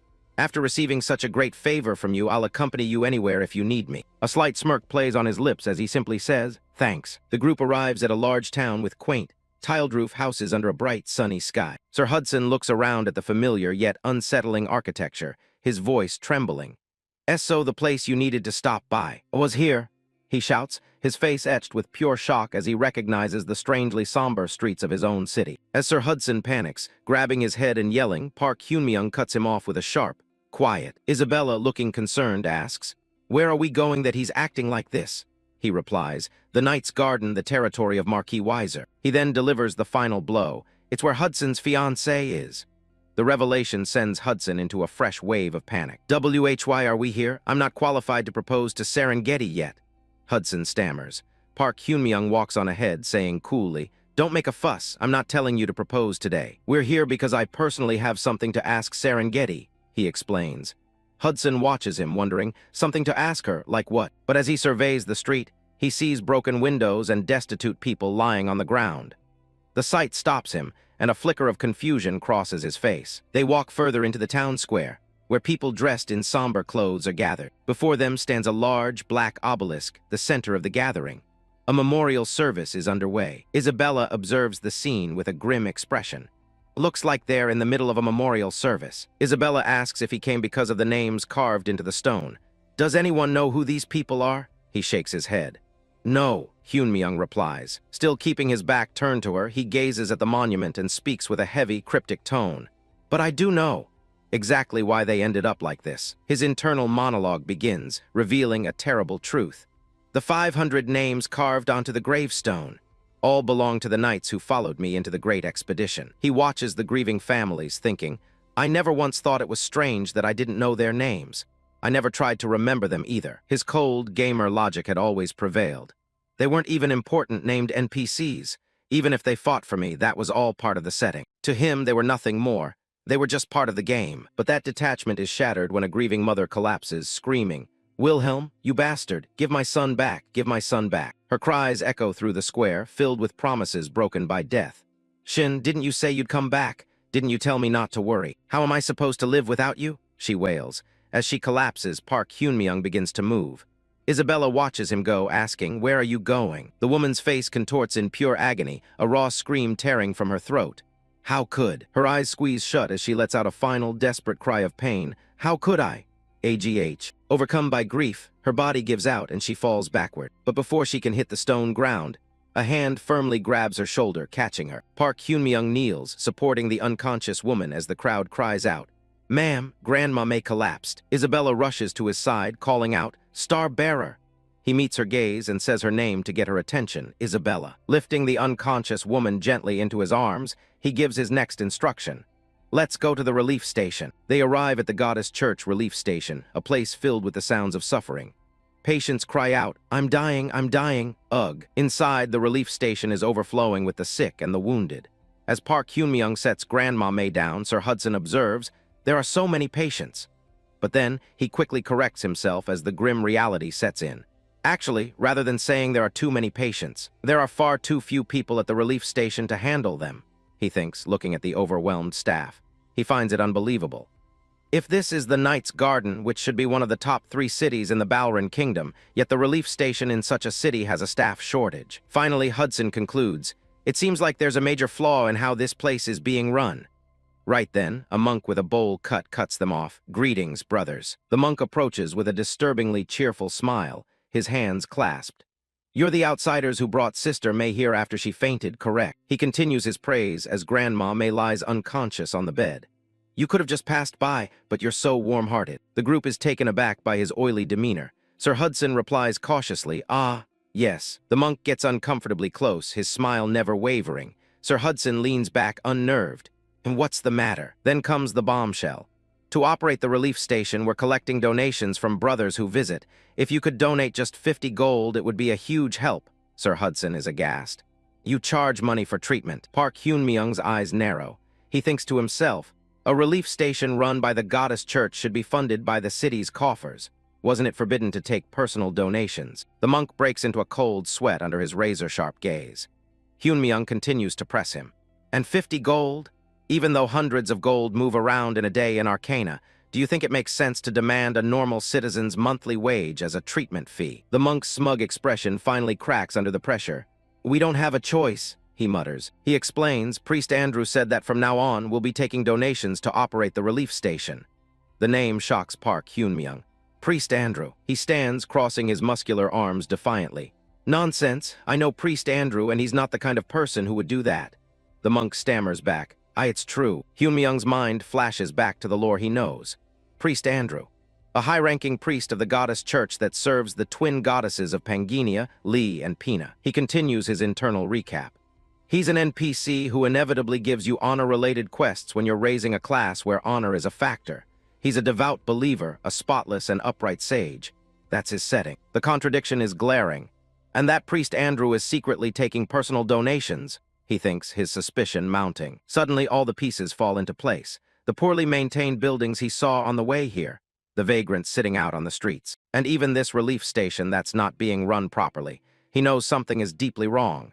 This city should be fairly wealthy too, even if it isn't as rich as Arcana. Staring up at the Lord's grand manor overlooking the city, he asks himself the question that sums up the entire situation. What on earth happened to this city? The scene shifts inside the manor, to a room filled with the evidence of excess. A table covered in empty bottles of expensive liquor. A man guzzles alcohol straight from the bottle as his terrified butler pleads, My lord, you've had far too many drinks." The lord responds with violence, smashing the bottle right next to the butler's head. The old man flinches, crying out, "Please stop now." "Eek." The lord roars, "Shut up," sending the servant scrambling away in fear. The source of the city's decay is revealed. Drunk, disheveled, and drooling, the lord of the Knight's Garden, Marquis Weiser, snarls his next command. "Go bring the rest of the alcohol." A moment of silence passes as the visitor arrives at the relief station. He gets straight to the point with a man in robes. "I need to speak with Priest Andrew in person. Take me to him." The abruptness of the request catches the man off guard, who can only reply, "Pardon." The monk begins to make excuses. "That will be difficult. There are so many people lining up to be treated by the priest." But before he can finish, Hyunmyeong cuts him off, signaling his companion with a simple command. "Hudson." Hudson holds out a heavy pouch, prompting the robed man to stammer, What is it?" A wide, greedy smile spreads across Hudson's face as he announces, "A donation, 50,000 gold." The sheer amount leaves the other man utterly speechless. Leaning in close, Hudson whispers a tempting offer, "If you let me meet him right now, I'll double it." The man's eyes widen in shock. His greed takes over, the reflection of gold coins filling his vision as he stutters. "I." Suddenly, his entire demeanor shifts. With a bright, booming voice, he declares, "I'll escort you immediately, brother," leaving a nearby bystander completely baffled. Soon, they're led into a quiet, respectable-looking office filled with books. An elderly man with long white hair greets them warmly. "Nice to meet you, brother. I'm Priest Andrew." Andrew gestures to a chair. "Have a seat and let's talk." The visitor simply replies, "Fine." Once they're both seated, Andrew opens the conversation. "I heard you made a large donation to our relief station." The visitor doesn't deny it. "It wasn't a small amount indeed." The visitor explains his reasoning. "I heard you charge 50 gold just to receive a donation, so I figured I wouldn't be able to meet you with an ordinary sum." Andrew remains silent, listening. The priest seems to misunderstand the visitor's intentions, asking, "Are you disappointed because I'm just an old priest who cares about money?" "I'm ashamed and have nothing to say." But the visitor clarifies his purpose. "I was just curious," he begins. "How did a relief station in a big city like this," he finishes the question that has been bothering him, "end up so desperate for money?" Priest Andrew clasps his hands and changes the subject. "I heard you brought Sister May here after she collapsed." The visitor confirms, "I did." The priest begins to tell a tragic story. Sister May's only son joined the Demon World Great Expedition and never came back. Since then, she's lived with that pain every day, saying it's her fault and that she should have stopped him, but she couldn't. "And it isn't just Sister May," he continues, as images of grieving citizens appear. "Many people lost family and friends. Countless knights who joined the Great Expedition while admiring Wilhelm the Night King swore they'd drive out the Demon King, but never returned here. And thus," Andrew explains, "Knight's Garden lost countless talented people and consumed enormous resources as war funds. It was such a prosperous city that, even with heavy losses, it might have recovered someday as time passed. The real problem began when Serengeti, his lordship's blood relative, returned."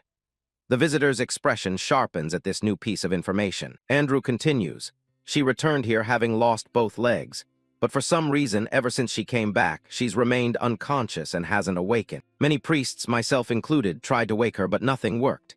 His lordship gathered every kind of rare elixir and searched for a method, but even that failed. Because of that, the city's finances that were already strained had gradually hit rock bottom. In his desperation, his lordship was manipulated by swindlers. It reached a point where he even took on massive debts, using the territory itself as collateral." The priest concludes the grim tale. "After that, his lordship fell into despair and broke." The images show the lord being accosted by debtors before collapsing, a completely broken man. Priest Andrew finishes his explanation with a heavy heart. "As a result, all city subsidies were cut off, and now this is the only relief station left. If this place disappears too, every patient in this city will be left abandoned. That's why, even to brothers like you who helped Sister May, we shamelessly demanded donations," he admits, his voice filled with resignation. "We didn't have enough beds, supplies, or manpower to care for the patients right away." The visitor nods, having heard enough. "I get the gist of things," he says before asking a critical question. "Is Serengeti unconscious due to mental shock or a physical problem?" Andrew shakes his head. "If it were something like that, we would have treated it long ago. It seems she's in a cursed state, but it was beyond my ability to undo." "A curse," the visitor mutters to himself. A new plan forms in his mind. "In that case, like with Isabella, it might be possible to break it with the blessing of the stars." Having gotten the information he needed, he stands up abruptly. "Thanks, I should get going. I have business with Marquis Weiser." Andrew is taken aback, stammering, "Pardon." The priest tries to stop him. "Please wait. Since his lordship became a shell of himself, he doesn't readily receive guests." Andrew offers a compromise. "I can't exactly call it repayment for your donation, but if you give me a few days, I'll arrange a meeting for you." The visitor, however, is not interested in waiting.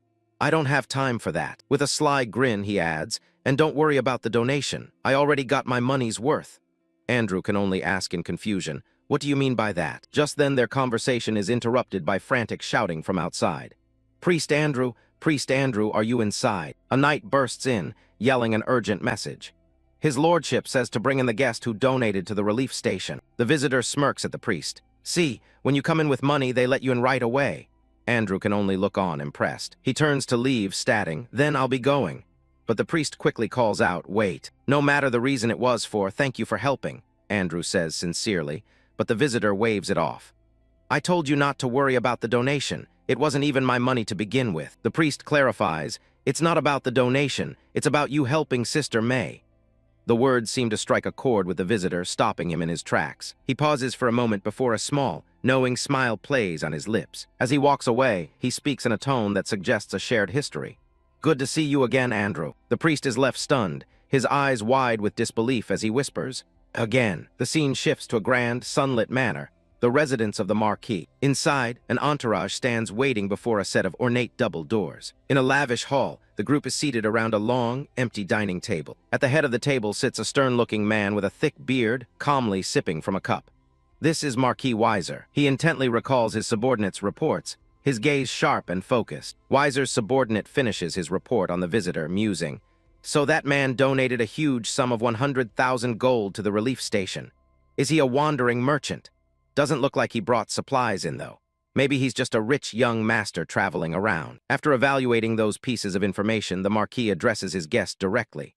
"I'm sorry to invite you so abruptly like this. I apologize for that." He then introduces himself formally. "I am Weiser, the Lord of Night's Garden." The visitor observes the Marquis, thinking to himself, "Weiser.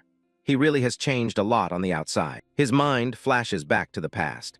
Marquis Weiser was once a knight who made a name for himself across the continent with outstanding skill in his youth. His daughter, Serengeti, was able to obtain a star and become a one-star transcendent in Pangaea with my help back when I was Wilhelm. She rose into the strongest ranks on the continent. Thanks to that, Marquis Weiser's house established its position and held power within the Balrin kingdom. And in gratitude, he swore loyalty to me. Weiser was the kind of man who repaid grudges with his sword and repaid kindness with loyalty. Returning to the present, he thinks with a hint of sadness. Of course, I don't know whether it's only his appearance that's broken now, or even his heart as well. The Marquis begins to speak. "You may already know why I invited you here, but Knight's Garden is currently facing severe financial hardship. So I'd like to propose something beneficial to both of us." But the visitor cuts him off with a bold declaration. "I'll cure Serengeti." The Marquis's eye widens in shock. "What?" Suddenly the Marquis bursts into a loud, mocking laugh.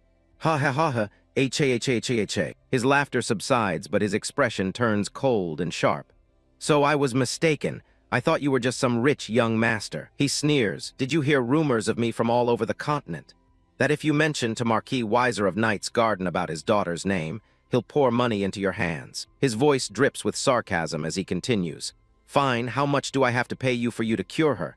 300,000? 400,000? Or are you going to demand I hand over this territory?" His frustration boils over as he clenches his fist. He slams his hand on the table, shattering the porcelain.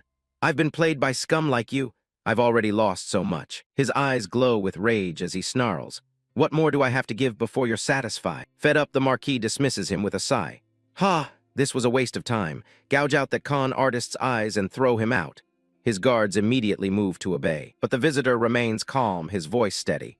"I don't need money, so listen to me to the end." He looks directly at the Marquis, unflinching. "I can't guarantee it, but there is a chance I can treat her." Weiser leans forward, intrigued despite himself. "Now that's a novel approach. Fine, let's say you really can treat her, but why? I've never seen you in my life, so why would you cure my daughter without taking money?" The visitor explains with a cryptic smile. "This is a debt I'm repaying to you and also a debt I'm here to collect." The Marquis can only respond. "What are you talking about?" With an image of the legendary Wilhelm behind him, he makes a stunning claim. "I am the successor of Wilhelm, the Night King you swore loyalty to." He presses his advantage. "Take me to Serengeti. I have something I must ask her, and in return I will heal your daughter who sacrificed herself for her master." The Marquis's disbelief twists into a dark, sharp-toothed grin.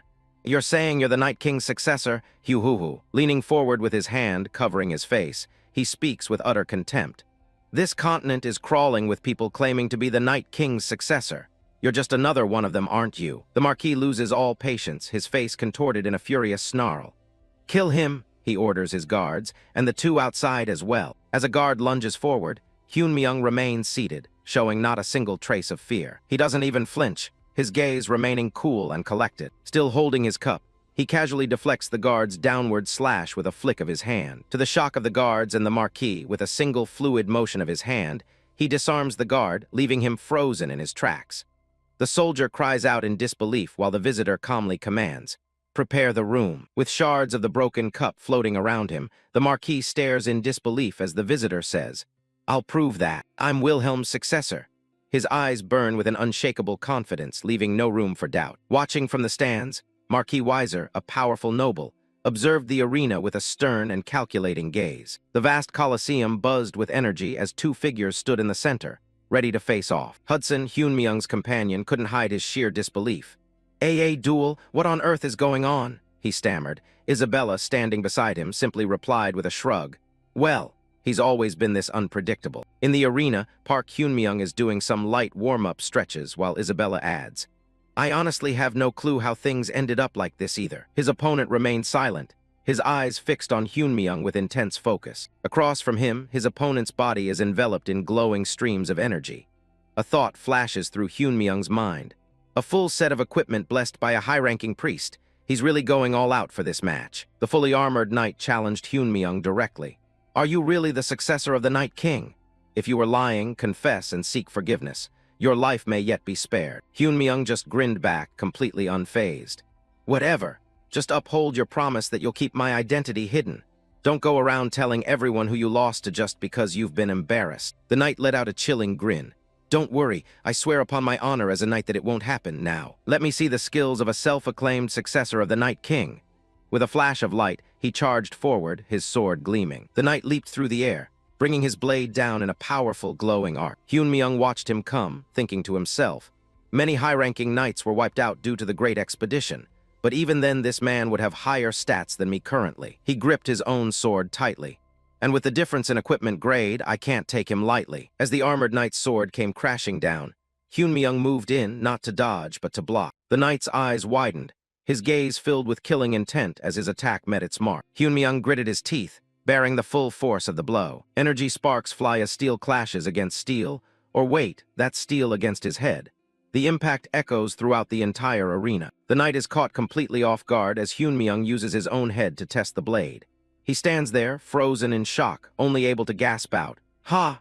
as he exhales in disbelief. He stared in disbelief at the result. Hyun-myung had stopped the blow by pressing his forehead against the crossguard of his own sword. "To think you'd stop a sword with your head against my crossguard." The knight smirks, his eyes glinting with a mocking laughter.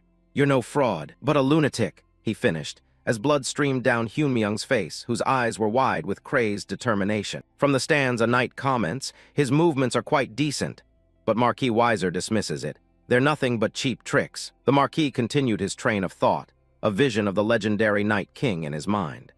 "I've seen countless idiots who went around saying that they're the Night King's successor to piggyback off his reputation. But his sword can't be so easily replicated." He stared down at the arena, his expression grim. "Having seen it firsthand, I can tell his sword has surpassed human levels, being incomprehensible for people like me. Unless he shows a technique akin to that," the Marquis concluded, "he can't claim to be his successor." Down below, the two fighters clashed again in the center of the arena, kicking up a storm of dust and power. The knight conceded, "You're different from the fraudsters I've seen till now, that's for sure. You've got talent." He then gave an ultimatum. "Admit your lies now and come under my command. I will ask the Lord for your sins to be forgiven." But Hyun-myung, bloodied but defiant, retorted, "You have a full set of equipment against a level 3, yet you're still so full of yourself." The knight replied coolly, "You have to understand, I only wear this because my lord commands me." And he finishes with a pretentious remark, "I don't feel great about this." But the moment the words leave his mouth, Hyun-myung gifts him a direct kick right to the face. He then retorts, "Good for you, you got a lot of good stuff on." The powerful kick sends even Hyun-myung tumbling backward, but he still has plenty of aces up his sleeve. Bracing his sword behind him, ready to unleash a fresh assault, Hyun-myung declares in a resounding voice, "Let me show you my overpowered items too." Then he hurls his sword straight at the knight's luxury armor with a world-shaking impact. The knight's eyes widen in sheer terror at Hyunmyung's wild and brutal tactics. The sword soars through the air, spinning several times before embedding itself deep into the arena floor. Suddenly, system messages appeared around Hyunmyung, equipping Extreme Iron Sword. In a flash of light, another sword materialized in his hand. The knight and Marquis Weiser stand frozen, stunned by the sudden turn of events. "Dual wielding?"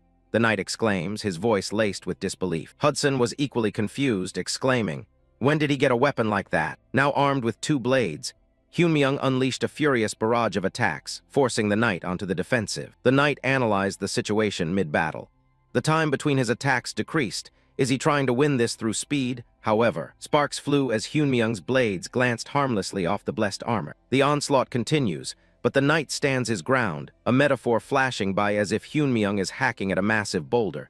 Still too light. He remained confident, thinking, a two-handed sword is slow but has high damage output. It would be enough to lightly damage me through my armor. However, a dual sword is fast but has low damage. It can't even scratch my armor. As long as I defend my vital areas, this is no threat to me. Actually, I only need to guard a few vital spots, which makes this even easier. His train of thought is violently cut short, as Hyunmyung shatters his defense with a strike so fast it's invisible to the naked eye. The force of the blow is so cataclysmic that upon colliding with the premium armor, the sword is sent soaring high into the air. The knight gasped in shock and pain as blood sprayed from his mouth. Hyunmyung plunges his greatsword violently into the ground, then snatches back the sword that had just been deflected into the air. It all happens in a blur. The knight had only just begun to stumble to the ground. He can only think in a panic. He swapped weapons. With blood trickling down his face, Hyunmyung's eyes blazed with intensity. "Look closely," he declared. "I will show you the true sword of the Night King now." Reminiscing about the moment he received the rewards in the dungeon. A brilliant light envelops him as the system window appears, signaling a massive power spike. The system prompted him with a choice. You can choose 2 rewards from the 20 listed below, showing a list of powerful items like the True Attitude Demon-Slaying Sword and Extreme Iron Helmet. He glances through the rewards before his eyes lock onto a specific notification window. The system offered him a choice of rewards, and his mind focused on a single item displayed on the screen. An experience boost, along with a sleek, powerful-looking sword. He examined the stats of his new weapon, the Extreme Iron Sword. A regular iron sword pushed to its absolute limit by an oddball transcendent star. It is a transcended version of such a basic weapon, he thought, making its stats lacking, but the other effects are overpowered. He continued to strategize. And I can choose 2 rewards from the list, so I can receive the Extreme set bonus too. The system confirmed that using items with the Extreme title would create the Extreme Wear set effect. I already have the Michaela set for my armor, so it would be nice to have the bonuses double up. You have acquired the Extreme Sword, the system announced twice. Standing amidst a brilliant golden light, Hyunmyung murmured, "Oh, there." A flood of notifications explained his sudden power spike. His hidden traits, Weapon Master, and Masterful Hands each added 5 levels to his mastery. The 2 Extreme Iron Swords added another level each, and the Extreme Wear set effect added 2 more. But the most shocking notification was the last one. Class Star Successor may read the memories of the previous star owner under certain conditions. Having reached Sword Mastery LV 10, you may read the memories of the possessed star. With the dual blades in hand, the system declares, reenacting a portion of Night King Wilhelm's swordsmanship. Hyunmyung stands there, twin swords gripped tight, as the memories and techniques of his predecessor flood into his mind. The battle resumed, and the tables had completely turned. Hyunmyung, bleeding but determined, now moved with a grace and power that was utterly inhuman. The knight struggles to hold his ground. Despite the strength of his blessed armor, he is completely powerless against the relentless flurry of attacks. Hyunmyung attacks like a violent storm. With his dual blades, he executes a rhythmic slash and toss plus big hit combo, carving a path here, hurling a sword there, before pulling out his greatsword for a devastating finisher, repeating the cycle until that flashy armor becomes nothing more than a dazzling light show. The knight's eyes widened in terror as he tried to comprehend the attack. What is this impossible sword technique? He thought, desperately trying to find an opening or a weakness. He felt the pressure mounting, realizing, the tide has turned in his favor. I need to stop this. Gritting his teeth, a desperate plan formed in his mind. I must create distance and get out of his range. But the thought trailed off into despair. But how? He was completely trapped. He was caught in a perfect trap. If I try to create distance, he comes charging at me with his quick dual swords. And if I use my strength to take him head-on, he uses his two-handed sword to break my balance. Sweat beaded on his brow as a horrifying realization dawned on him. Does such a sword technique even exist? He's not keeping my movement bound through simple attacks, this feels like. Space itself has submitted to him? He concluded in terror, watching helplessly as Hyunmyeong controlled the entire battlefield. Humans become stupefied when they meet something incomprehensible, the narration explains. Something that has far surpassed the limits of their own cognition. They enter a state where they can do nothing but watch. That applied to everyone at the training floor, Hudson and Isabella too. Both stood frozen, their eyes wide with disbelief. The same for Marquis Weiser, and he too was left speechless, all his earlier skepticism erased in an instant. The knight that's facing him.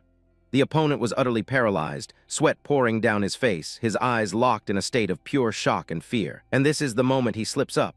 A blinding flash of a strike slashes across his neck, illuminating the knight's face, now frozen in sheer terror. Then Hyunmyeong unleashed the ultimate technique, one passed down from legend.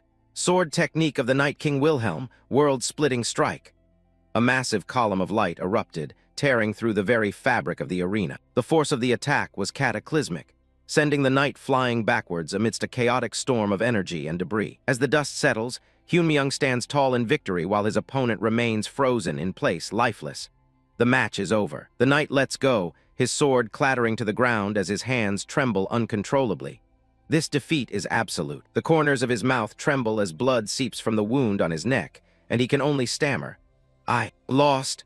The word hung in the air as he collapsed onto the dusty ground, utterly defeated. Hyunmyeong stood alone in the center of the ravaged arena, his back to the stunned audience. "Hey," he shouted towards the stands, blood still fresh on his face. "Do I need to show you any more?" Drenched in sweat and pale with fear, the knight turns to his master. "Lord," he stammers, completely at a loss for words. Marquis Weiser calls out to his knight attendant. "Lucas?" The man responds with a shudder. "Why, yes, my lord." The Marquis rose, his expression one of newfound respect. He gave a clear command. "Treat him with respect. He's the successor of Wilhelm." His words echoed with finality, confirming Hyunmyeong's legitimacy to all who were present. "The venerable Night King." As he spoke, Hyunmyeong stood tall, bloodied but victorious, a faint, knowing smile playing on his lips. In a grand, ornate room, sunlight streams through a large window, illuminating dust motes dancing in the air. A woman lies unconscious in bed. A voice explains, "Ever since we returned from the great expedition, she's been like this." Her father stands by her bedside, expressing his desperation. He says, "I've tried everything to wake Serengeti. Every elixir they said was effective and famous healers, none of them worked. We even summoned a priestess, but because the curse is far too powerful, she said there is nothing she can do either." Park Hyunmyeong stands silently, looking down at the cursed woman with a serious expression. Suddenly, his eye begins to glow with a faint blue light as a system window appears before him. Hidden trait, the great sage, has been activated. Dark, ominous energy swirls around Serengeti's sleeping form as Hyunmyeong confirms his suspicions. He thinks to himself, "As I thought, Serengeti is currently under the Demon King curse. If it's the Demon King curse, then of course even a priestess or the Holy Emperor can't do anything. However, if we perform the exorcism using star energy, the power of a star guardian instead of mana, then it might work." The Marquis turns to Hyunmyeong, his voice a mix of hope and doubt. "I don't doubt you anymore, but do you have a way to wake Serengeti?" Hyunmyeong replies honestly, "I told you before that I'm not sure. I'm only going to try once." Without another word, Hyunmyeong reaches out and places his hand gently on Serengeti's forehead, preparing to begin the ritual. "I bestow the blessing of the stars." As the words appear in a system window, a blinding golden light erupts from Hyunmyeong's hand, flooding the entire room and shocking everyone present. The Marquis gasps in astonishment, completely overwhelmed by the sheer power radiating from the young man. With a look of intense concentration, Hyunmyeong pushes his power to the limit as a critical message flashes. All star energy will be consumed. He pours everything he has into the attack, but it's not enough. A devastating notification appears. Insufficient star energy to break the Demon King curse. Though the curse wasn't broken, the attempt had an effect. A new message appears stating, "The limit curse has been lifted temporarily." Below, Hyunmyeong looks down, exhausted from the effort. Slowly, Serengeti's eyelid flutters open, a flicker of consciousness returning as she lets out a quiet, confused sound. She sits up slightly, her voice weak as she asks, "Where am I?" Both Hyunmyeong and her father stare in stunned silence, shocked that she has awakened. Overcome with emotion, the Marquis grits his teeth, tears welling in his eyes. He rushes to her side, crying out, "Serengeti, are you awake?" He leans in close, his voice trembling with hope. "Ah, do you know who I am?" Serengeti's eyes are hazy and she weakly says a name. "Hudson." Confused, her father begins to respond, "Yeah, I'm your HUD," before trailing off, puzzled. Her confusion only grows as she asks, "H. Hudson? Who's that?" At the doorway, the man named Hudson stands frozen, his face falling as he hears her words. The Marquis grits his teeth, unable to find the right words as the heartbreaking scene unfolds before him. Hudson's expression is one of pure devastation as he finally speaks, his voice filled with regret. "I'm sorry I came so late," he says. He calls out her name, Serengeti. She looks towards him, still weak and unable to fully comprehend what's happening. The scene shifts to Hudson's memories, revealing his past determination. He thought as long as she stayed alive, that would be enough. If he became a member of the city council and returned as fast as he could, the Marquis would acknowledge him too. His devotion knew no bounds, rooted in a memory of her grievous injuries on the battlefield. He had resolved that, if she'd lost the lower half of her body, then he'd just become her legs. Hudson's flashback continues, revealing the depth of his promise. Because as long as she was alive, he'd take care of her forever. This thought is pictured with an image of him pushing her in a wheelchair under blossoming trees. Hudson believed that if he didn't give up, an opportunity would come someday. However, that belief was nothing more than arrogance and greed. The hopeful image of their future shatters like glass, reflecting the harsh reality of their situation. The narrator explains the grim truth. The opportunities weren't eternal, and Serengeti's body kept losing its vitality. The face that used to smile brightly grew increasingly thin, and the strong arm that once swung a sword became like a withered branch. The monologue concludes, showing her frail hand lying on the bedsheets. Back in the present, Hudson is overwhelmed with emotion. He realizes that, if the star-bearer had arrived even a little later, he would never have seen her again. As Hudson apologizes again, the Marquis suddenly becomes defensive, shouting, "Wait a second. Who are you?" Serengeti, however, softly utters Hudson's name. The Marquis turns on Hudson, demanding, "And what are you to my daughter?" But Park Hyun-myung steps in, his voice firm. "Enough! All of you stop! I know you can't contain your emotions, but the Demon King curse hasn't been completely lifted." Hudson panics. What does that mean?" From across the room, the Marquis asks in alarm, "Are you saying my daughter could fall back into a deep sleep?" Hyun-myung delivers the grim news. "At best, she'll be able to keep her eyes open for today. To completely break the curse, we have to find another star." He elaborates on his plan. "To fully lift it, my star energy needs to be higher. There are only two ways to raise star energy, to level up or find stars. The first thing I need to do is recover the 5 stars that the Night King, Wilhelm, dropped when he died." Hyun-myung explains the urgency of his quest. "Because of the star successor class, secret effect which allows me to read the previous owner's memories from a star, I have to retrieve them as quickly as possible. If someone else gets those stars first, I might never be able to recover Wilhelm's memories." Hyun-myung continues his monologue, standing firmly. "I've recovered one, so there are 4 left, if I'm going to retrieve them quickly. I need to ask Serengeti about my death." Having made up his mind, he addresses the room. "Everyone out, I have something important to discuss with Serengeti alone." Meanwhile, in a vast and empty dining hall, Hudson and the Marquis sit far apart at a long table, the silence thick with tension. The Marquis leans forward, his voice sharp with anger. "So you're saying you and Serengeti secretly promised to marry?" Hudson answers respectfully. "Yes, sir. I'm sorry I introduced myself so late." The Marquis lets out a long, heavy sigh, the sound echoing his frustration and weariness. He then delivers a shocking blow. "I'm grateful you came all this way for Serengeti, but from now on, you won't be seeing Serengeti again."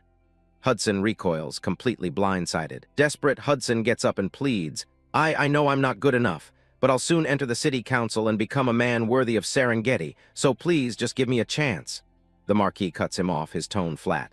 "This isn't about whether I like you." As Hudson looks up in confusion, the Marquis begins his painful explanation.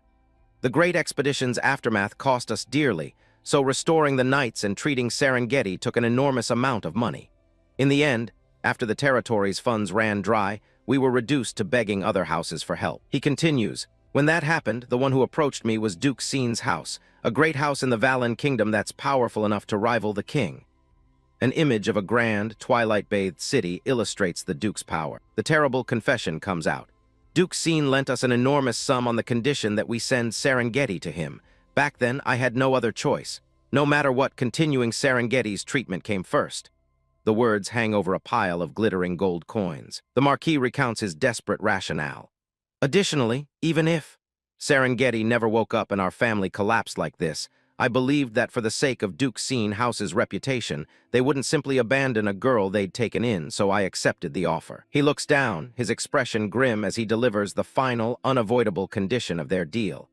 For that reason, in 1 month, she will be sent to Duke Scene's house. Hudson slams his hands on the table, leaning forward as the Marquis tells him, "It's an unavoidable decision to protect this territory and Serengeti, so you should forget about her too." Back in Serengeti's room, Hyunmyeong now sits at her bedside. She looks at him weakly and asks, "You are?" After a moment of silence, Hyunmyeong replies, "I am the successor of the Night King, Wilhelm. I came to deliver news of his final moments." Serengeti immediately refutes his claim, her voice a strained whisper. "Lies. He has no successor." Hyunmyeong scratches the back of his neck, a slight smile on his face. He thinks to himself, as expected of my closest aide, there's no way she'd let me brush this off with vague words. He decides to prove his identity by revealing a secret memory. "The day you first faced a star," he begins, "you could not stop worrying that if you consumed a star and transcended, you might stop being Serengeti."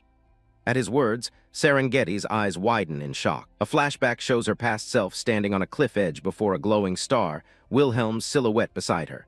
Hyunmyeong narrates, "Back then, I couldn't understand the anxiety inside you." The memory focuses on her younger, determined face. "However, thinking back now, it must have been that you wanted your love for Hudson to remain unchanged." Back in the present, Serengeti is stunned. She demands, "That's something only Wilhelm and I would know, so how do you?" "And to you." Hyunmyeong looks down at her with a knowing smirk and reveals the final piece of the memory. "I gave words of encouragement." At that specific phrase, Serengeti's eye shoots wide open in utter disbelief as the full memory comes flooding back, leaving her completely speechless. The flashback reveals Wilhelm's words to a younger Serengeti. He calls her name, and then kicks her off the cliff towards the star, shouting, "Shut up and go grab onto him." Serengeti can only fall utterly confused. Tears stream from Serengeti's eyes as the memory confirms his identity. With a trembling voice, she asks, "Then you really are Wilhelm?" Hyunmyeong looks away, confirming her suspicion. "There are circumstances. My appearance changed, but yes, if you want, I can tell you other things as well." Hyunmyeong's internal monologue explains the truth of the memory. "Back then, I was a player, so of course I didn't know the details of what was said. The encouragement I gave was just one of 26 emotion expressions that pop up when you press the control and a keyboard key together." He continues to explain how he knows the memory so well now. "However, thanks to the star successor class's hidden effect, under certain conditions, it can read the memories of the previous owner contained within the star. When sword reaches LV 10, you can read the memories of the star you hold. To me now it's so vivid, it feels like it truly happened, as if the scene is being drawn inside my head." He reflects on the personality of the character he used to play, standing back to back with an image of Wilhelm. "Of course, that manner of encouragement wasn't me, but an action reflecting the personality of the character named Wilhelm." Serengeti seems to accept his explanation, saying, "He isn't the kind of man who would speak lightly to others, so that's more than enough." Hyunmyeong kneels, thanking her for believing him. She then asks, "Does this changed appearance mean you become a sinner?" He confirms, "Well, yes." She warns him, "From now on, you'll need to watch out for the hunters." Standing up, Hyunmyeong reassures her, "I know, so don't worry too much." An explanation flashes across the screen. Players who possess others while retaining memories from before death are called sinners, and the NPCs who specialize in hunting sinners are called hunters or reapers. An image of a hunter finishing off a sinner illustrates the danger. Hyunmyeong's expression turns serious as he gets to the real reason he needed to speak with her. "More importantly, there's something I want to ask about my final moments." His voice is firm with conviction as he begins to recount the day of his death. "That day, I definitely killed the Demon King." A brilliant flash of light fills the screen as he remembers the final blow. "I'm sure I drove the path of light into that bastard's core and that his body started collapsing." The memory shows Wilhelm, his sword plunged deep into the Demon King. "However, in that final instant," he continues, as his memory self is shown amidst fire and destruction. Hyunmyeong grits his teeth, reliving the intense moment. Everything stopped. The world around Wilhelm freezes in a negative-like image, his body contorted in agony. "After that, my consciousness cut out," he concludes, the memory showing a close-up of his eye just before the end. The screen flashes with a grim game-over message, showing Wilhelm's character kneeling, impaled by several swords. "And I died just like that," his voiceover says. Hyunmyeong leans in close, his gaze intense. "Tell me, Serengeti, tell me the truth." he pleads, his desperation clear as Serengeti looks back with wide, fearful eyes. Behind my death that day. An image of Wilhelm's determined face from the past hangs in the air, emphasizing the weight of his question. Hyun-myung stands over her bed, his arms crossed, awaiting the answer that could change everything. The tension in the room is palpable. The story flashes back to the Great Demon World expedition led by Wilhelm. An unprecedented force of 200,000 elite troops was gathered, their morale soaring with the ambition to become heroes. The troops cheered, confident in their preparations. Based on all the data they had accumulated, they were ready for the demon world. A young commander stood at the forefront, certain of their plan. It was a meticulous operation, with every variable accounted for and not a single inch of error left. Everything was perfect. It was supposed to be perfect. But the reality was a gruesome battlefield, littered with the bodies of his fallen soldiers. The commander fell to his knees, surrounded by a swirling, dark energy, the weight of his failure crashing down on him. As he looked up, his eyes wide with horror and disbelief, the faces of his dead comrades reflected in them. Even as she was crumbling away, the company's healer urged him on, her voice filled with resolve. "Please continue forward. I will give you my blessing, even if it costs me my life." A battered warrior, bleeding from the mouth, gritted his teeth and gave his final order. "It's frustrating, but I think this is as far as I can go. Go on ahead." Another fallen soldier pleaded with his last breath. "There's no time to stop. Hurry." The voices of the dying echoed in his mind. "I was wrong. Please fulfill our long-cherished wish. You must not stop. Press forward." With tears streaming down his face, she heard their final promise. "We'll handle what's behind you." But all she could think was, "It's over." The commander's mind reeled with the truth of their sacrifice. Even after using that many lives as stepping stones, we couldn't even reach the Demon King's feet. The battlefield fell into a dark, desolate silence, but the silence was broken as a shadowy figure, with glowing red eyes, began to claw its way out of the earth. It was far from alone. All around her, the corpses of her fallen comrades began to rise, reanimated by a sinister, demonic energy. The undead soldiers, now monsters, let out guttural growls, their eyes burning with a malevolent red light. A horrifying thought crossed the commander's mind. "It attacked us as if it knew our movements. This makes no sense unless there's a traitor colluding with the demons." The army of the dead shambled towards him, their heavy footsteps echoing the failure of the mission. The terrible realization finally dawned on him. So, in the end, we were collapsing from inside the expedition force, was it? A massive creature lunges forward, ready to devour her as her thoughts end in absolute despair. Was this impossible from the very beginning? Just as the monster is about to pounce on her, a brilliant radiance explodes and a commanding voice declares, "It's not over yet." The entire undead army was suddenly engulfed in a blinding, holy radiance. The light exploded outwards, completely incinerating the demonic creatures in a devastating wave of sacred power. When the blinding light finally subsided, a figure with white hair stood before the kneeling commander. A calm voice cut through the silence. "You look quite exhausted." The white-haired man, holding a greatsword, looked down at the sole survivor. "Rest for a moment," he said, his voice calm amidst the devastation. With a reassuring gaze, he added, "It'll be over soon." The young commander could only stare back, his eyes wide with a mix of awe and disbelief. This was the martial god. The Night King, Wilhelm, was a living god himself. Before his might, the demons were so outmatched, you could almost feel sorry for them. That's how overwhelming his presence was. A whirlwind of golden light and steel that tore through the demonic ranks. A single strike from his sword didn't just kill enemies. It reshaped the very terrain of the demon world. Watching her fight, the young commander felt the deep despair that everything was over being replaced by a newfound hope. That man cut through that despair with nothing but a single sword. Wilhelm stood as a beacon of light in the oppressive darkness, calm and resolute. He walked alone across the desolate landscape, heading towards the heart of the enemy territory. After the battle, Wilhelm supports the exhausted commander. The young woman insists, "There's no need for you to do this. My body has already recovered enough." But Wilhelm brushes it off. "Don't worry about it. I'm only saying it so you can recover some stamina. You're a pretty useful fighting force." The commander then asks a grim question. "Are we the only two left alive?" Wilhelm replies, "Excluding the wounded we sent back at the entrance of the demon world, the entire army has been wiped out." The young woman could only respond with a soft, hollow, "I see." Wilhelm looked at her with grim determination. "Then, at the very least, you must survive and return." A moment later, Wilhelm's tone softens as he begins to tease the young girl. "You were crying every night, blabbering about wanting to see that guy. Hudson, was it?" Hit right where it hurts, the commander immediately screams back, "I did not cry." As he continued to deny it, muttering, I didn't cry, but then a bright and determined smile spreads across her lips. But I will definitely go to meet him again. Suddenly, a massive, ominous magic circle erupted from the ground beneath them, glowing with sinister purple light. The young commander looked down in shock, utterly confused. Huh. Wilhelm, on the other hand, just looked up with a grimace of annoyance. Man, without a second thought, he pushed his subordinate out of the way as energy chains shot up from the circle, muttering to himself. This game isn't easy. As he was thrown clear of the trap, the young commander screamed his leader's name in panic. WILHELM. Wilhelm looked back at her one last time. Serengeti, when you get back, whether you marry or fall in love, whatever it is. As Serengeti was pulled away into a vortex of stars, Wilhelm's final words echoed in his ears. Live well. A single thought solidified in his mind. I can live. And just like that, the expedition was destined to end in failure. But even amidst that ruin, the Night King had granted her a future, allowing her to forge ahead. Serengeti recalled the grim calculus of survival.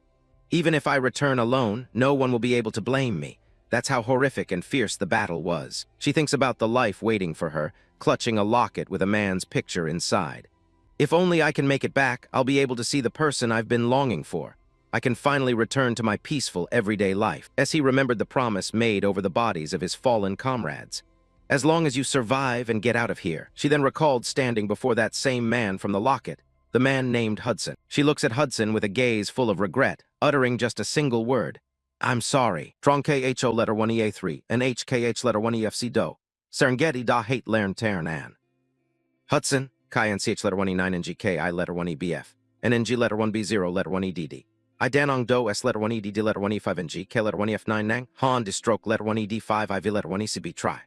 CHI letter 1EBF, ML letter 1EA5, YCH letter 1ED7, C letter 1EE7, M letter 1ED9T, NG letter 1B0, letter 1EDD, I caught. Wilhelm's brow furrows in a grimace as he realizes Serengeti has swapped places with him. The purple magic circle detonated, engulfing Serengeti in the blast meant for the Night King. From the heart of the explosion, the magical dust gradually clears, revealing Wilhelm's face as he slowly emerges. Wilhelm's eyes widen in shock at the young woman's self-sacrifice. He can only gasp out her name. From a distance, Wilhelm could only look back at the spot where his subordinate lay, having now lost both of her legs. Back in the present, Serengeti lies in bed, her legs gone. She finishes her story. I was lucky. Even after being caught in the Demon King's trap, my body didn't vanish. I lost both legs, but thanks to the elixir Wilhelm gave me, I survived. The listener, Park Hyunmyung, gazes at her with a complex expression, guilt washing over him as the truth sinks in. Back then, I was so immersed in the game that I acted without a second thought. It just looked pretty dramatic in-game. Serengeti continued.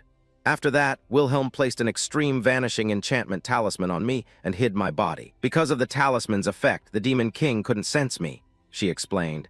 And I was able to watch the situation unfold until the very end. Hyunmyung finally spoke. Right, I remember up to that point too, but that's not what I'm curious about. Serengeti knew what he wanted to ask. I know, you're wondering what happened after that. Staring blankly at the ceiling, Serengeti recalled the final battle. After that, the Demon King revealed himself immediately. Just as Wilhelm remembers, the Demon King certainly fell, but his memory took a dark turn. However, all of a sudden, Wilhelm froze like time itself had stopped. Dark, thorny vines of energy had erupted, ensnaring the Night King. Wilhelm was trapped, unable to move, his body rendered in a chilling negative image against the darkness. A single tear of effort or pain escaped his eye as he strained against the invisible force. The Night King was left completely helpless, suspended in the air by the Demon King's power. The Demon King, now a colossal skeletal figure, loomed over him and gloated. You monster!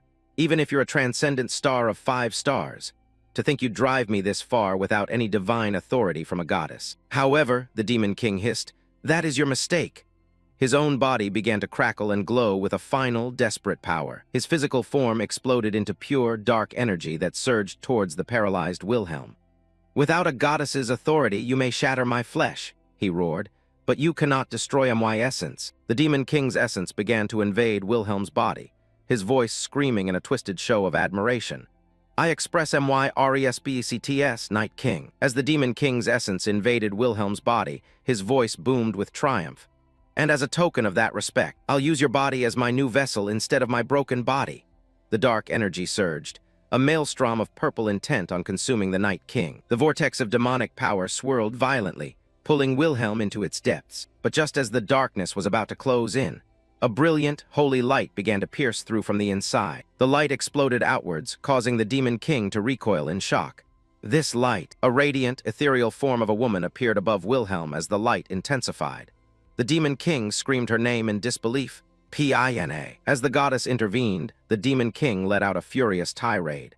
"Bitch, don't tell me you intend to take the life of the knight who followed you just because you didn't want your star to be taken. And you still call yourself a goddess." Caught between the demonic possession and the holy light, Wilhelm gradually collapses. Meanwhile, the Demon King screams in desperate denial, "No. AH." In the moment Wilhelm collapses to the ground, the Demon King roars, "I'll kill you, Pina." His final act is a torrent of curses aimed directly at the goddess. Back in the present, Serengeti's voice is hollow as she finishes her story. "I have no memory of what happened after that." Park Hyunmyoung remains silent, still processing this horrifying truth. Hyunmyoung's mind reels, struggling to comprehend the clash between those two entities. The Demon King tried to possess Wilhelm's body, and the goddess Pina intervened. His expression hardened as the pieces fell into place, revealing a history far more twisted than he could have imagined. What on earth was happening? Meanwhile, the scene shifts to the castle wall of the knight's garden, where the morning sun shines brightly. A lone guard lets out a huge yawn, complaining to his comrade. "This is so boring, Tilda. Haven't we been assigned to guard duty way too often lately?" The other soldier sighed, explaining the grim reality. "I heard that everyone, from the Night Order all the way down to low-ranking soldiers like us, has their pay delayed because the territory's finances are in trouble. As a result, people keep leaving. Who'd stick around in a territory that's going under?" The first guard gazed out at the plains beyond the wall and agreed, "Well, that's true." But his voice trailed off as he saw something on the horizon. His partner noticed his sudden silence and asked, "Why did you stop mid-sentence?" The guard's face had gone pale with fear. In the distance, a massive cloud of dust was rapidly approaching, the ground itself trembling from the movement. The guard's eyes were wide with terror, his breath catching in his throat as he realized what he was seeing. Thousands of glowing red eyes pierced through the dust cloud. He stammered, his voice shaking, "Moan, monsters." An endless horde of monstrous beasts was charging directly for the city walls. A cry of panic finally rang out. "It's a monster wave." The beasts surged forward like a tidal wave of claws and fangs, threatening to overwhelm the unprepared city. The final, desperate alarm was sounded. "The city is under attack." A long time ago, a war between light and darkness broke out in Pangaea. It was a brutal, world-shaking conflict. The goddess Lee died during that struggle. After her death, the continent itself began to sink into a deep darkness. The land split apart, and the ends of every road were swallowed by a dark void. To reconnect the separated lands, people spent massive sums developing warp travel. These warp gates became the only way to travel across the continents, but they're mysterious objects that pass through a void nobody truly understands. When they aren't managed properly, they don't just stop working, they turn into disasters. Suddenly, the piece is shattered by a violent tremor. Something malevolent stares back from the rift. A monster wave, a tide of death pouring out of the gate. They swarm the city, tearing through any defense in their way. Park Hyunmyoung sits alone, piecing together the truth of this world. He suspects that if the Demon King tried to steal his body, the goddess Pina must have intervened. He's still got more questions than answers, but the puzzle is starting to fit together. The first thing to understand is why he couldn't kill the Demon King in his past life. Right as he was about to deliver the final blow, time stopped, and his world turned into a blue screen. But NPCs like Serengeti weren't affected by the freeze and saw everything. For a regular user, it looked like a simple game over. But for Hyunmyoung, it was something else. He realized he wasn't just a user anymore.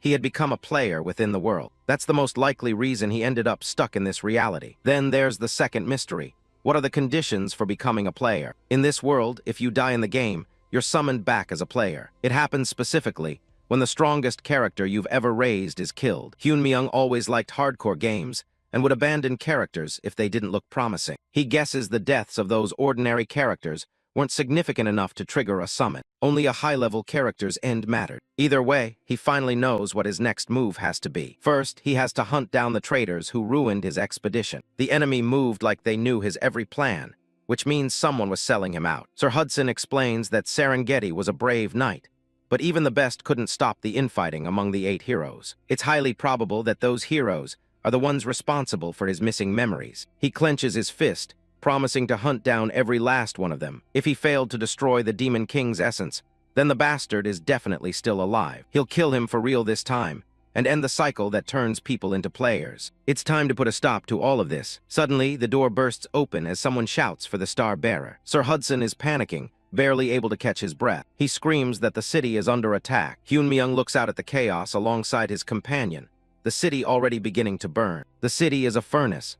Fire blankets every building and the streets are choked with ash. Civilians try to fight back with whatever they have, but the monsters are relentless. It's a scene of pure butchery as the monster tide washes over the defenses. Park Hyun-myung watches the horror unfold, his companion Isabella standing by his side as they both realize the terrifying scale of the disaster. He knows Marquis Weiser's greed is what let this happen, but knowing it doesn't stop the dying. The thunder of horse hooves cuts through the screams of the city. A group of knights charges through the streets, cutting down any monster in their path. Marquis Weiser leads the retreat, his face pale as he surveys the ruins of his territory. The Marquis stops cold when he sees the man he knows as the Star Bearer standing in the road. Hyun-myung and his group wait as the riders approach, the heat of the fire pressing in on them. Weiser explains that 3 warps have simultaneously malfunctioned, unleashing waves of monsters into the city. Old Hudson was delirious with panic, while Hyun-myung stared at the scene before him with cold eyes, unable to believe such a pathetic failure. Throwing away his last shred of dignity, Marquis Weiser begs for the Star Bearer to lend them his strength. As he pleads, a system window appears with a sub-quest to defend the city, and a massive honor penalty if refused. Then the real threat pops up. Main Quest 4, tasking him with filling the crack in the dark void within 30 minutes. The rewards are incredible, but the fine print warns that abyss hybrids will start spawning every 10 minutes. Hyun-myung stares at the Marquis, wondering if the man has truly lost his mind to ask for this. The mission details burn in his vision, a high-difficulty gamble with no room for error. Weiser's face is a mask of desperation. He knows he's asking for a miracle. Sir Hudson joins the plea, begging Hyun-myung to save Serengeti before there's nothing left to save. Hyun-myung narrows his eyes as he realizes this is the ultimate worst-case scenario. Behind them, the city guard is struggling to hold the line against a wall of blades and teeth. He knows that when the 10-minute mark hits, an abyss hybrid will turn this struggle into a slaughter. It's a level of power that neither he nor the current city forces are equipped to handle. He visualizes the battlefield, mapping out the 3 warp points that need to be shut down. His gamer instincts kick in, automatically calculating the most efficient path through the carnage. But even with his skills, they simply don't have enough combat power to be everywhere at once. The regular soldiers are already overextended, busy just trying to protect the fleeing citizens. That means the weight of smashing 3 warps through a Legion-scale wave falls entirely on them. It's a suicidal gamble, and the odds of success are practically 0. However, he can't stop thinking about the Golden Scale shop, a reward tied to his most mysterious item. He stares at the system message,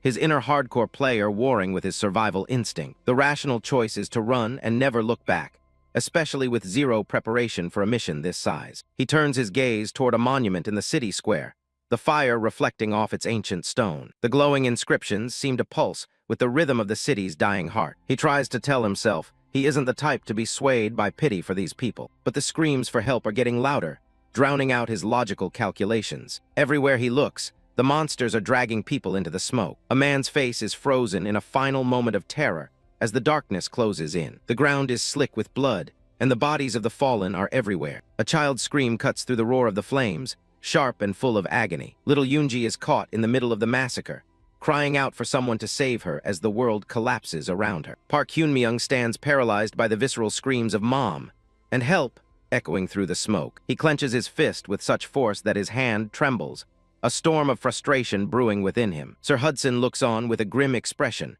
the horror of the massacre reflecting in his eyes. In the middle of the carnage, an exhausted priest Andrew is being hauled to safety by a desperate survivor. Marquis Weiser spurred his horse forward, his voice booming as he ordered the knights to charge into the fray. "Cut off the monsters chasing Priest Andrew," he roars, the horse's hooves thundering against the stone. A blade cuts through the air with a sharp whistle, signaling the start of a desperate counterattack. Marquis Weiser plunges into the melee, his sword carving through the monstrous attackers as blood splatters the ground. He urgently tells Priest Andrew to get on a horse, reminding him that he is the city's last high-ranking hope. But the stubborn priest refuses to flee, his gaze fixed on the suffering people he swore to protect. A snarling goblin leaps at the defenseless priest, its axe poised to deliver a lethal blow. A close-up of a wide, terrified eye captures the split second before the monster strikes. Isabella appeared like a shadow, her twin daggers flashing as she effortlessly cut down the orc. Marquis Weiser pulls back his reins, staring in amazement at the woman's unexpected display of skill. Priest Andrew looks up at the mysterious sister, who just saved his life, his face etched with disbelief. Together they stand in the ruins, the weight of the coming battle heavy in the air. Hyun-myung rests his hand on his hilt, giving his companions one last chance to abandon this suicidal mission. Sir Hudson pulled out a stack of red health potions, firmly asserting that he would fight until the end. Isabella smirked in agreement, reminding him that their adventures had never been easy anyway. Hyun-myung looked toward the battlefield, inwardly admitting that for this impossible mission, he truly needed their help. He thinks about the absurdity of the situation, accepting a challenge no sane person would take while protecting half-dead NPCs. Visions of the dying people, like little Yoonji screaming for her mother, flicker through his mind. He tells himself he isn't doing this out of a sense of responsibility, or because he wants to be a hero to the broken. He claims he isn't motivated by guilt for those who lost their families because of the chaos following his path. He looks toward a stone monolith inscribed with ancient text, the fires of the city flickering against its surface. A sharp, manic smirk crosses his face as he admits he's just a freak who loves the challenge of hardcore play. The three heroes stand as a final line of defense, their silhouettes defiant against the backdrop of the burning city. A massive army of orcs and monsters roars at the city gates, their red eyes glowing with murderous intent. "We're going to carve a path through this wave," Hyun-myung shouts, his resolve absolute as he leads his team into the heart of the horde. The ground shakes under the weight of galloping hooves. Marquis Weiser leads the cavalry, sword raised and shouting for the charge. They race toward the city gate, which is swarming with a massive horde of monsters. One of the knights shouts to the Marquis, worried they're walking into a trap. He's terrified they'll get surrounded and wiped out before they can even make a dent. Marquis Weiser knows it's a suicide mission, but he clenches his teeth and pushes forward anyway. Hyun-myung steps up and tells everyone to listen carefully to his plan. He points out that the real battle starts now, as they face the enemy head-on. Legions of orcs and snarling beasts are already waiting for them at the entrance. Marquis Weiser is stunned, questioning if a frontal breakthrough is even possible right now. He argues that his knights alone don't have the strength to survive such a reckless charge. Hyun-myung just looks at him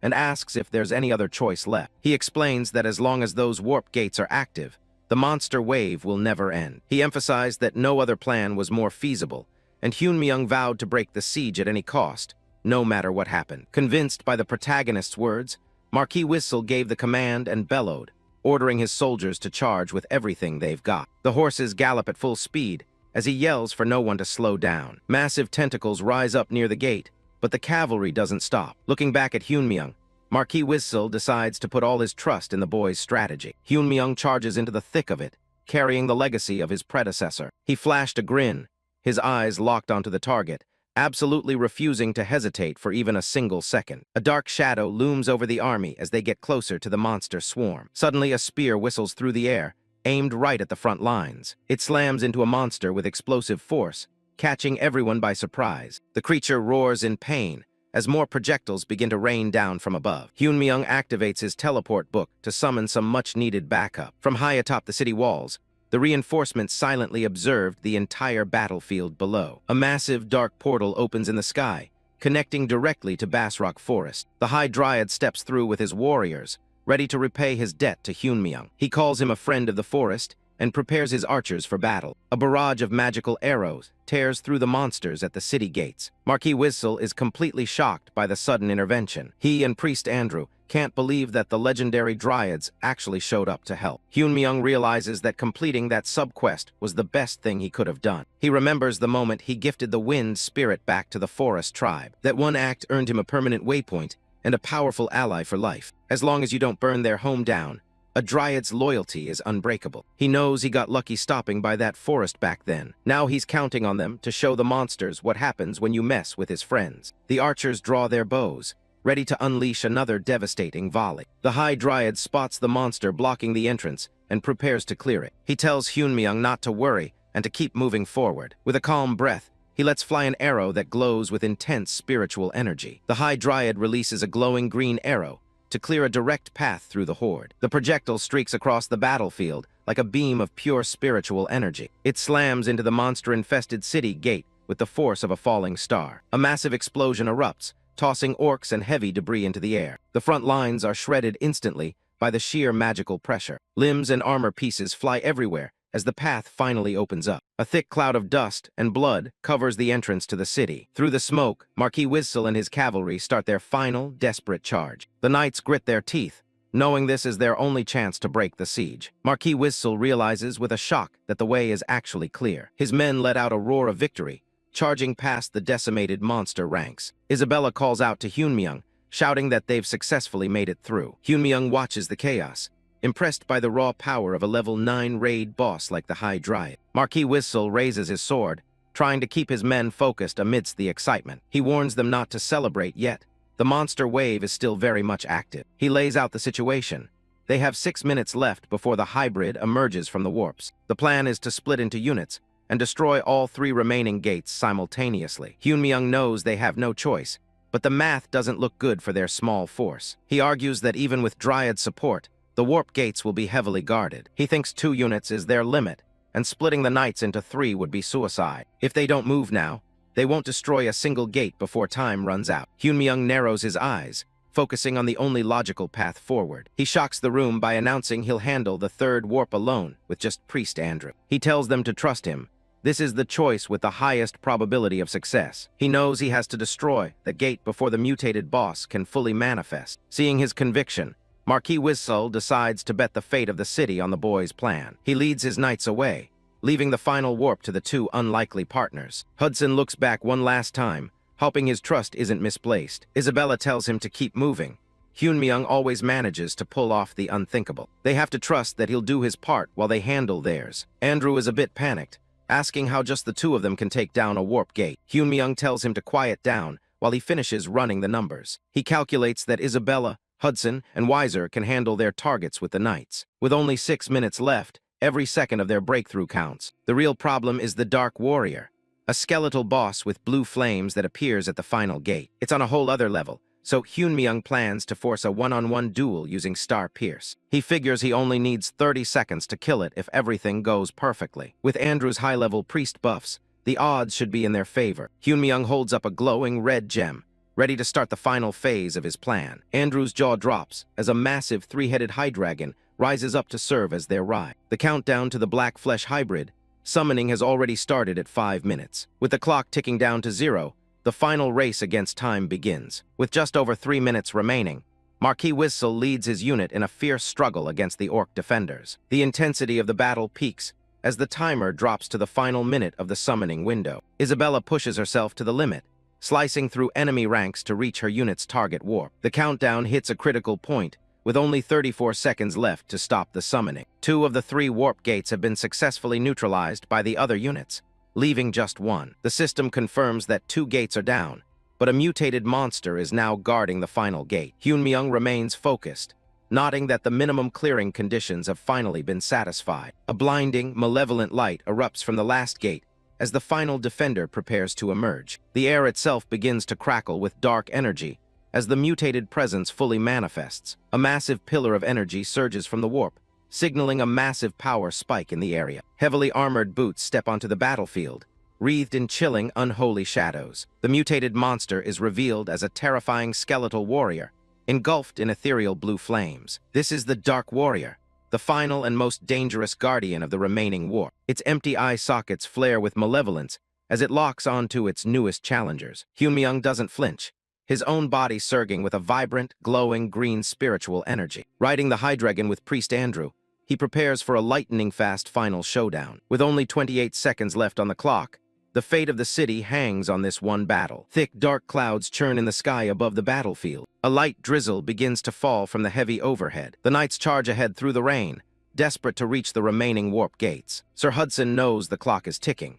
He's putting everything on the line, trusting the man who carries Wilhelm's legacy. Just hurry up, a voice calls out as a red-armored boot slams into the ground. Park Hyunmyeong, or Randolph as they know him, activates his full celestial dragon gear and drops right into a nest of monsters. He locks onto his targets with cold precision. Kicking his Hermes shoes into high gear, he triggers haste and becomes a blur of motion. He draws his blade as the red rift behind him pulses with energy. A skeletal knight tries to drop down on him with a blue-flamed fist. Randolph doesn't wait. He jets forward, cutting through the ranks of the undead. He leaps and swings, his blade trailing light in the dark. He grits his teeth, pushing his speed to the absolute limit. The High-Dragons let out a thunderous roar, their hideous heads poised to snap at the boss emerging from the portal to support their master. But they had no idea that the level of the person before them far exceeded their capabilities. Dozens of red slashes web across the beast's hide. The enhanced High Dragon erupts into a shower of gore.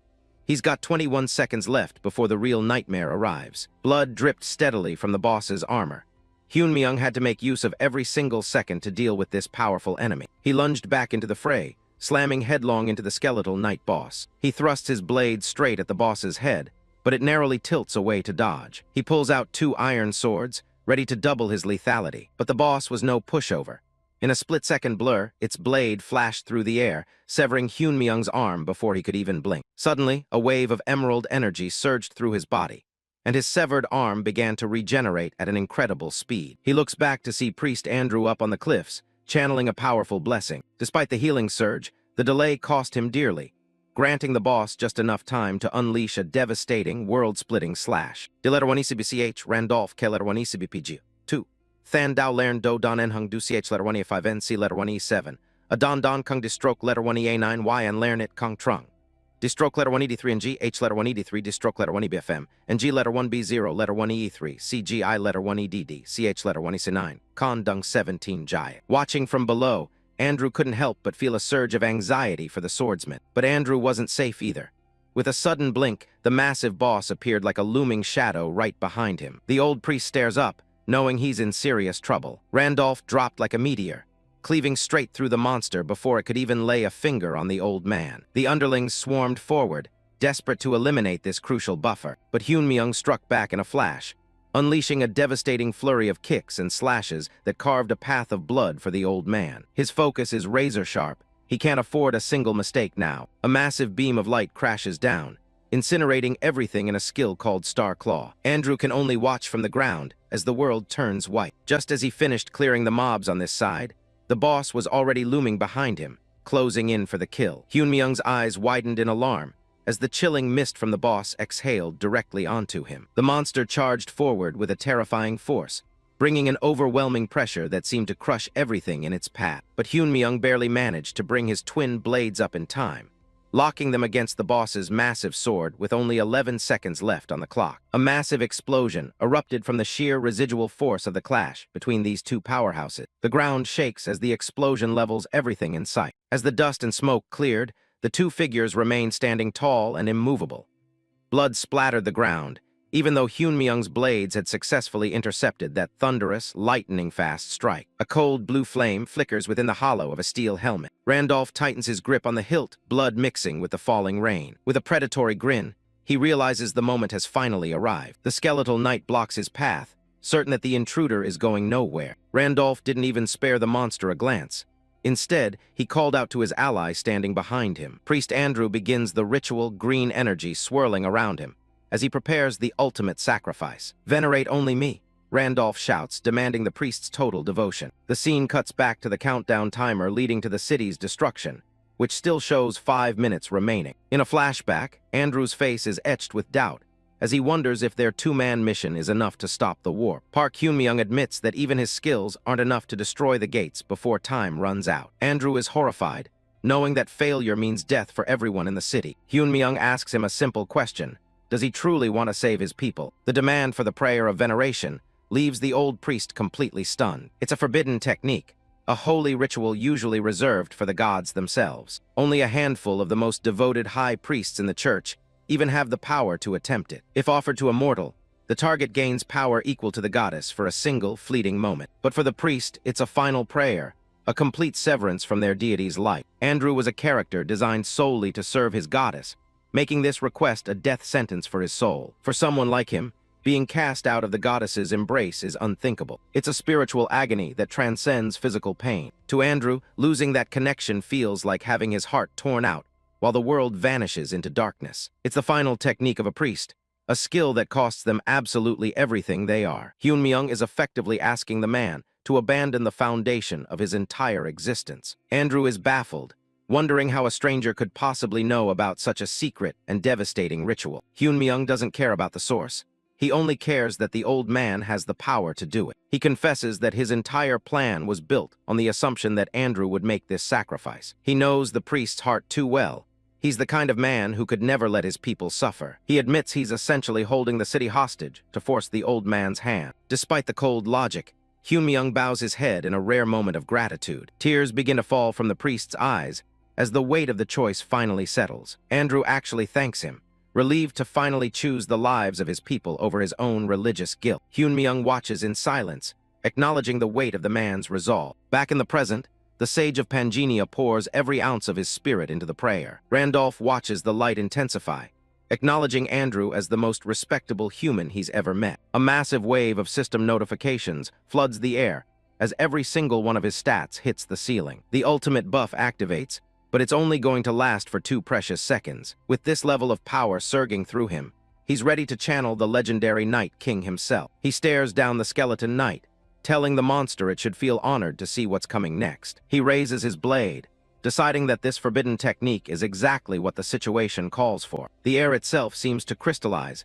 as the raw energy begins to gather around his sword. He spins into a golden vortex, a display of martial perfection that defies gravity. The skeleton knight is swallowed by the light of Wilhelm's signature swordsmanship. A blinding pillar of pure white light erupts from the battlefield, its power echoing the legendary genesis of heaven and earth. The shockwave ripples across the city, leveling everything in its path and leaving the local defenders frozen in awe. Citizens huddle together in the shadows, shielding their eyes from the divine radiance that has suddenly turned night into day. The survivors look toward the epicenter of the blast, unable to comprehend the scale of the power they've just witnessed. Priest Andrew remains in prayer, his face a mask of exhaustion and reverence as the holy ritual reaches its conclusion. As the divine light fades, system messages signal the end of the buff and the deactivation of Randolph's primary combat skills. Standing amidst the ruins in his dragon armor, Randolph acknowledges the old priest's sacrifice, declaring that the city has finally been saved. A cascade of rewards floods his vision,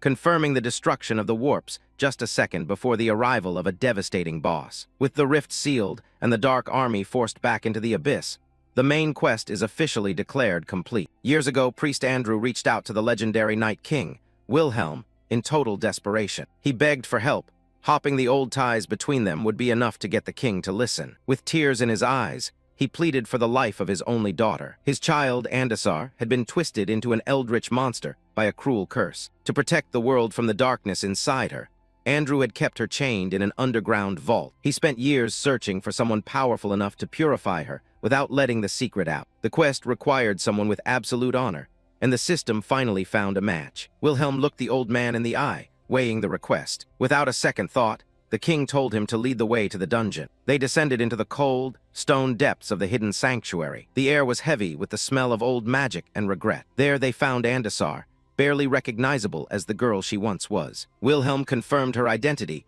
before preparing his sword. He walked toward the monster, promising to bring her back from the darkness. Back in the present, Randolph successfully stops the hybrid's summoning with just a second to spare. The Dark Legion is forced back into the abyss as the portal collapses into nothingness. Andrew is stunned, demanding to know how this stranger can use Wilhelm's legendary techniques. Randolph just gives a calm smile, admitting he's the one carrying on the king's legacy. The priest is overwhelmed, being saved by the master years ago and now by the disciple. But the excitement is too much for his failing health. Blood spills from his mouth as his body finally begins to give out. Randolph drops everything and rushes to the old man's side. Andrew is in rough shape, his life force quickly draining away. He explains that using his remaining holy power let his suppressed illness come roaring back. Randolph realizes the priest is at death's door and needs a miracle. He decides to bet everything on a risky move he's never tried before. Andrew just groans, reminding him that he still owes a massive debt to the master. Randolph brings up the indulgence Andrew once issued to Wilhelm. The priest is shocked.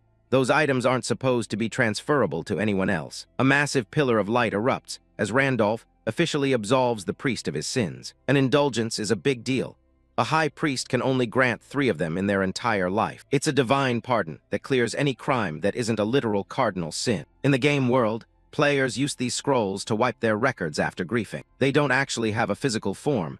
They're more like a debt of pure faith. A priest literally stakes their soul and reputation to make the absolution stick. Randolph gambled that his past contract with the dragon Dramut worked on the same principle. He remembers forcing the dragon to respect their deal through sheer force of will. Dramut was terrified, unable to understand how a human knew the secrets of their bond. In the present, Andrew can feel his holy power flooding back into his veins. Randolph breathes a sigh of relief. It was a total long shot, but it actually worked. He admits he didn't expect the gamble to pay off so perfectly. Andrew is left speechless, wondering where this kid could have possibly gotten such power. Andrew is freaking out, wondering how Randolph managed to get his hands on a holy indulgence. He immediately jumps to the conclusion that it was stolen and starts begging Randolph to repent before the goddess. Randolph realizes he's in a tight spot.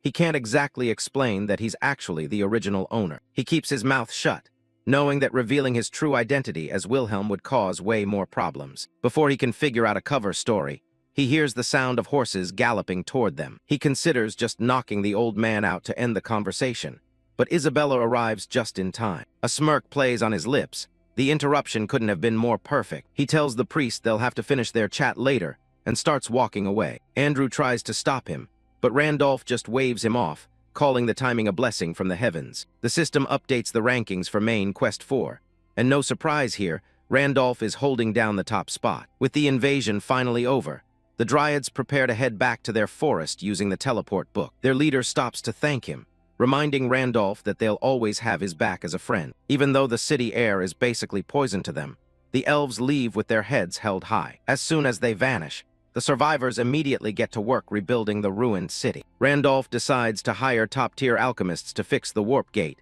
using Sir Hudson's deep pockets to fund the whole thing. Meanwhile, Andrew is finally stable, but he's going to need some serious bed rest to get his strength back. Since there aren't any other priests around to help the wounded, Randolph pivots to a different strategy. He starts buying up massive amounts of healing potions to treat the citizens, once again charging it all to Hudson. Naturally, the Marquis isn't exactly thrilled about his bank account being drained for charity. He demands to know why Randolph is playing Robin Hood with his family fortune. Randolph shuts him down immediately, reminding him that a stable city is the only way to help his daughter, Serengeti. The girl has fallen back into a deep sleep under the Demon King's curse, and things aren't looking good. To quiet him down, Randolph tosses a vial of highest-grade elixir toward the stunned Marquis. Hudson can't believe his eyes. This is a treasure that even the most powerful temples only see a few times a year. He finally connects the dots, realizing that Randolph must be a high-ranking player. Randolph doesn't bother lying about it anymore, confirming that the Marquis's help made clearing the quest a breeze. Hudson looks at him with newfound respect, realizing this guy is the Randolph currently sitting at the top of the leaderboards. He goes even further, guessing that Randolph is actually the legendary user known as Phantom. In his past life, Phantom was the one who personally trained and raised the greatest heroes of the continent, including Wilhelm. Randolph finds the praise a bit embarrassing, but apologizes for keeping his identity under wraps. Hudson nods, agreeing that revealing who you really are in this world is basically a suicide mission. He looks at the elixir in his hands, wondering how he should address someone of Randolph's status from now on. Randolph tells him to keep it simple.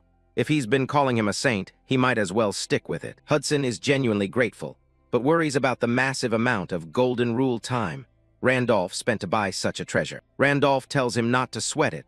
Landing in first place gave him more than enough currency to play with. He figures the city's low overall combat power actually gave his personal contribution a massive score boost. He opens up the system interface to check out his current standing in the shop. He's currently sitting on over 140 hours of Golden Rule time, which is a massive haul. Being in first place allows him to see 10 different high-tier listings at once. For Randolph, the Golden Rule Shop is his most important tool for surviving the challenges ahead. He's shocked to see the exact materials he used to craft unique items in his past life as Wilhelm. Among them is a fang from the White King, a monster so terrifying that even Wilhelm barely managed to escape it alive. Randolph realizes that when a character dies, their gear doesn't just vanish.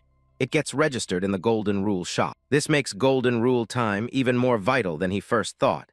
He needs to stack as much as possible to get the best items. He turns to Hudson and announces his immediate departure for the next quest, entrusting Serengeti's safety to him in the meantime. Hudson looks worried, explaining that Marquis Weiser has already promised to hand Serengeti over to the Scion Dukedom to settle a debt. To make matters worse, Maxim, one of the continent's 8 heroes, is lending his strength to the dukedom to ensure the deal goes through. Maxim is a famous mercenary captain, but Randolph remembers him for a much less honorable reason. To Randolph, the man is nothing more than a coward who was the first to tuck tail and run during a critical battle near the demon realm. He realizes his path will cross with the 8 heroes sooner than expected, and he's more than ready for the confrontation. He tells Hudson to simply stall for as much time as possible, assuring him that mentioning Randolph's name should buy them some breathing room. Randolph promises to be back as quickly as he can, urging the Marquis not to let his daughter be taken while he's gone. Hudson is clearly intimidated, but Randolph reminds him that Serengeti herself believes he is someone she can truly rely on. He leaves the city's defense in Hudson's hands,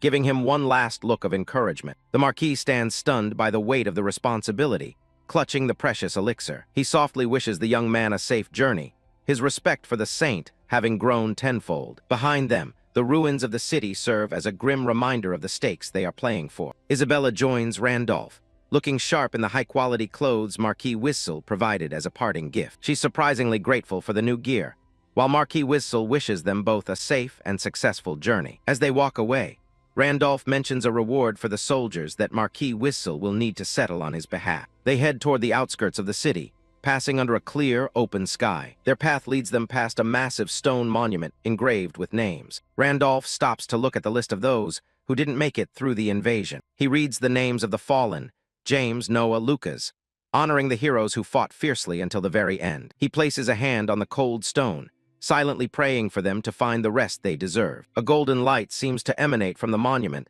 as he pays his respects. He whispers a final thank you to the spirits of the knights, feeling a deep sense of gratitude for their sacrifice. The system chimes in, announcing that the 500 fallen knights have found peace, boosting Randolph's fame and progress on a hidden egg. Meanwhile, back in the city, Marquis Whistle men ask about the reward Randolph mentioned earlier. Marquis Whistle nearly chokes when he hears the amount.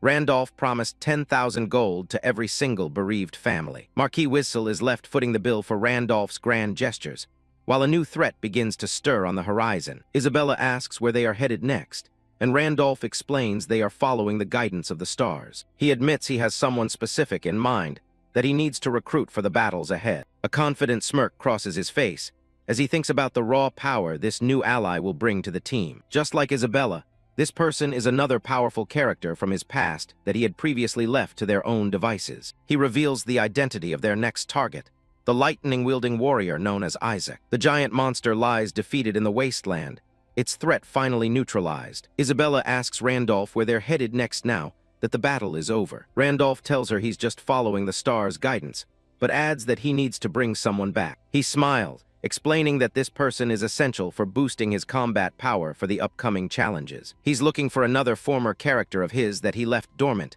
much like Isabella. The target is a legendary figure, the Supreme Lightning Isaac. A few days later, they arrive at the Eerie Raven Graveyard dungeon. The graveyard is silent under the moonlight, filled with rows of tombstones and the constant cawing of crows. A massive corpse raven lies slain on the dark ground, defeated after a quick struggle. The system confirms the dungeon boss's death as the smoke clears. Among the loot is a golden scale fragment and a rare evolved corpse raven core. Randolph picks up the red core, glad it dropped so easily.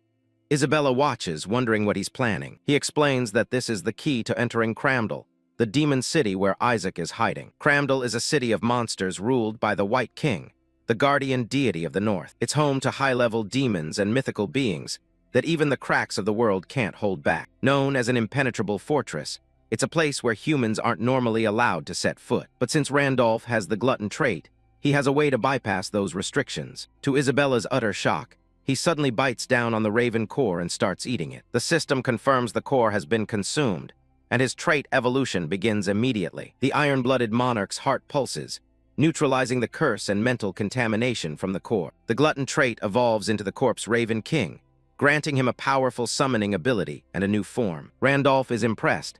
The disguise is so perfect it would fool even the best shapeshifters. The red gem on his chest serves as the anchor for the transformation. If it breaks, the illusion unravels. Isabella stares at his new plague doctor look, completely baffled by the dramatic change. Randolph lets out a loud caw, sounding exactly like a bird. Isabella blinks, asking him if he seriously just made a bird noise. Randolph is horrified. It's a ridiculous side effect of the core he wasn't prepared for. Isabella laughs, thinking he's just really dedicated to the role. He tells her to shut up and hand over the gear. Caw. He pulls out the Michaela set, explaining it will give her the wings of a celestial dragonborn. Since they both need to pass as monsters to enter the city, she has to put it on. Caw. He urges her to hurry because it's a long journey to Cramdal. Caw. A massive ship cuts through the rough ocean waves as they head toward their destination. Isabella puts on the armor, which automatically adjusts to her form, giving her a set of black demon wings. She's surprised he knew about the hidden docks to the city. Randolph just says the stars know everything.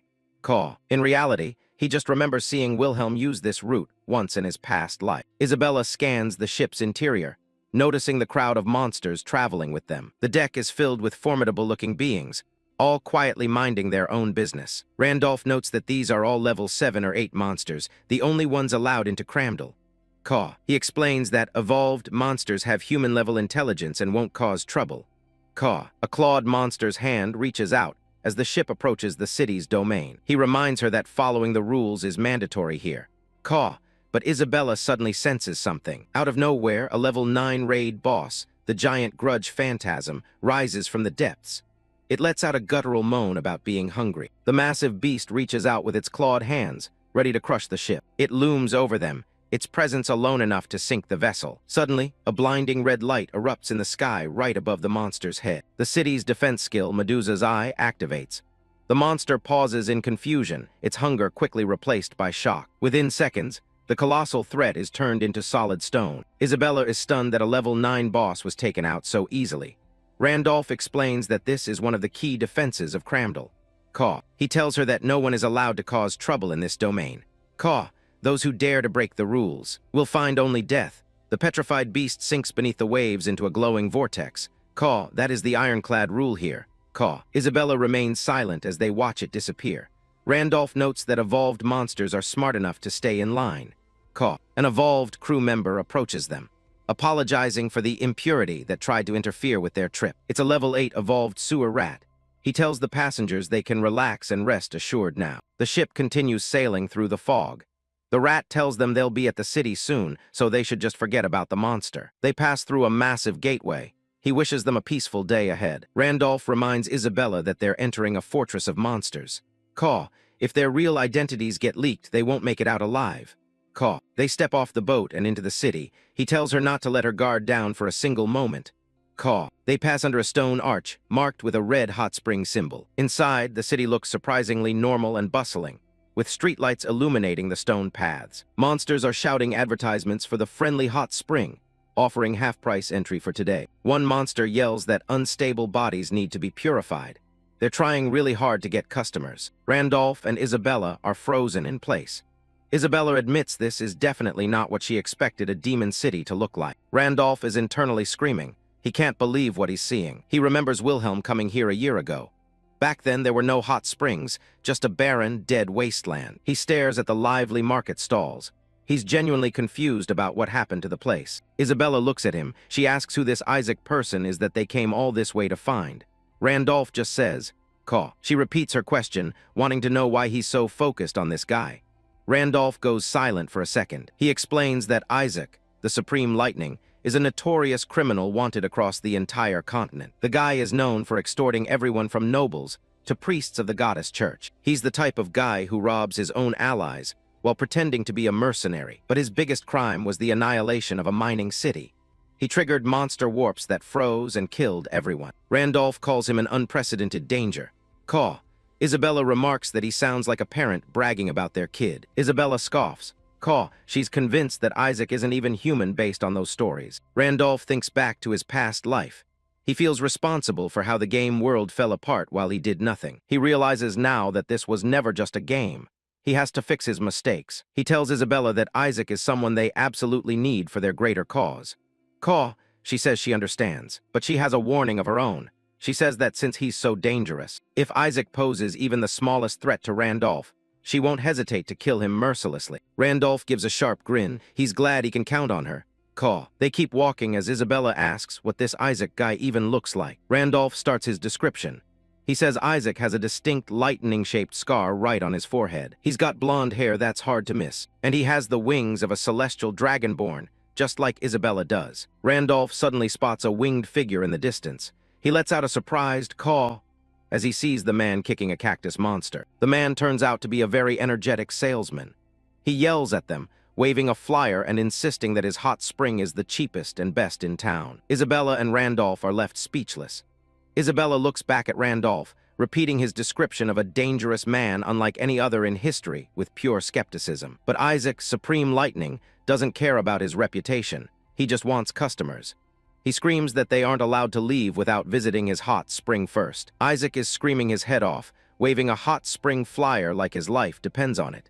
He's not letting anyone leave until they visit the spring. He's definitely trying to pull a scam, but there's a sharp look in his eyes that says he's more than just a street hustler. He demands to know why they're just standing there staring at him like he's part of a show. Isabella is caught off guard when she realizes he's actually noticed the dragon wings she's trying to hide. Randolph keeps up the act, greeting her as a fellow half-dragon and claiming it's been over a century since he saw one of his own kind. Isaac stays quiet, watching the two of them with a skeptical expression. Randolph suggests they catch up, but Isaac just thinks he's a total lunatic. Isaac is about to tell him off, but he suddenly freezes. A massive red eye looms behind Randolph, and Isaac realizes he's dealing with someone way more dangerous than he thought. Randolph leans in close and whispers a title that makes Isaac's blood run cold: The Lightning-Severing Hunter. They stand in the middle of the foggy street, the atmosphere turning deadly serious in an instant. Isaac panics, grabbing Randolph's arms and demanding to know how he could possibly know that name. Randolph tells him to drop the act,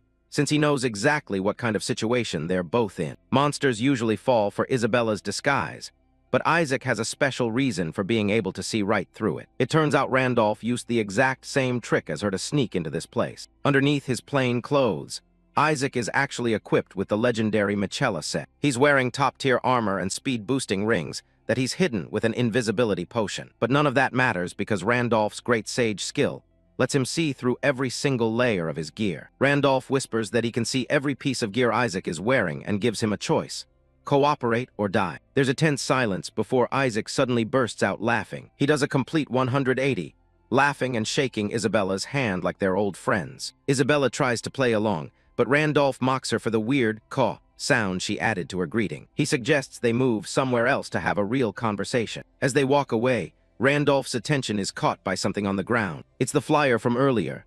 A hot spring actually sounds like the perfect place for a chat. They head over to a traditional-looking inn nearby. Isaac kicks the door open and shouts for the owner, dragging a cactus-like monster along for the ride. Inside, a grumpy goblin is sitting at the counter.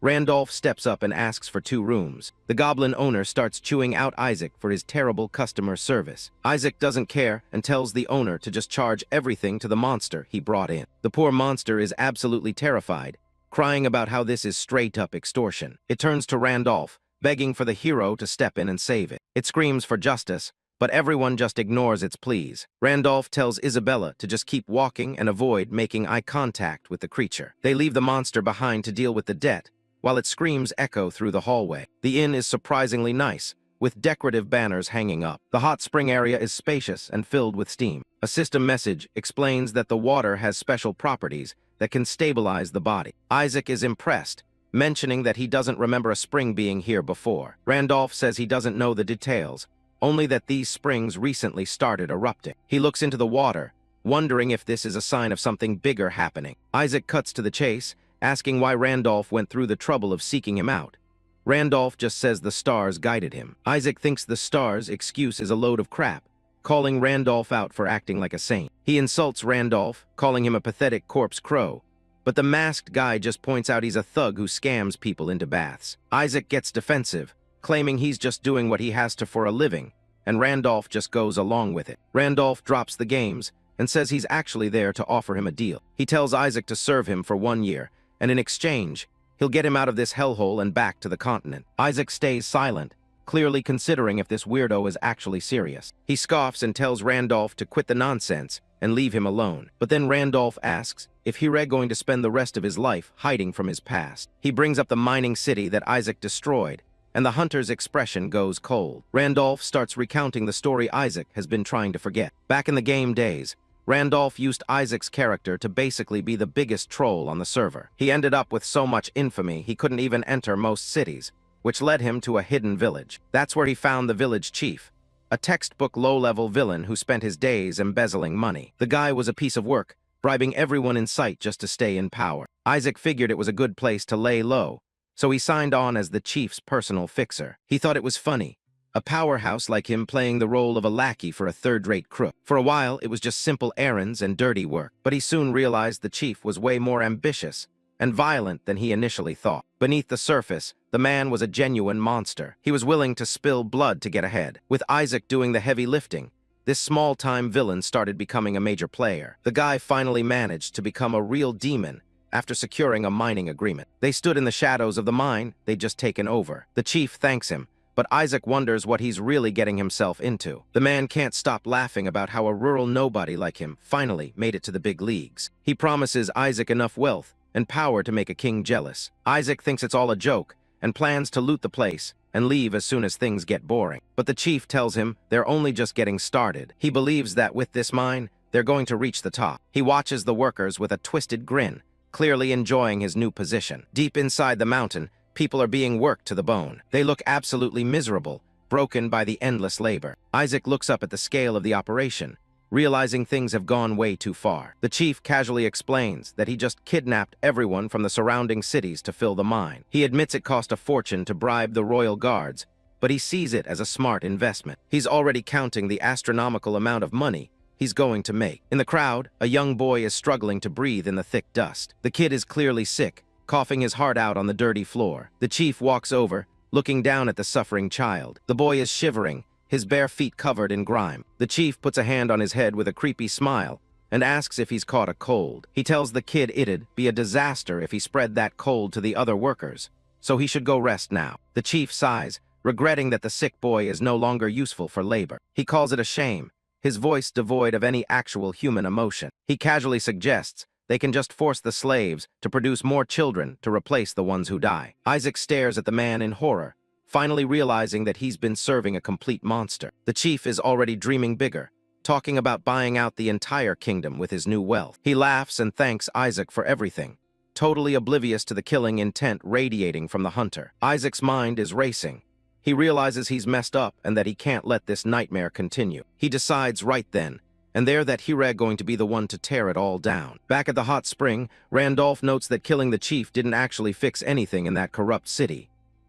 He points out that the entire kingdom was rotten, and new villains were always waiting in the wings to take over. This realization led Isaac to summon a monster wave that completely leveled the mining city. It was a desperate, bloody move to end the cycle of evil once and for all, even at the cost of many lives. Randolph tells him to stop living in his own shadow, as the city's fate was sealed long before he got involved. Isaac clenches his fist under the water, telling the masked man to stop acting like he knows everything. But Randolph pushes further, telling him that hiding in a place like this isn't the right way to seek atonement.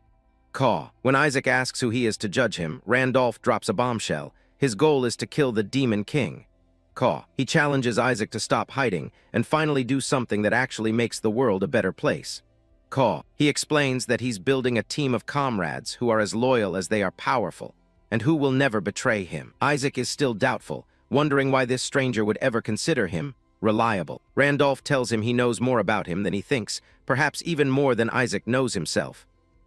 The hunter is at a loss for words, scratching his head in sheer confusion at the guy's confidence. He thinks the idea of a lowly king of crows killing the Demon King is nothing more than a bad joke. Randolph just grins behind his mask and suggests they settle this with a bet. He notes that in a place like Cramdell, the normal rules of society don't apply. He explains that among monsters, your status is the only thing that actually matters, and he's going to prove he's no ordinary crow. Isaac looks at him, wondering what kind of insane plan he's cooking up now. The scene shifts to the imposing Tower of Mysteries that towers over the dark city. Randolph declares he'll prove his worth by claiming a mystery from the tower's depths. A system message pops up, officially starting the quest to obtain a mystery and prove his status. So what exactly is an arcana?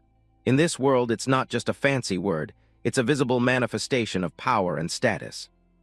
Think of it like those flashy effects you see in video games when a character hits a certain level or uses a special skill. It's that glow that says, yeah, I'm a big deal. It's similar to how items in Pangea start to glow green or red when you've enhanced them enough. Here, these distinct visual cues are officially known as arcanas. Most of them are just for show, though. While some rare versions might give you a slight edge or a supplementary ability, most don't actually do anything useful. Unless you're a high-ranking guildmaster or a city ruler where your arcana acts as a symbol of authority, ordinary ones are pretty much just cosmetic. For humans, they don't mean much, but for monsters, it's a completely different story. To them, it's everything. In the demon world, an arcana is like a lion's mane. It's a direct representation of the monster's species rank and their qualification to lead. The higher the rank of the arcana, the higher the monsters standing in the hierarchy. It's the difference between a common grunt and a fearsome raid monster. Naturally, the strongest monsters usually end up with the best arcanas, cementing their position as absolute rulers of their kind. Even if the arcana itself doesn't make you stronger, having a top-tier one is living proof that you already are. And if you want to find the highest-ranking arcanas in the land, there's only one place to go. The Hall of Arcanas in Cramdal. Countless monsters risk their lives every day trying to climb its floors to prove their worth to the world. The higher you climb, the better the arcana you can claim. It's a simple, brutal meritocracy. Flashback to 2 days ago, and our boy Randolph is chilling in a hot spring with Isaac. Isaac's just laying it on thick, mocking the idea of a lowly raven even trying to challenge the hall. Isaac is convinced Randolph will be torn to shreds within 30 minutes of stepping foot in there. He's practically laughing in his face. Randolph just takes it all in stride, which only makes Isaac more boastful. He even offers a bet. If Randolph actually proves his worth, he'll become his slave or companion. He's so sure of himself, he's practically giving his freedom away. Randolph just nods, already planning his next move. 2 days later, the day of the trial finally arrives. The atmosphere at the Hall of Arcanas is heavy with the scent of ambition and damp cave air. A massive crowd has gathered at the entrance, a chaotic mix of various monsters all looking for a chance to move up in the world. Isabella and Randolph watch from the sidelines. It's a zoo out here, with half the monsters just present to watch the others fail. Randolph asks Isabella if she's going to challenge the tower too. He's surprised when she says she already has an arcana. She offers to show him, and a strange, cold energy begins to swirl around her body. Even Randolph can feel the weight of it. A glowing blue aura erupts from Isabella, taking a shape that makes Randolph's blood run cold. It's a presence he recognizes instantly. Yermangander's scales. Randolph can't believe his eyes. This is one of the legendary 32 stars, an arcana of insane value. Isabella explains she got it after a dream about a massive serpent wrapping around her. To her, it's just a pretty effect with no special abilities. Randolph realizes the truth. The Desert Queen didn't keep Isabella close out of kindness. She knew Isabella was the key to finding Yermangander's star. This arcana is essentially a map to a power that no one has ever found. It's one of the most coveted treasures in the world. The light of the arcana shimmers, a tiny piece of a cosmic puzzle that Isabella is carrying around without even knowing it. Flashback visuals of the Desert Queen on her throne. Randolph sees now that she's a predator who recognized the value Isabella possesses. The Queen would never let a prize like this go. Keeping Isabella at her side as a princess was just a way to keep the star within reach. Randolph's mind is racing. His history with the Desert Queen is clearly far from over, and Isabella is right at the center of it. Isabella notices his sudden silence and asks if everything's okay. Randolph just brushes it off with a casual chirp. He tells her to focus on the task at hand. There's no point worrying about the Queen when the gates are about to open. A small, rat-like herald steps forward, announcing that the Hall of Arcanas is about to open. He tells everyone to get their gear ready. The participants start crowding toward the entrance. Randolph watches the preparations with a sharp, focused gaze.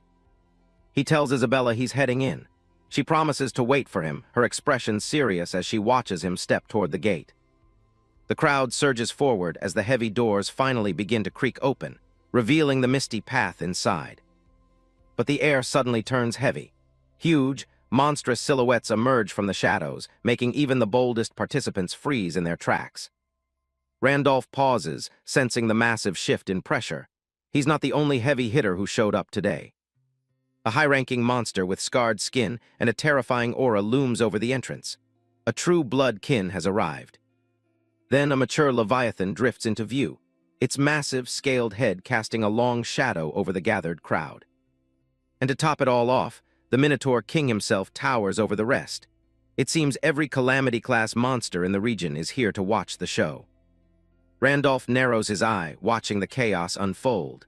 He can tell today isn't going to be a normal walk in the park. Something big is brewing. The Rat Herald steps up, addressing the crowd with a toothy grin.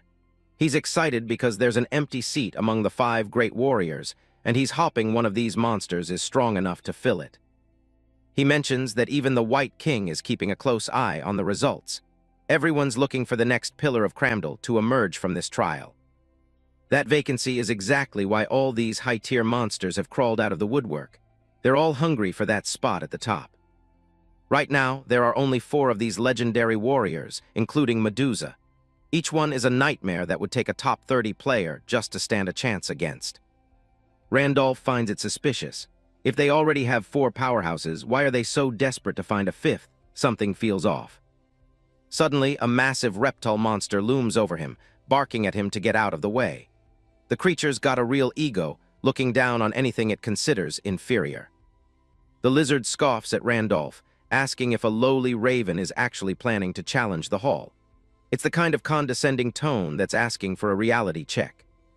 The surrounding crowd stays silent, watching the interaction with curious eyes. They've seen plenty of weaklings try and fail before. The reptile monster erupts into a mocking laugh that echoes through the entrance.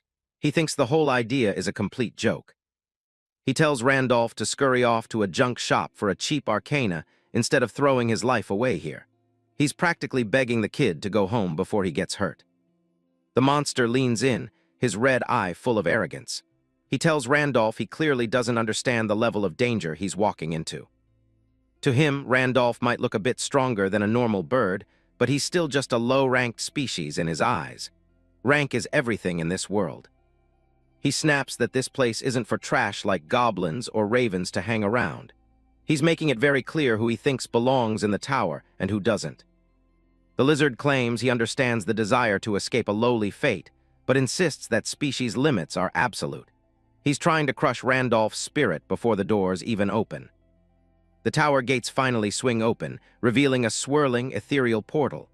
The reptile monster shouts one last insult, telling Randolph to know his place. The Rat Herald officially announces the opening of the hall. The air shimmers as the portal stabilizes, beckoning the brave and the foolish alike. A 5-second countdown appears for the entry. Randolph doesn't even look back at the lizard, just muttering that the guy talks way too much. He calls the reptile monster a worm, which completely blindsides the arrogant beast. Randolph's got nerves of steel. As the countdown hits 1, Randolph steps forward into the light. He makes a mental note of the lizard's face. He's definitely not forgetting this encounter. Entering, the world blurs as the transition takes hold. Randolph finds himself standing on a rocky outcrop under a bright, open sky. It's a separate dimension entirely, just as he expected. He looks around, realizing nothing has changed since his last visit in his previous life. He actually regrets not being able to kill that worm inside here. He remembers that this was the only place where Wilhelm failed to get the top reward. It's the one stain on an otherwise perfect record. Back then, it was the first time anyone had challenged it, so there was zero info available. He was essentially flying blind. But this time, things are different. He's not just a challenger, he's an expert who knows exactly what to expect. A horde of skeletons begins to materialize from the ground. Randolph doesn't flinch. He's already got every strategy memorized.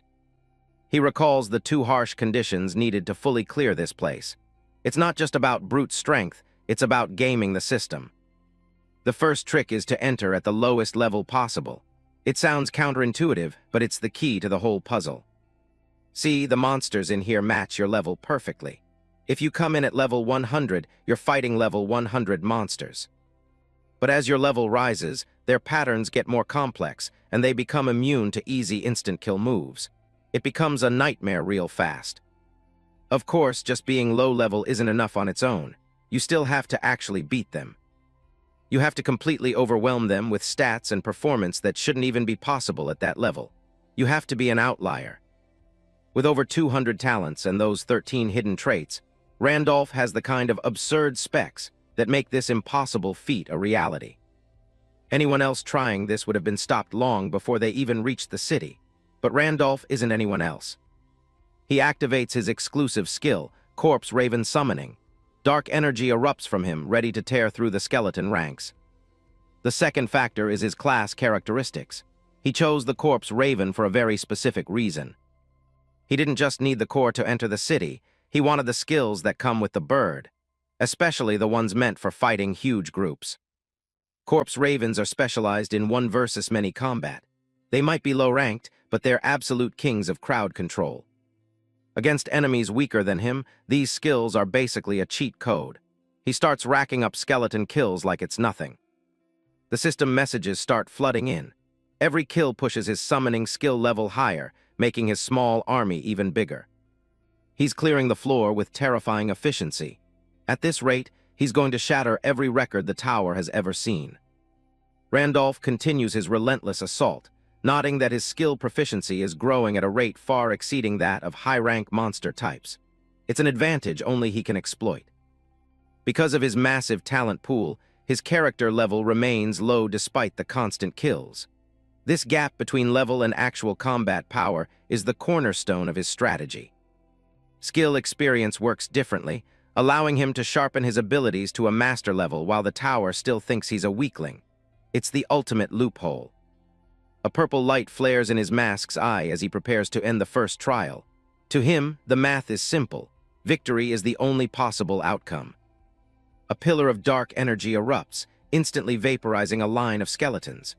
Randolph knows he is the only one with the knowledge and power to reach the tower's peak. The skeletons shatter like glass under the weight of his power. This isn't just a clear, it's a statement of absolute dominance. Outside, a cactus monster was lecturing Isaac on manners, but Isaac snapped at it to just shut up and pass out the flyers properly. The cactus could only grumble in frustration, visibly vexed that a prominent customer like itself had to swallow its pride and deal with such a lowly creature. Isaac dismisses the cactus's chirping, finding it difficult to even listen to the lesser-evolved monster. His arrogance is on full display as he focuses on his own goals. He figures that with the crowd gathered for the Hall of Arcanas, today is the perfect day to spread his flyers. His mind is strictly on business. Suddenly, the crowd erupts into a frenzy of murmurs and shouts. They're shocked because someone has already blitzed through the first challenge in record time. The first floor of the massive tower begins to glow with a brilliant, steady light. It's a beacon announcing a successful clear to everyone in the region. Isaac looks up, his eyes widening in disbelief. He can't wrap his head around how someone could have finished the first floor so quickly. He asks aloud what the light signifies, clearly out of his element. His confusion only deepens as the scale of the feat starts to sink in. Isabella steps out of the mist behind him, her presence immediately chilling the air. Isaac recognizes her as the fake demi-dragon from their previous encounter. She gives him a side-eye, asking if he's really that ignorant about how the Hall of Arcanas works. She has no patience for his lack of knowledge. She explains that the light is a progress marker. It only fires up when someone clears a floor for the very first time. It's a public scoreboard for all to see. Isaac doesn't get the big deal, nodding that plenty of monsters should be able to clear a first floor. He's missing the point entirely. Isabella clarifies that it's the speed that's surprising. While 30% might pass the first floor eventually, the difficulty spikes so hard afterward that the clear rate falls off a cliff. She smiles to herself, whispering that the Star Bearer is showing off again. She's the only one who truly knows who is inside that tower. Isaac is skeptical, asking how she can be so sure it's the Raven when no one can see inside.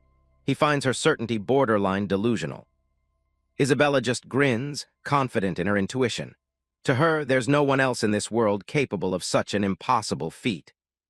Her red eye gleams as she tells Isaac to pay close attention. Since they'll be working together, she wants him to understand exactly what kind of person they're dealing with. The image of the cloaked corpse raven looms large, a symbol of the impossible made flesh. In Isabella's eyes, reality itself bends to the will of the Star Bearer. A dark silhouette looms with glowing orange eyes. The Minotaur King recalls a time when they were defeated by a single human named Wilhelm. He looks down at the jagged scars across his muscular chest. He realizes that Wilhelm didn't kill them back then because he needed them as bait to lure out the White King. A close-up of the Minotaur King's face reveals a simmering rage. That old humiliation hasn't faded at all, no matter how much time has passed. He orders his subordinates to report as soon as the lights on the second floor come on. He intends to deal with anyone strong enough to ascend that far himself. A servant kneels before the king in the grand, high-ceilinged hall. The news he brings is far more urgent than expected. The Minotaur King's eyes widen in genuine shock. Someone has already reached the 4th floor. The servant confirms that the lights for all floors up to the 4th have already been lit. The speed is unprecedented. The king narrows his eyes, his expression tightening into a grimace. Someone is challenging the same floor as the White King in a fraction of the time. He stands and commands that the 4 great warriors be summoned immediately. They need to gather at the Hall of Arcanas to witness this outlier. Inside the tower, a pair of boots steps onto a floor stained with the blood of countless fallen monsters. Randolph stands amidst the wreckage as his corpse Raven's summoning skill hits its maximum level. It immediately transcends into the advanced version. A system window confirms he has cleared the 4th floor. It offers him a progenitor giant arcana as a reward, nodding that refusing it will lead to an even tougher trial. Randolph doesn't hesitate for a second. Looking through the slit of his mask, he simply refuses the reward. A swirling cosmic portal opens to warp him to the 5th floor. The tower announces that the next challenge will be scaled based on his racial stats. The system begins measuring his unique racial traits. It tallies his points in Void, Giant, Druid, Celestial, and Corpse Raven. With a total of 55 racial points, Randolph hits a hidden final condition. A special quest arrives directly from the master of the hall. The portal turns a violent red, crackling with energy. He's offered a chance to attempt the Hall of Mythic Arcanas. Randolph stares at the notification, stunned. This is a hidden quest even the legendary Wilhelm never reached. The system warns that the quest will disappear if he refuses, forcing him back into the normal hall. He considers the sheer difficulty of a mythic-labeled challenge. This is completely unknown territory for any player. He questions if there's any merit in a human taking such a massive risk just for a higher grade reward. A close-up shows his focused gaze as he weighs his options. He knows this is a chance that no one else in this world has. He realizes he's the only one who can unlock this secret. The lure of an unprecedented adventure is too strong to ignore. Randolph begins walking toward the glowing abyss. He decides there's no need to hesitate anymore. He formally accepts the challenge and steps into the swirling cosmic rift. He enters the Hall of Mythic Arcanas, immediately earning the Adventurer Challenging Myth achievement. 3 glowing skulls loom before him. The awakened skeleton soldier emerges as his opponent. It randomly acquires the challenger's racial stats, copying his druid and giant traits. Randolph watches the monster closely. He realizes the tower is literally using his own strengths against him. A bright light erupts from the skeleton's core as it prepares to strike. The monster unleashes the druid's light spirit arrow. Dozens of glowing projectiles rain down across the dimension. Randolph tracks the incoming attacks, his red eyes darting across the sky as the beams close in.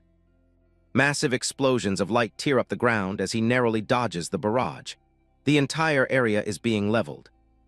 His boots skid across the scorched earth amidst the ongoing bombardment as he looks for an opening. A colossal skeletal hand bursts from the ground beneath him. The enemy has activated the giant's grip skill. Randolph looks down as the massive skeletal fingers begin to close in on his position. The skeletal hand slams shut with a deafening crash, pulverizing the ground where he just stood. Randolph leaps high into the air, his black cape fluttering behind him like wings.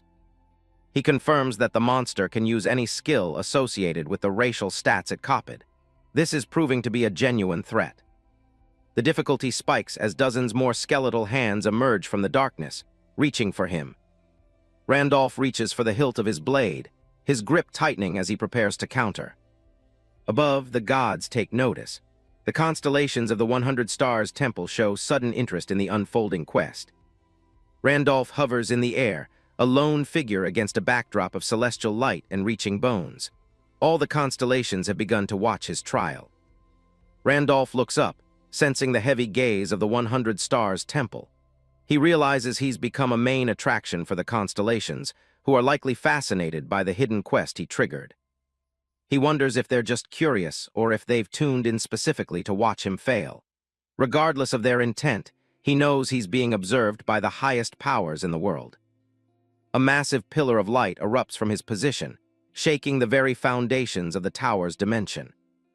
The power surges through the air, as he prepares for a final, decisive strike against the mythic guardian. He activates Star Pierce, a level 2 skill that floods his body with stellar energy. For the next 76 seconds, his stats are boosted as the energy of the stars circulates through him. He originally wanted to take his time exploring this new monster's mechanics, but with an audience of gods, he decides to end the fight immediately. The ground beneath the three-headed skeleton boss shatters as Randolph readies his final assault. He doesn't want to give the constellations any reason to start hurling insults if he drags the fight out for too long. Randolph stands small against the towering mythic skeleton, but the system notification is clear. Every god in the temple has their eyes fixed on him. Outside the Hall of Arcanas, the local monsters are in a state of absolute shock. They can't believe the events unfolding within the sacred tower. The top floor of the massive pagoda suddenly ignites with a brilliant light. The crowd below erupts into chaos, wondering what kind of monster could have achieved such a feat. A horned warrior leans against a pillar, his arms crossed as he watches the tower's summit. He knows that whoever is at the top is a force to be reckoned with. The Minotaur King stares up, his expression grim. He notes that the being inside must be vicious enough to transcend the limits of any known species. Beside him, the massive, blue-eyed head of the great Earth Dragon watches the tower. They both sense an overwhelmingly horrific presence emerging. Isabella and her companions stand among the crowd, looking toward the lit-up windows of the hall. Her eyes widen in disbelief as she realizes the truth. It seems that, weak, Raven has actually reached the 5th floor, a place even the legendary White King couldn't reach. The crowd suddenly begins to panic and push each other aside. Someone shouts for everyone to make way as the atmosphere turns heavy. The 4 great warriors have arrived in person to see the one who broke the record. The Minotaur King leads the way, his presence towering over the ordinary monsters. The great Earth Dragon remarks that it's been a long time since the group has gathered in one place like this. The Snake King, his silver hair visible under his hood, corrects him with meticulous detail. It hasn't been that long, exactly 2 years and 87 days since their last meeting. Medusa stands silently, the snakes on her head swaying as she keeps her blindfolded gaze toward the tower. The Minotaur King turns to his companion, asking what they think is currently inside the tower. He stands firm, looking toward the portal. He knows a monster is currently challenging a floor that was once considered unreachable. The Snake King doesn't believe anyone stronger than the White King, or the human Wilhelm exists in this world. Yet the possibility of a new outlier, someone who rivals those 2 legends, is hard to ignore. If such a being has truly appeared, the absolute rules of Cramdal might become completely meaningless. He concludes that they will have to welcome this new existence, whether they like it or not, as either a powerful ally or a dangerous enemy. The portal in front of the tower begins to swirl with intense energy, drawing the gaze of every warrior present. A voice calls out from within the light, arrogantly asking if everyone was waiting for him. The reptile monster steps out of the portal with a loud, triumphant laugh. He's fully convinced that he's the hero everyone gathered to see. Isabella and her group look on with confusion and sweat-dropping disbelief at the lizard's grand entrance. The 4 great warriors don't even blink. They immediately dismiss him, nodding that he clearly isn't the outlier they're waiting for. Unaware of the dismissal, the reptile monster continues to boast about obtaining a legendary grade arcana. The Minotaur King is simply confused, wondering if there's a different species still left inside. The portal remains active, shimmering with a blue glow as it prepares to release the true champion of the hall. The massive mist dragon looms over the floor, boasting that its arcana is surely worthy of the title of Great Warrior. It doesn't seem to realize who it's actually dealing with. Randolph just stares it down, unimpressed. He calls the legendary beast an earthworm and tells it to settle down. He gives a cold command for the dragon to get out of his sight. To make things interesting, he starts a countdown from 3. Recognition flashes in the dragon's eyes as it realizes this is the same Raven from before, but the countdown hits 3 before it can react. A system notification rings out across the chamber. The arcana of the mist dragon has been completely destroyed. The dragon looks on in absolute shock. It can't comprehend how its power was just erased in a single moment. The creature's pupils contract in fear as purple energy surges around them. The hierarchy in this room has just shifted permanently. Randolph leans in, reminding the beast that he promised he'd remember it. His red eyes glow behind his mask with terrifying intent. The stats for Eternal Randolph pop up, and they're beyond broken. It's an indestructible arcana that blocks any interference and lasts forever. The craziest part is its secondary effect. It can permanently destroy any arcana of a lower grade, literally deleting an enemy's power. The rewards start rolling in, including hundreds of golden scale fragments and a massive score boost. The constellations are losing their minds over this feat. A giant level-up banner fills the screen. Randolph is hitting heights most people in this world can only dream of. The scene shifts to a serene, powerful waterfall in a different part of the kingdom. The water crashes down with a deafening roar. Beneath the falls sits the White King, the massive tiger-headed master of Cramdal. He's training in silence until he catches a strange scent on the wind. He mutters about smelling a high-status presence he's never encountered before. It's enough to pique the curiosity of a ruler who's seen it all. The White King stares forward with glowing amber eyes. Whatever just happened in the tower has definitely put him on high alert. Back in the tower, Randolph stands over the remains of the dragon. He's officially cleared the 5th floor, a feat that sets a new precedent. An achievement notification pops up. The challenger who became their own myth. Skeletal hands reach up from the ground as if to acknowledge his new legend. His fame shoots up by 500 points. The system promises that his name will be etched into the Tower of Arcanas for eternity. The results of the hidden mission are calculated, giving him a perfect score. Now he has to choose one reward out of a massive list of 100 options. The list is filled with legendary artifacts from various constellations. Everything from spears of battle to blueprints for weapons is on the table. Randolph scans the list, but finds it impossible to tell what most of these things actually are. He decides he doesn't need to make a choice right this second. The details of his Eternal Randolph arcana reappear. The ability to permanently delete an opponent's core power is just on a different level. Even Randolph thinks this is insane. He's not just stronger, he can now rob his enemies of their very essence. He examines his hand, feeling the colorless and formless energy of his new power. It's invisible, but the weight of it is undeniable. He clenches his fist as the power settles in. He's done here, and it's time to see how the rest of the world reacts. Randolph makes the call to head outside. Behind him, the dragon is still in the background, likely reeling from its loss. The dragon lets out a final, agonizing scream of despair. It can't believe its arcana, its very status, is just gone. The spectators nearby are frozen in shock. To them, it's absolutely impossible that something like this could happen. They're in total denial, unable to accept that a mere crow could deny the status of a legendary beast. The room is buzzing with disbelief. The dragon roars a final death threat at Randolph. Despite losing its power, it's still trying to exert some form of dominance. Randolph just looks back at the beast, his gaze cold and bored. He's already moved past this fight in his mind. He mocks the dragon, suggesting that at least someone here actually has a brain. He watches as the massive creature coils and prepares to lash out. Suddenly, a skill called Medusa's Eyes activates, casting a massive red glow over the scene.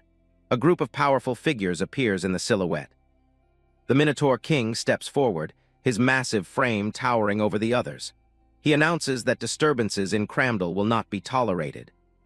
He makes it clear that this is the law of the land, decreed by the White King himself. Anyone who defies his word is an immediate enemy. The Minotaur King stares Randolph down, asking a direct question. He wants to know if Randolph is an enemy or an ally. Randolph doesn't flinch, responding that it entirely depends on how the Minotaur King chooses to act. He's not intimidated in the slightest. The Minotaur King grinds his teeth at the nerve of this newcomer, but he also recognizes that Randolph possesses a status that simply cannot be ignored. He changes his tone, stating that they wish to inform the White King of a new high-level equal. He officially invites Randolph to come with them. Randolph calmly accepts the invitation. He has no reason to make unnecessary enemies just yet. He sets one firm condition. His companions are coming with him. He points back toward his allies, making it clear he's not going anywhere alone. The group waits outside, the blonde companion looking pretty stressed out. Beside him, Isabella remains composed as they prepare for the meeting. The massive White King's castle looms through the mist, looking every bit as imposing as its master. It's an ancient, multi-tiered structure that commands the entire landscape. They step into the dark, pillared hallway, their shadows stretching across the cold stone floor. The silence in the castle is heavy, broken only by the sound of their own footsteps. The blonde companion mutters under his breath, wondering how he ever let himself get dragged into this mess. Randolph just reminds him that there's no backing out of their word now. He reminds the guy of the deal they made. If Randolph's status is real, he'll be an ally, a slave, or whatever Randolph wants. The blonde guy is clearly regretting that bet. Randolph asks him straight up which one he prefers, subordinate or slave. The choice is easy. The guy quickly settles on being a subordinate. Isabella whispers to Randolph, questioning if meeting the White King in person is really necessary. Randolph is firm. He says there's no reason to refuse an invitation when there's something he wants from the king. A massive hand pushes open the heavy stone doors. The entrance to the throne room creaks open with a weight that matches the atmosphere. The Minotaur King, Bavon, leads them inside, announcing that they've finally arrived. Randolph and his team follow close behind into the inner sanctum. This place is cavernous, with a long bridge leading toward a central platform shrouded in light. It's the kind of room designed to make visitors feel very small. Randolph takes a step forward onto the smooth floor. Every movement feels deliberate as they approach the center of the chamber. The three of them walk in silhouette toward the light.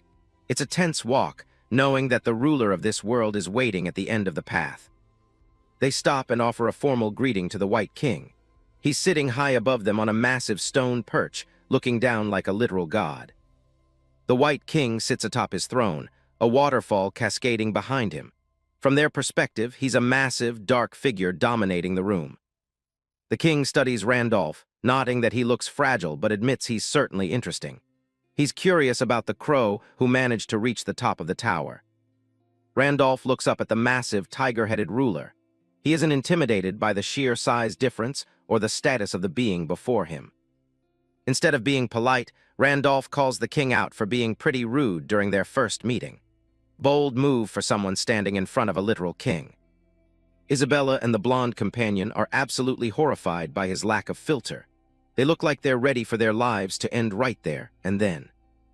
The White King's eyes narrow, and he seems genuinely surprised by the comment. No one usually talks to him like that. He repeats Randolph's words back to him with a dangerous edge. "Manners, you say?" The air in the room suddenly starts to feel very thin. The king releases a massive wave of status pressure, his eyes glowing a menacing red. He asks why he should care about manners in front of someone like Randolph. Randolph clenches his fist as the crushing aura hits him. He knows that without his hidden traits, this pressure alone would have stopped his heart instantly. In this world, monsters can level up just like players. They gain experience by killing others, and the higher they go, the more terrifying they become. The main difference is that monsters don't have a level cap. If they survive long enough, they can theoretically keep growing forever. It's not easy for them to level up since they're always risking their lives, but those who do are absolute powerhouses. Every level counts for significantly more than a player's level. A level 11 monster is already equivalent to a level 10, 1-star transcendent player. That's a level of power that most humans can't even touch. And at level 12, they match a 2-star transcendent player. The scaling is exponential, making the high-level monsters true apex predators. Randolph looks at the White King standing before him and realizes just how outclassed he should be. This isn't just a monster, it's a living calamity. The pressure is so intense that Isabella and the blonde guy are forced to their knees. Even the Minotaur King is sweating under the weight of his ruler's aura. From the king's throne, he looks down on the visitors, who are all literally being crushed into the floor. Only one figure remains upright. The force is overwhelming, cracking the stone floor and sending ripples of red energy through the air. It's an absolute display of dominance. System messages flash across Randolph's vision as his skills activate automatically. Giant's magic resistance and Heart of the Iron-Blooded Monarch are the only things keeping him standing. The system reveals the White King is a staggering level 15. With the legendary Wilhelm and the Demon King out of the picture, He is the undisputed ruler of this world. Randolph knows he has to stay sharp. In his current state, a single breath from the king could literally tear him apart. A skeletal figure symbolizes the death that's currently staring him in the face. Randolph's mouth is set in a firm line behind his mask. He's feeling the pressure, but he isn't going to let it show. He stands his ground and fires back, asking if it isn't basic etiquette to show respect to a guest. He's effectively challenging the king's own status. The blonde companion can't believe what he's hearing. He's staring at Randolph in pure disbelief, wondering if his leader has a death wish. Even the Minotaur King is stunned. He knew Randolph wasn't normal, but to think he wouldn't flinch under this kind of soul-crushing pressure is beyond anything he expected. The standoff continues as the aura intensifies, swirls of red energy surrounding Randolph. He remains a motionless silhouette against the power of the king. The White King's mouth twitches into a grin. He seems more amused than offended by Randolph's defiance. Suddenly, a thunderous laugh echoes through the entire chamber. The king's voice is so loud it practically vibrates the air around them. The king calls Randolph a strange fellow and admits he now sees why his warriors brought him here. He's impressed by the guts it took to stand up to him. Randolph watches the king's reaction through his mask, realizing that his gamble is paying off. He can tell he's finally broken through the ruler's initial hostility. The White King was known for never paying attention to anything that didn't pique his interest. To get a word in, Randolph knew he had to be anything but ordinary. The king is a beast driven purely by instinct, fiercely possessive of his territory and constantly seeking a challenge from the strong. His glowing red eyes betray a mind that values power above all else. The scene shifts back to the past when the Tiger King was still just a little boy. A massive pillar of energy erupts in the distance, shaking the very foundations of the castle. The sheer power being tossed around threatens to leave nothing left of Cramdell. The ground is scorched and cracked from the force of the king's pressure. He casually suggests they stop the fight here, nodding it would be a problem if his own home were destroyed. Randolph remains unmoved even as fire burns around them, pointing out that the king really has no sense of etiquette. The king just watches him, amused by the human's audacity. The White King lets out a soft chuckle, showing a row of sharp, predatory teeth. He's found a person worth talking to. He tosses a massive, curved tooth toward Randolph as a reward. It's a gift for the strange one, who had the restraint not to kill his warriors. Despite his unpredictable nature, the White King is known to give everything to those he actually likes. He looks down at Randolph with a newfound sense of respect. In this world, if you want to talk to a ruler, you first have to spark his interest. The king leans forward, finally asking for the strange crow's name. Randolph stands his ground, nodding that being called strange is the highest compliment this beast can give. He's managed to secure his seat at the table. "It's Randolph Caw," he replies, maintaining his persona even in the face of divinity. The king repeats the name, savoring the sound of it. The king admits he can't see the true form of Randolph's arcana, but he can feel its immense weight. It's unlike anything he's encountered before. He remembers seeing Randolph through Medusa's eyes when he destroyed the Muga's arcana. He wonders if the Arcana Tower granted him the authority to completely destroy such powers. The White King feels his own arcana trembling, a sensation he's never known. He realizes that an arcana is a marker of a species rank. The fact that Randolph obtained such an unknown power means his species rank is higher than the king's. It's a humbling realization for the ruler of Cramdell. While a higher rank doesn't always mean more raw power, clearing the final mythic trial proves that Randolph is no ordinary being. The king stares at him, his instincts on high alert. The urge to fight this high-ranking existence is almost too much for the king to suppress. His predatory nature is screaming for a clash. Randolph can see the sweat on the king's face. The ruler is starting to lose control of his battle lust. One wrong word could trigger a catastrophe. He warns the king not to make any rash decisions, reminding him that if they fight, Cramdell will be wiped off the map. It's a calculated gamble to keep the peace. The king reins himself in, acknowledging that he can't destroy his own land. He looks away, a silhouette of a man struggling with his own power. He asks about the Arcana Tower, but Randolph casually dismisses it as nothing special. The audacity of calling the world's greatest trial nothing special is not lost on the king. When asked what happened on the hidden floor, Randolph cheekily asks if the king expects him to tell for free. Even now, he's looking for a deal. The king accepts the challenge, asking what it is that Randolph wants. He's willing to pay for the information. Randolph asks for his cooperation as the ruler of Cramdell to find something he's looking for. Behind him, Isabella and the blonde guy watch in stunned silence. The king finds the request trivial. He tells Randolph to go ahead, nodding that no monster would dare touch one of the 5 great warriors. Randolph scoffs, stating he's not interested in being one of the warriors and asks why he should even bother serving the king. He's not here to be anyone's subordinate. He crosses his arms, making it clear he'd rather not get involved any more than necessary. He's only here for his own goals. The king laughs again, realizing Randolph misunderstood the title. He explains that a great warrior isn't a subordinate's position at all. It's a status equal to the king himself. They only show him respect out of mutual recognition of power, not out of servitude. Below them, other powerful monsters kneel. Randolph notes that while these warriors are weaker than the White King, they're all level 12. Since they have no separate rank, they all use the same title. He realizes the king is likely trying to appoint a 5th warrior to strengthen his forces. From Randolph's perspective, this is just a way to ensure he doesn't cause trouble on their territory. Either way, it's an offer he can't really turn down. It gives him the authority and freedom he needs to move through Cramdell. "I accept Caw," he says, officially joining the ranks of the continent's strongest beings. He stands tall, appear to the Beast King. The White King welcomes him with a ferocious grin. "Welcome, strange crow," he says, acknowledging the new power in his domain. The king announces the birth of a new pillar of Cramdell. The mountain fortress stands tall, marking the beginning of a new alliance. Fog rolls over the ornate balconies of the palace. The setting shifts to a more quiet, diplomatic area of the castle grounds. Randolph meets with another of the great warriors in a secluded courtyard. 3 figures stand in the shadows, their wings folded as they wait. The Snake King, ruler of the Necrovale, asks why he called her here specifically. Her green eyes study him with a mix of curiosity and boredom. Randolph introduces himself formally and repeats his request for cooperation. He knows he'll need more than just the White King's word to get what he wants. The Snake King turns her back on him, stating she has no time to waste on such trivial matters. She suggests he ask someone else for help.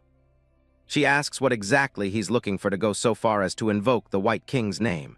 Her irritation is clear, and she demands to know why he chose her of all people. Randolph stands before the Snake King, his dark, feathered silhouette looming over the smaller woman. He tells her that he's finally found what he has been searching for in this land. Randolph leans closer, reaffirming that she is indeed his target. He remains perfectly serious behind his plague doctor mask, seemingly oblivious to how his words are being taken. He bluntly declares his interest in her, punctuated by a loud crow call. The Snake King is visibly stunned, her green eyes wide with confusion while romantic sparkles incongruously fill the air around them. In the background, Isabella and the blonde companion look on with expressions of pure disbelief and embarrassment. Randolph, however, presses on, asking the Snake King to invite him into her sanctuary. Randolph leans in close, his plague doctor mask just inches from the girl's face. He bluntly tells her he likes her, punctuating the statement with a sharp caw. The Snake King freezes, her lavender hair framing a look of total shock as little sparkles dance around her. Exploiting her confusion, Randolph asks if she'll invite him to her sanctuary. Her mouth falls open, revealing sharp feline fangs. She stammers, completely caught off guard by the crow-masked man's bold forwardness. The shock quickly turns to indignation as she starts yelling. She accuses him of joining the 5 great warriors with the impure intention of trying to win her heart. She keeps going, pointing a finger and calling him a bastard. She warns him that if he thinks she's an easy target for his advances, he's dead wrong. Randolph doesn't flinch, staring down at her with those glowing red eyes. He calmly asks what kind of nonsense she's talking about, his voice perfectly steady. The Snake King falters, her face flushing pink as she clutches at her cloak. She seems rattled by how unbothered he is, wondering if he might actually be serious. Randolph doubles down on the charm, claiming he's heard rumors about her deep appreciation for the arts. He says he's been wandering just to find an artist of her caliber. He mentions that her sanctuary is said to be lined with exquisite works of art. He specifically asks if she'll show him the corpse art he's heard so much about. As they walk, Randolph's mind drifts back to a time before he took this quest. He remembers a room in the knight's garden filled with rows of sickbeds. In one of those beds lies Priest Andrew, a frail old man with a thick white beard. He looks up weakly, asking if Randolph is there to grant him a final letter of absolution. Standing over him is Wilhelm, Randolph's former self, his arms crossed over a muscular chest. He confirms the old man's suspicion with a somber nod. Priest Andrew sighs, admitting he'd love to hand over the document, but the rules won't let him just give it away. He can't simply hand over such a high-tier reward for free. Wilhelm narrows his eyes, internally cursing the rigid logic of the NPCs. He knows he'll have to earn whatever reward he's after. The old man asks what he just said, sensing the knight's irritation. Wilhelm quickly covers, claiming he didn't say anything at all.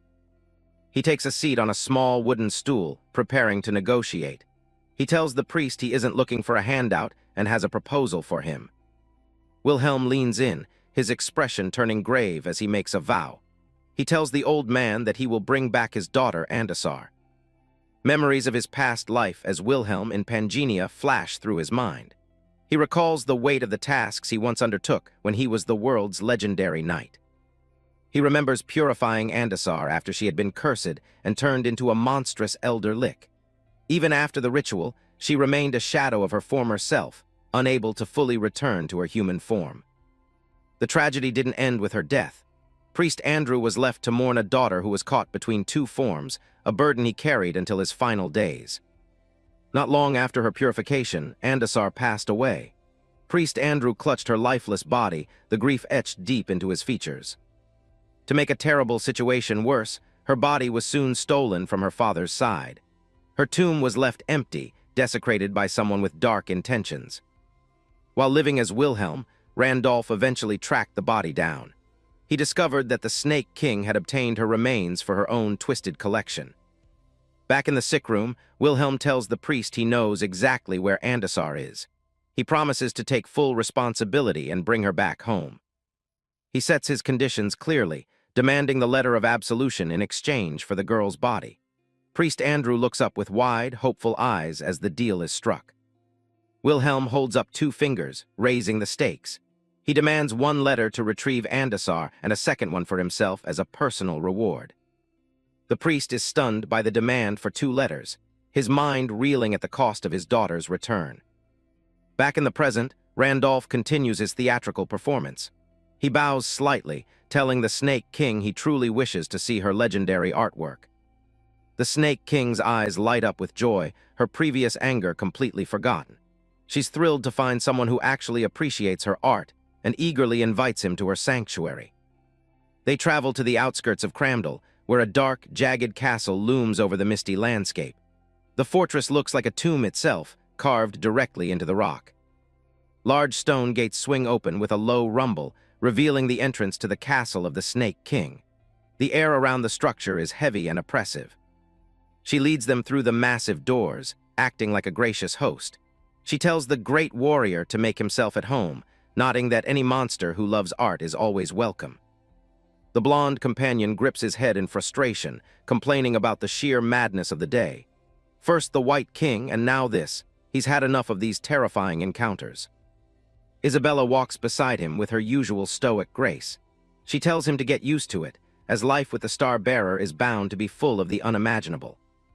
She shoots him a sharp look, reminding him that she's the second in command of their group. Her red eyes glow with a warning as she establishes the pecking order. She adds that a man named Hudson is third, leaving the blonde companion at the very bottom of the ladder. He can only sweat and wonder who this Hudson guy even is. They follow the Snake King deeper into the dark corridors. The blonde companion whispers to Isabella, mentioning the rumors that this woman once turned an entire city into a field of corpses. The Snake King stops at a thick curtain, her smile bright and welcoming. She seems far too cheerful for someone with such a blood-soaked reputation as she prepares to reveal her gallery.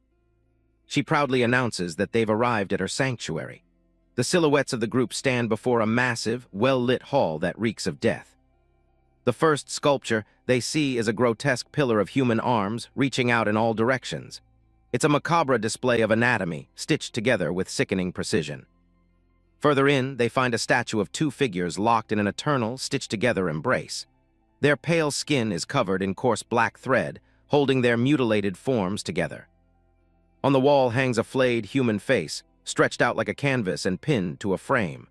The mouth is locked in a silent, agonizing scream, a grim testament to the Snake King's artistry.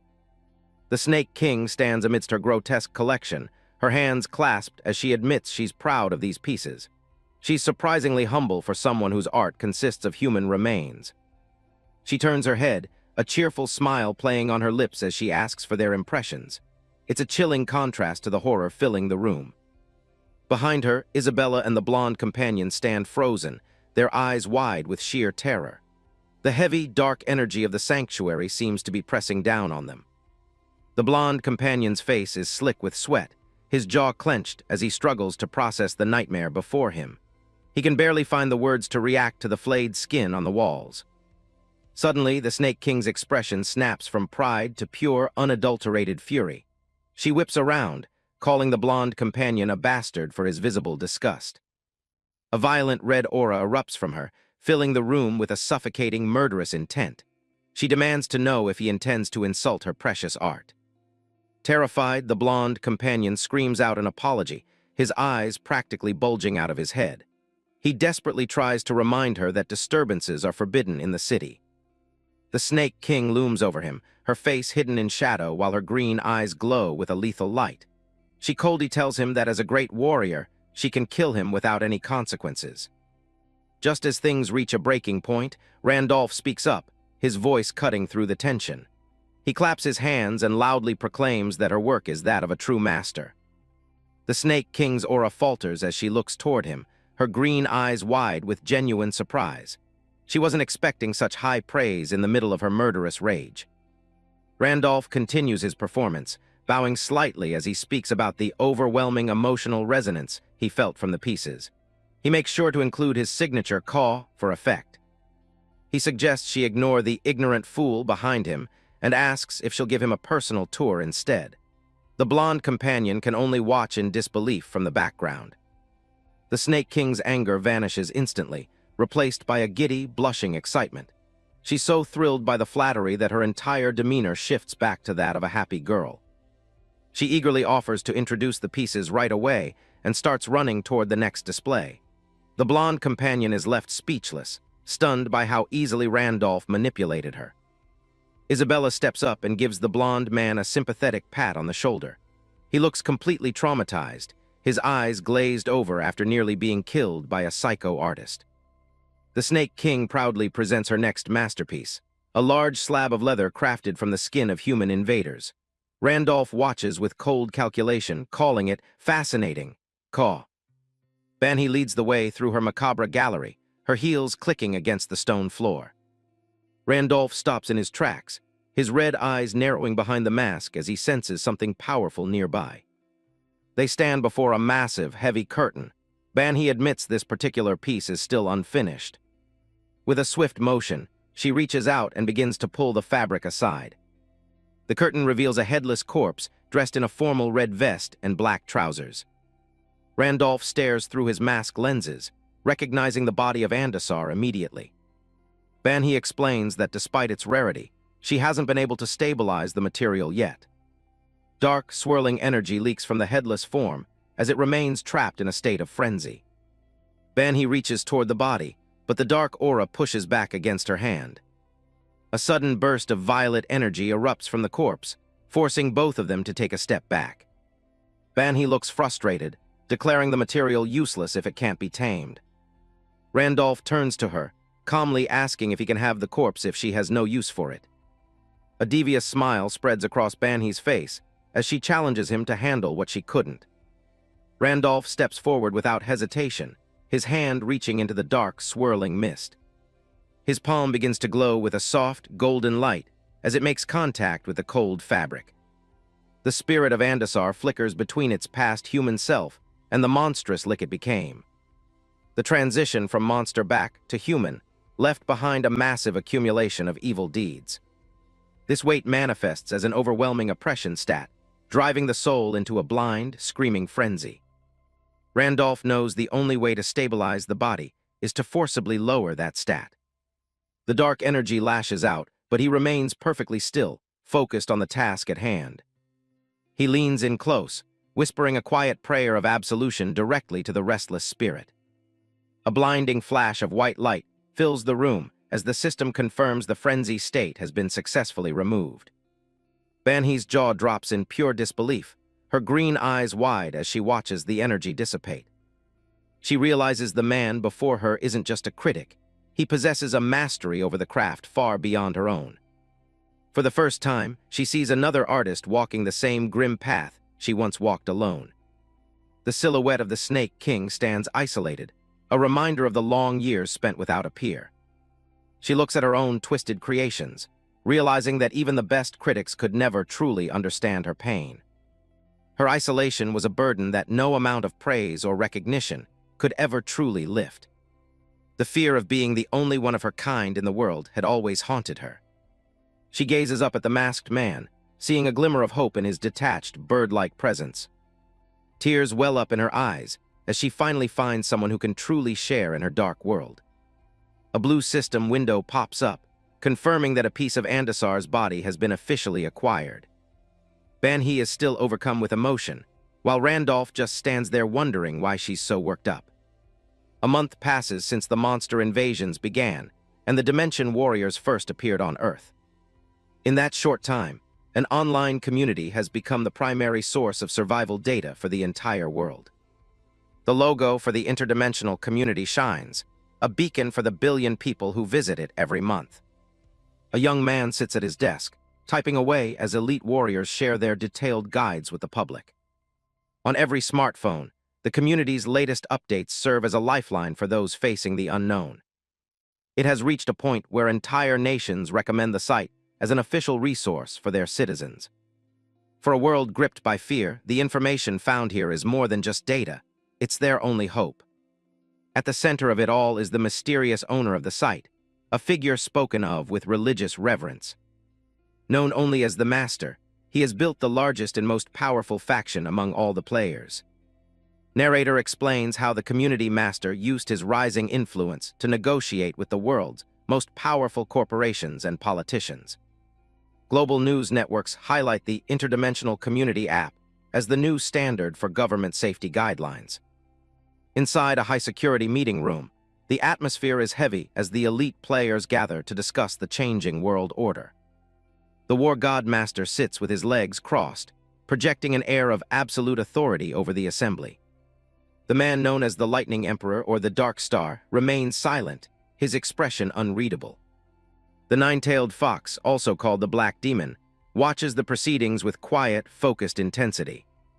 Banhee the Corpse Queen sits among the heroes, her hands clasped tightly as she listens. Lucifer adjusts his posture, his eyes sharp as the discussion turns to the man named Randolph.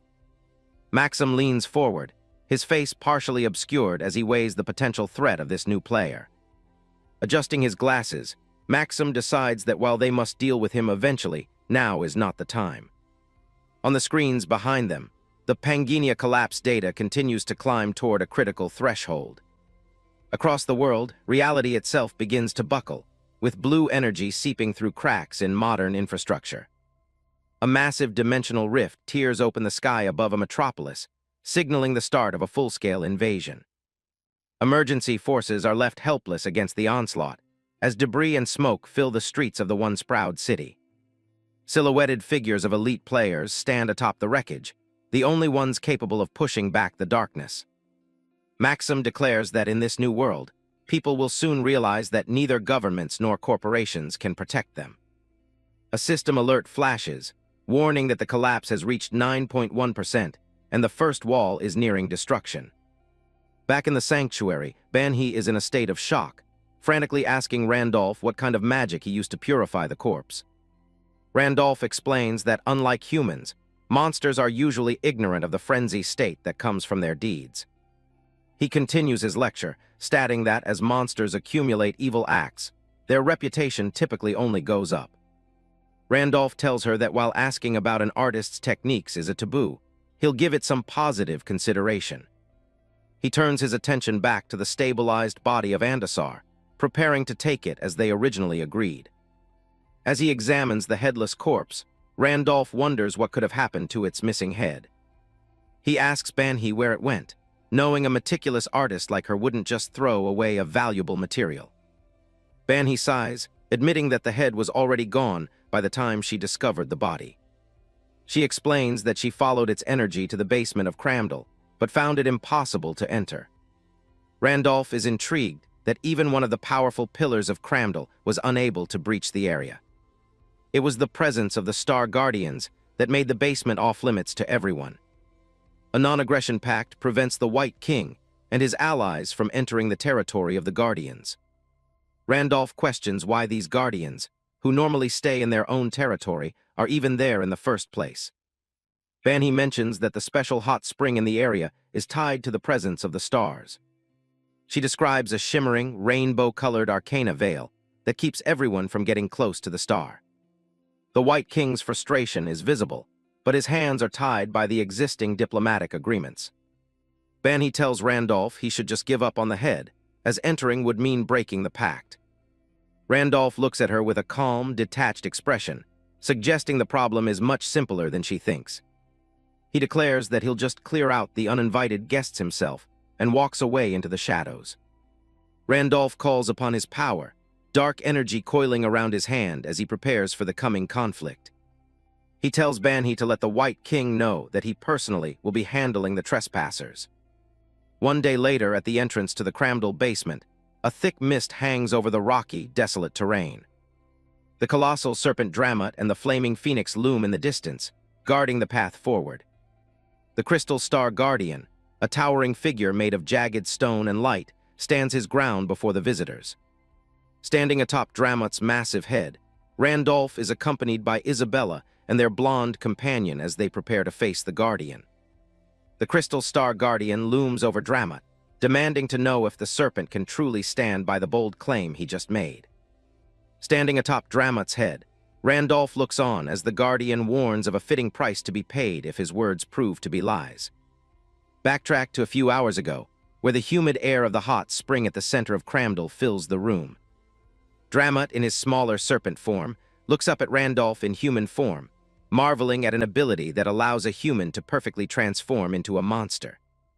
Holding a glowing red, evolved corpse raven core, Randolph explains that he gathered information from the administrators about the local Guardians. Randolph shifts the conversation to the Guardians' true purpose, asking if their gathering is related to the legendary 33rd star. Dramat is caught off guard, confirming that while 32 stars were born from the fragments of the goddess Li, this new one is an anomaly. Images of the past show the celestial beings, with the serpent explaining that this specific star is believed to originate from the goddess Pina.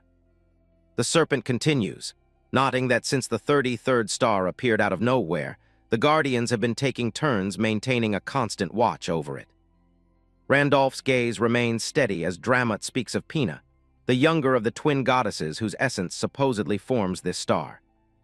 Ancient maps illustrate the formation of the world, where the surviving lands were floated into the sky by goddess Pina's power. The diagram shows the division between the surface world and the demon world, with the abyss having eroded the original ground of the continent. Hearing the history, Randolph asks if Pina's transformation into a star is a definitive sign of her death. Dramat admits that the Guardians gathered to find that answer, but they are blocked by a powerful, unique-grade arcana veil. From high above the hot spring, Randolph makes a stunning offer. He can destroy the arcana and clear the path for the Guardians. Dramat erupts into mocking laughter, declaring that arcana is the ultimate truth of the world and cannot be destroyed by a mere mortal. Randolph remains unfazed by the serpent's skepticism, standing with his arms crossed and a confident, silent expression. Seeing the man's absolute composure, Dramat stops laughing and asks with newfound seriousness if Randolph truly possesses such power. Back in the present, Dramat vouches for Randolph to the Crystal Star Guardian, stating that the man is not one to make empty threats. The Crystal Star Guardian remains wary, questioning why a powerful human like Raven would even bother helping the Guardians of Cramdal. Randolph replies simply that there is something he needs to find within, and clearing them out quickly is a win-win for everyone involved. The Crystal Star Guardian's core eye pulses with golden light as he accepts the explanation, though a lingering doubt remains. The Guardian then looks toward the horizon, asking why the rest of the uninvited guests have followed Raven to this sacred site. Banhee and her companions stand further back, while the White King sits cross-legged on the ground, his massive form exuding power. The White King assures the Guardian that they won't interfere, claiming they merely wish to witness the spectacle about to unfold. A predatory glint shines in the White King's eye, as he admits his deep interest in seeing how their new pillar handles such a formidable task. The Crystal Star Guardian scoffs at the tiger's interest, muttering a name for his old rival as he turns back to the barrier. Randolph prepares to move, the dark atmosphere of the basement swirling with the weight of the coming confrontation. Spreading his massive black feathered wings, Randolph ascends toward the shimmering barrier as Isabella watches with sharp interest. He ignores the bickering of the powerful entities below, focused only on finishing the job quickly so he can claim what he came for. Randolph reaches out, his palm making contact with the translucent, rainbow-hued surface of the massive energy wall. Floating in the center of the cavern, Randolph feels the immense pressure of the veil, confirming that it is indeed a pure arcana. A cold smile touches Randolph's lips behind his mask, knowing that no matter the grade, no arcana can withstand his unique power.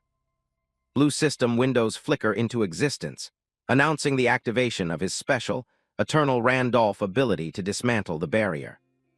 A warning follows. Destroying the first wall will trigger a hidden main quest, leaving Randolph to wonder what secrets he is about to uncover.